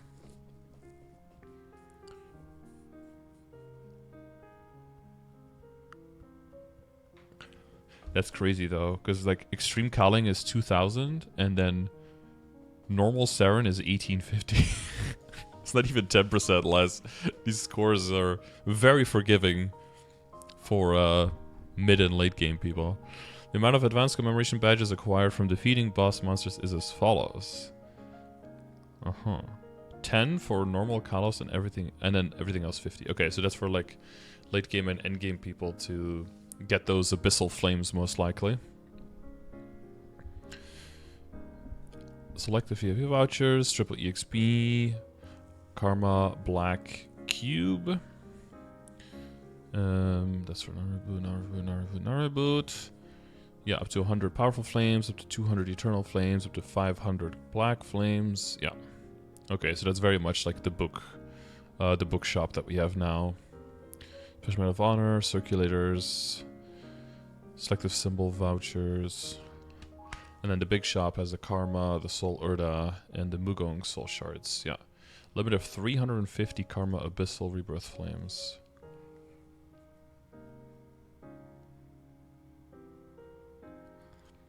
So you can only get one of these per week, probably?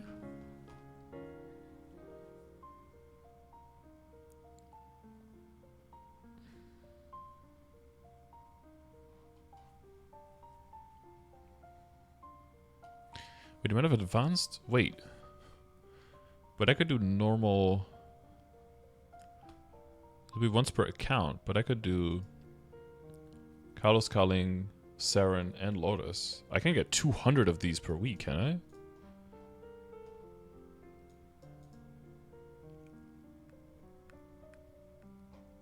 There's gotta be some kind of limit of how many you can get.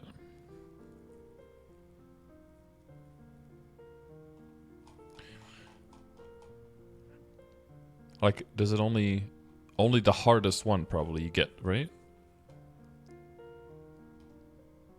For both, right? You just... Whichever one is worth the most, that's the one you get. And then it overrides all the other ones. So you don't have to claim... So that's why they capped at 2,000, just like the Punch King now capped at 2,000, right? Yeah. So if you're doing Extreme Lotus, you don't have to worry about doing all the other ones or practicing all the other ones. But you can work your way up pretty quickly. So if you look at your Punch King score now compared to the book, hopefully that'll be roughly the same as which boss you're able to solo. That's basically the idea behind this one. And for this one, if you could do normal Kalos, you'll get 10, which I think is better than now. I think... Was anyone getting about 2010 in the Punch King, or is anyone getting around 2010 in the Punch King now and doing like normal Kalos? Does that kind of agree? Being able to do... Oh, but this is solo, right?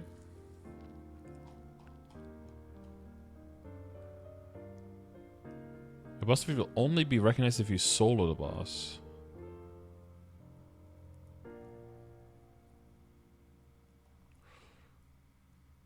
Ooh. So if I want to get the Abyssal Flames, I'm going to have to solo normal Kalos. But that's why they said you can do it in practice mode, because otherwise it takes away clear from the main thing. So hopefully I can start doing solo Extreme Lotus by that time. But then they want me to solo...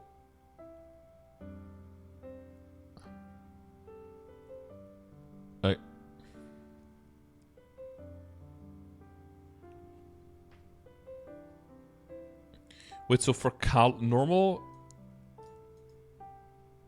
Kalos solo is still be only 10 points. So the easiest boss to cap would be soloing Extreme Lotus. Oh god. Or normal Kaling. Soloing normal Limbo? The fuck? But then it will immediately cap out. But if you do it for 9 weeks, you can get 90 Abyssal Flames for it, right? Damn. Anyone here soloing a Limbo? Not yet, but I mean in 6 months with the extra Mastery course, some people probably will be, yeah. We're gonna have some 22-star rings and everything. You can Measure Shop, talk to Nia. These things are always very, very reasonably priced. Let's see the NX that they have here.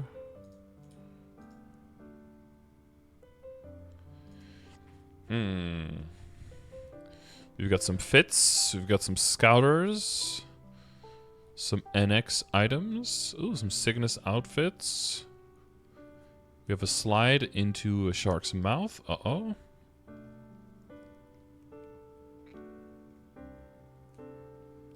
And then we have a custom chair that you can set up. Display cases. Okay. Then we have a peeled tangerine snail mount. Oh, the flying mount? That one's pretty cool. The bicycle, where you can definitely reach the pedals. What are those? Everything's a dildo if you're brave enough. I'm talking about this one, not about that one. 22 attack, 28 attack. That's not like significant those attacks are not significant compared to current endgame stuff, right? Chibi outfits. Lots of skin colors. What the hell?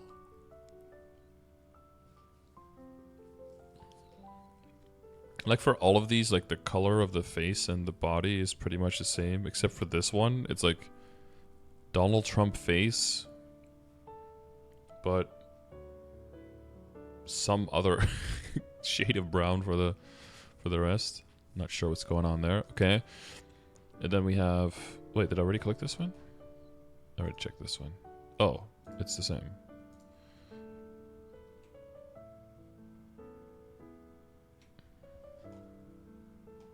Oh, right, because the pictures are just super tall. I just make the mistake twice. Nice. Broomy's Deep Cleaning. Oh, okay. Is that the kill monsters near your level activation skill that'll just sweep all the monsters and kill the map for you? Yep.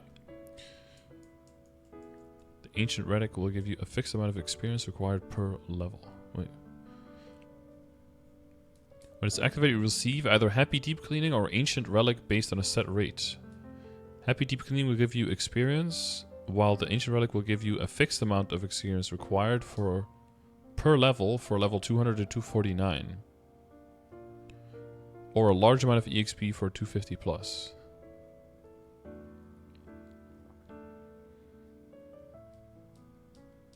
Affected by experience increasing effect. Yeah, sure thing. After you acquire Broomy's Deep Cleaning, Broomy's Sweep for the area will attack enemies. Sounds good. Oh, oops. Yeah, we need... You'll be soloing Hard Limbo, right, Cloughy? Well, you wouldn't truly be soloing because you're in a Wild Hunter, so everything is a duo. So you can't even get the points. More Wild Hunter nerfs. Zero either. Zero can't do it. Hanging Gardens, Attendance, Stories. With some ornaments. To get some fits. Oh my god, what is that? These laser guns, dude. Are these rifles? Are these plasma rifles? God damn.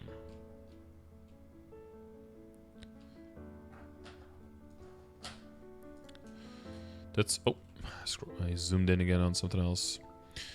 Then we have Banquet's Blessings, which is a special map. Oh, we get EXP when you're AFK. Nice. Challenger's World. Oh, there it is. Any inclination on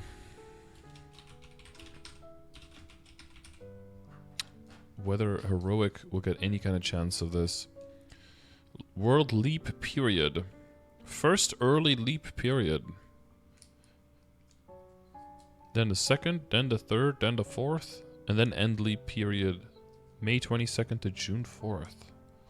So you can get out quickly when your character's done. You can Challenger's World leap up to a total of 5 characters to other worlds. Bro, if they don't code this properly, then it will work on Heroic, right? Because it'll work on any other world, so there won't be a check anymore what kind of world it is, because there are only non-reboot worlds in Korea, so they're gonna have to do something with it. But hopefully they'll give Heroic some access. That'd be nice. These are the passive buffs you get when you make a character in Challenger's World, which is, you know, hugely big. It's basically like having what is it, like a 6.5, 7k Legion or something, and just getting the passives from what you would distribute there. Up to 3 Terra Burning characters who will have the following benefits. Basically burning, yeah, all regular Terra Burn rewards. In Challenger's World, you can use the Meso Market. The Maple Guides recommended hunting maps for level 259 or lower will be changed into maps that have instanced monsters and can be used by up to 10 people. Wow, they expect a lot of people in there, okay.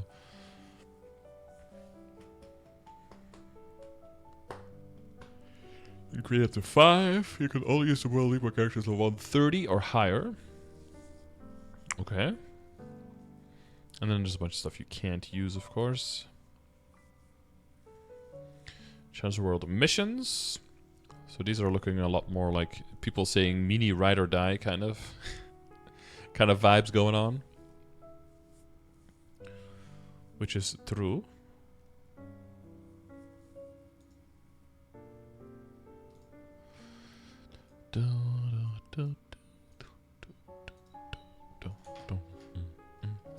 Acquire challenger points with challenger points by completing 3 types of missions. Level missions, hunting missions, and boss missions.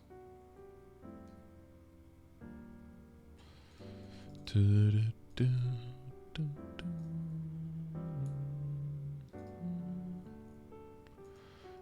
I do not have any magic champions actually.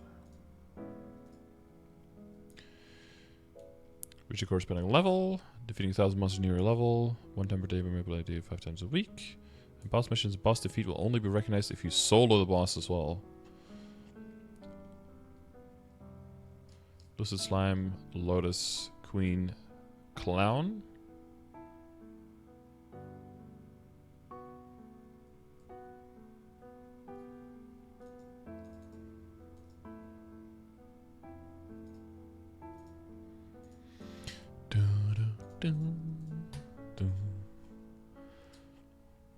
Okie dokie. Reach 260, 265, 270, 270. Reach 280 inside the Challenger world? Bro. That is kind of nutso.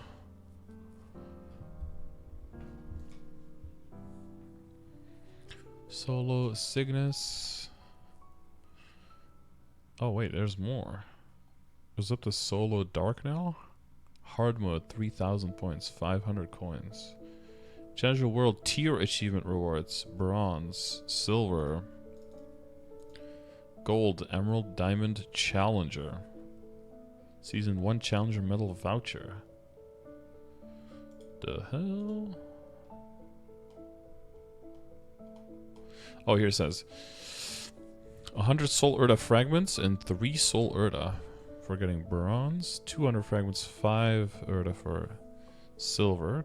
Gold has 4 selective challengers level 4 special skill ring voucher. Selective challengers level 4 special skill ring voucher? Can you just pick a ring?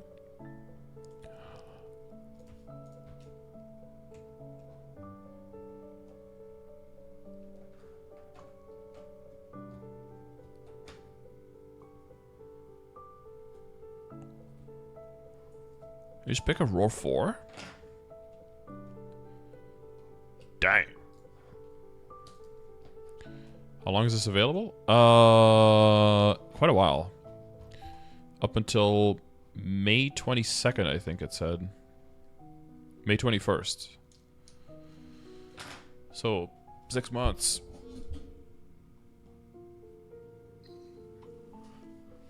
If you'll do that though, and you won't be able to transfer a character, then it's really useless for heroic. But if you have this world only for the interactive worlds in GMS, then it's a lot of coding for not that much value on it.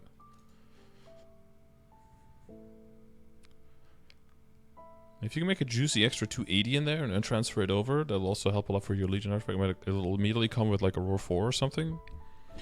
That'd be pretty sick. What do you have? 10 Ultimate Legion Growth Potions. Those give like a free level 200. Or the EXP to get from 0 to 200 at least. 30 cover additional white cubes. Or white additional cubes, I should say. Diamond is 10, another 10 Ultimate Legion Growth Potions. And 200% Karma Legendary Potential Scrolls level 200 or lower. And a Butterfly Effect set voucher. That's crazy. That's crazy. Oh, there's the butterfly. Look at that. Damn. A lot of wings. For special ring voucher, you can choose one ring between the challengers. Oh, it's got to be different. Challenger's restraint ring, Challenger's continuous ring, or Challenger's weapon puff ring. Oh yeah, you probably won't be able to trade it, right? Oh wait, and the special skill ring acquired when you use it can only be used in Challenger's world. You cannot world leap while you have them. Aha, you gotta drop them to get your character back. Damn. Although it does give you a lot of extra damage so you can progress, so you can do the higher level bosses that will drop them eventually. And then just get the value from them, hopefully, right? Yeah, still though. Yeah, it makes sense. And then the shop has flames, cubes, all that good stuff.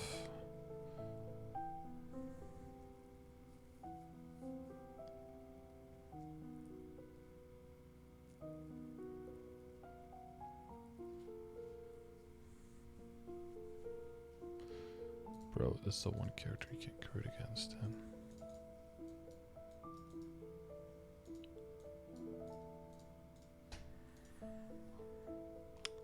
Okay, but a lot of scrolls. And then Hyperburning Max. 1 + 4 levels up to 260.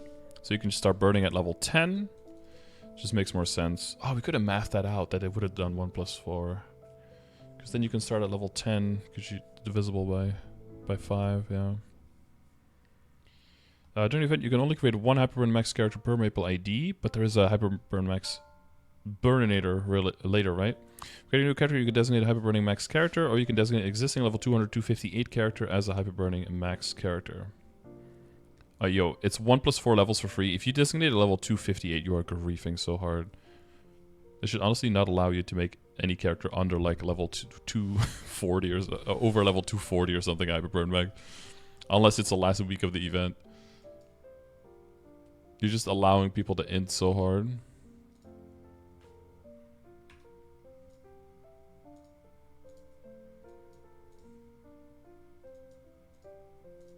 Give all that value away.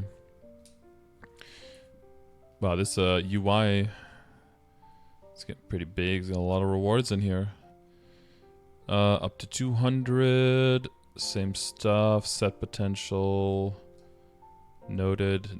Eternal Flame Ring voucher. Is this for Challenger's World? Challenger's World will come with a level 10 Arcane Symbol at level 200. And 200 nodes, Trait Growth Potion, Burning Boss Accessory Box gives 6 Enhanced Boss Accessories. Selective 3 Event Ring voucher, 50 Event Ring only Meisters. Damn. 200 nodes, 100 Karma Black Flames at level 215. All these level 10 symbols. Selective Absolabs. Weapon, Dominator, Pendant Box. Okay, that's the same. Okay, that's pretty close. Then 200 nodes here, 10 Miracle Circulator vouchers, level 10. Turn nodes, Abyss Hunter's Ring voucher. That one is Abyss Hunter's Ring is extra damage to normal monsters, I believe, right?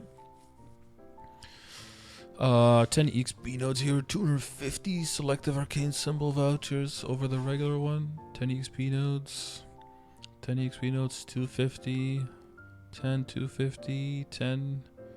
250. Burning metal. Oh, they're still only getting 100 here? Not like 150 or 200? And level... Oh, but they start with level 5 authentic symbol. Never mind, that's probably more. Level 5 Surdium symbol to start with. And then 100 authentic symbols over that. Damn. What is this? This is current Korea event. And then Terra Blink. Just like a normal, right? As long as you are a hyperburning character. Roll to that quest. Item burning. So I believe item burning is going to be available for... oh, it's going to be actually just... Wait, that looks like a completely different gear. The Challenger's equipment that grows together with your level as you clear missions. Wait, did I just... Oh yeah, so it's just different gear. They're not making it Absolab. They're just making it its own gear now. But I think you can also get this on an existing character. The Challenger's equipment consists of a total of 8 equips. Hat, top, bot, glove, shoes, cape, shoulder, weapon. Oh, it's a top and a bottom? Very nice. Oh, and this is the item burning progress. Look at that. Target level 200. Solo Chaos Zakum. Flame stat tiers increased. Scroll enhancement values increased. Oh, and this is also scroll enhancement values, so they're also going to have to give different stats. Item burning.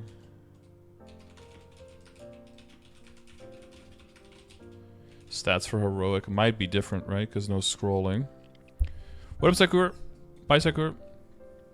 Stage 2, solo sea vellum, solo sea pap, solo normal lotus, solo normal slime, and a solo easy lucid. That's the same as now, I think, right? But it'll be different gear. Does it not say here specifically, but I thought you could activate... After completing another Power Arcane Force quest, you can select the item burning box giveaway event in the event list and click participate button.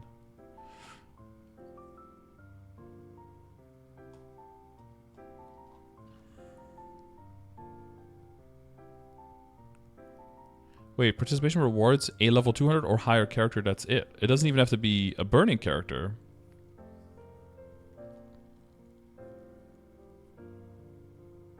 It says enjoy an even hotter hyper burning, but then here it says participation request a level 200 or higher character. Wait, so you don't even have to be hyper burning to be able to use item burning? If you can just use this on a random character to help level it up faster, that's even cooler, I think. So you can pile on all the rewards on one character to make it go super fast, or divide it over a bunch of characters to make them all go faster. 15 stars is kind of griefing though. It's so close to 17. Is that a weapon? What is that? What is that stat? Is it 15% IED? 3%? And then 6% boss damage? No, 6% attack or something? Is it only for new characters made? Now it is, yeah. But now it's also Absoleb gear, right? This is completely different gear. You see? Every single time the events like that come back, there's always something a little bit different to it. It doesn't say anything here about that it has to be a hyper burning character or a terror burning character or hyper burn max or a new character or an existing character. It doesn't say anything like that. You can only do this once you hit level 200. Yeah, but there's a... If it's about... As far as I remember, it's available on existing characters, so you already have a character in your account right now that could do it. I'm just a little confused by this, because it says wear the challenge equipment and enjoy an even hotter hyper burning, so that kind of implies that it needs to be a hyper burning, but it doesn't say that anywhere here. Explicitly.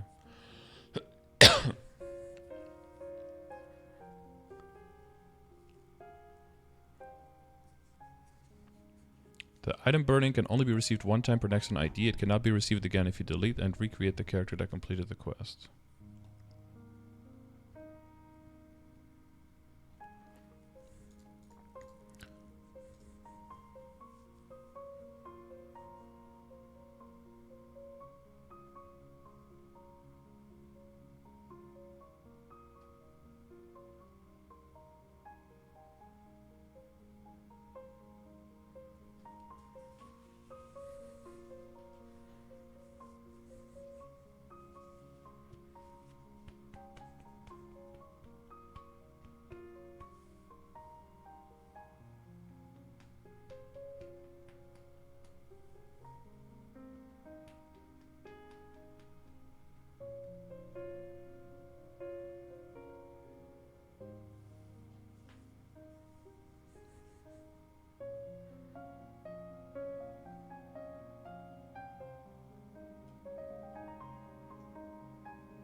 Okay.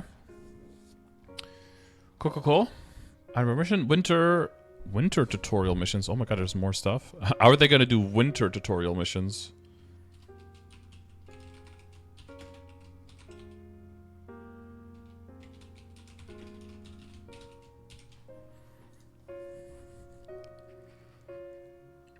A guide for warriors traveling through Maple World. Winter tour missions complete the mission to receive gifts just for new players. Coming back, a little bit of a guiding thing. Yeah, they're gonna have to redo this one with some summer themed stuff. All this, I'll just call it a European summer and it'll basically be like a winter. Triple EXP coupons, trade growth potions, first steps in life voucher. Monster Park free entry voucher, first time in life gloves voucher. Oh, so it'll be some NX set that they can get.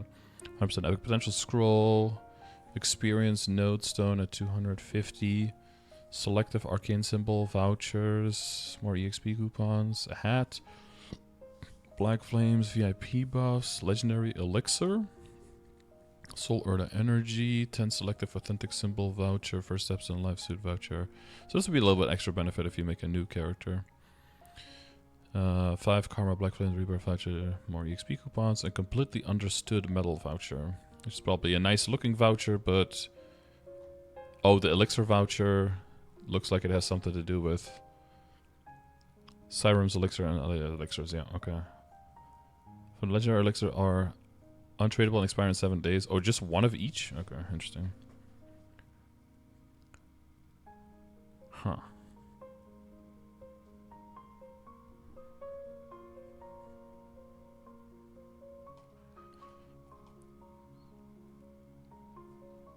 You look like a little chick? You got a little egg on your head? Oh, it's like the egg outfit.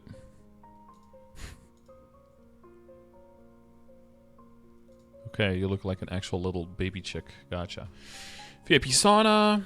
Use the tickets. Get in there. And get some EXP. Right? Yeah. MapleStory M Link event. Oh my god, we haven't had one of those in a while. You can get a chair at the end. Look at that beautiful chair. Oh, with some rude boys. Christmas with the blue girl. So that's probably going to be next year if we get the same Christmas stuff. Looks like it might not be something we get. This looks like very specific Korean collab thing, right? 4x EXP coupons? Nah. 4x EXP, boys. When 5x? 5x before 2030? Before GTA 6? Christmas snowman? Yeah, so this is all coming in a year, most likely. Snowman's gift. Damn, not too many Christmas events here. Kinda... guess Koreans don't really care about Christmas. You have one little collab here with out-of-game prizes, and then with some EXP coupons. With is it 1/2 hour of 4x EXP? And then some NX outfits, and mounts and chairs, and that's it. That's all of Christmas. Sunny Sunday, anything spooky here? Oh, we only know the first one. The first one looks like it is a 250 bonus Monster Park. Yeah, no longer affects MPE. Rune reappearance and cooldown decreased to 10 minutes, which is really nice for EXP, especially combined with the rune effect and a combo kill. 5x EXP from Poyo Frida and Especia bounty hunting, and from the Wolf, and 4x EXP from the Banquet. Damn. If you're on a rune here, we got all your multipliers and your 3x or maybe your 4x coupon, and you go into a Especia portal, that's going to be sick. Nice. Okay, so we're keeping it juiced. But yeah, as you know, might know in Korea, they actually don't know all of their Sunny Sundays ahead of time like we do. They just show them the first one, and then when that Sunday happens, then you see the next one. So I guess at this very point, they probably know this next one. because it's already the next week for them. But other than that, they always have to wait, so they can't plan ahead as much as we do. But probably they're looking at a Shining. Okie dokie. Wow, that's another huge note. But hopefully now we have a better idea on what the most likely final versions of the 3rd and 4th Mastery Core are looking like, and what our upcoming 2025 winter event might look like. There's still some question marks, especially in decisions made on how they might differ quite a bit or quite little for us in GMS, not just because we're GMS versus KMS, but also because we now are the only server in the world that still has the old equivalent of Reboot, now called Heroic, left, and all the other regions either didn't have one or phased out of theirs. So yeah, there's questions left to that extent. So if there is something that looks like, oh, that's probably something for interactive and that affects us very well or very poorly, you can expect that we should be able to expect that there will be some address to that, and there might be some tweaks to that. So don't count on those yet. I'd wait for the patch notes in 5 to 6 months. Maybe a preview, something ahead of time. And then we will be able to see how that will affect us then. Do we know when the Liberation revamp is coming? So I would expect it in about 6 months, but I would expect it differently than how Korea did it, with different scores and different points, because I don't think those make sense at all for us in Heroic, because I think it'll, if anything, it'll slow down our progression towards Liberation. And unless they specifically speak out that is something that they're trying to do, then there's no point in starting now. You should definitely start sooner the better, especially if it's coming through the same way that it's coming in Heroic, because otherwise it'll take you even longer to liberate. The earlier you start, the earlier you'll be done. All right, so hopefully that was informational for you guys. I might do a follow-up on the specific things that are different in Korea now that show that very clear bias towards interactive, because they don't have Heroic anymore, right? So I might look into that. If you guys are interested in that, let me know. And otherwise, thanks for watching the video, and leave a comment on anything that you think I got wrong or you want extra explanation on, or catch me live on stream, twitch.tv/Scardor. Thanks for watching the video. Boy!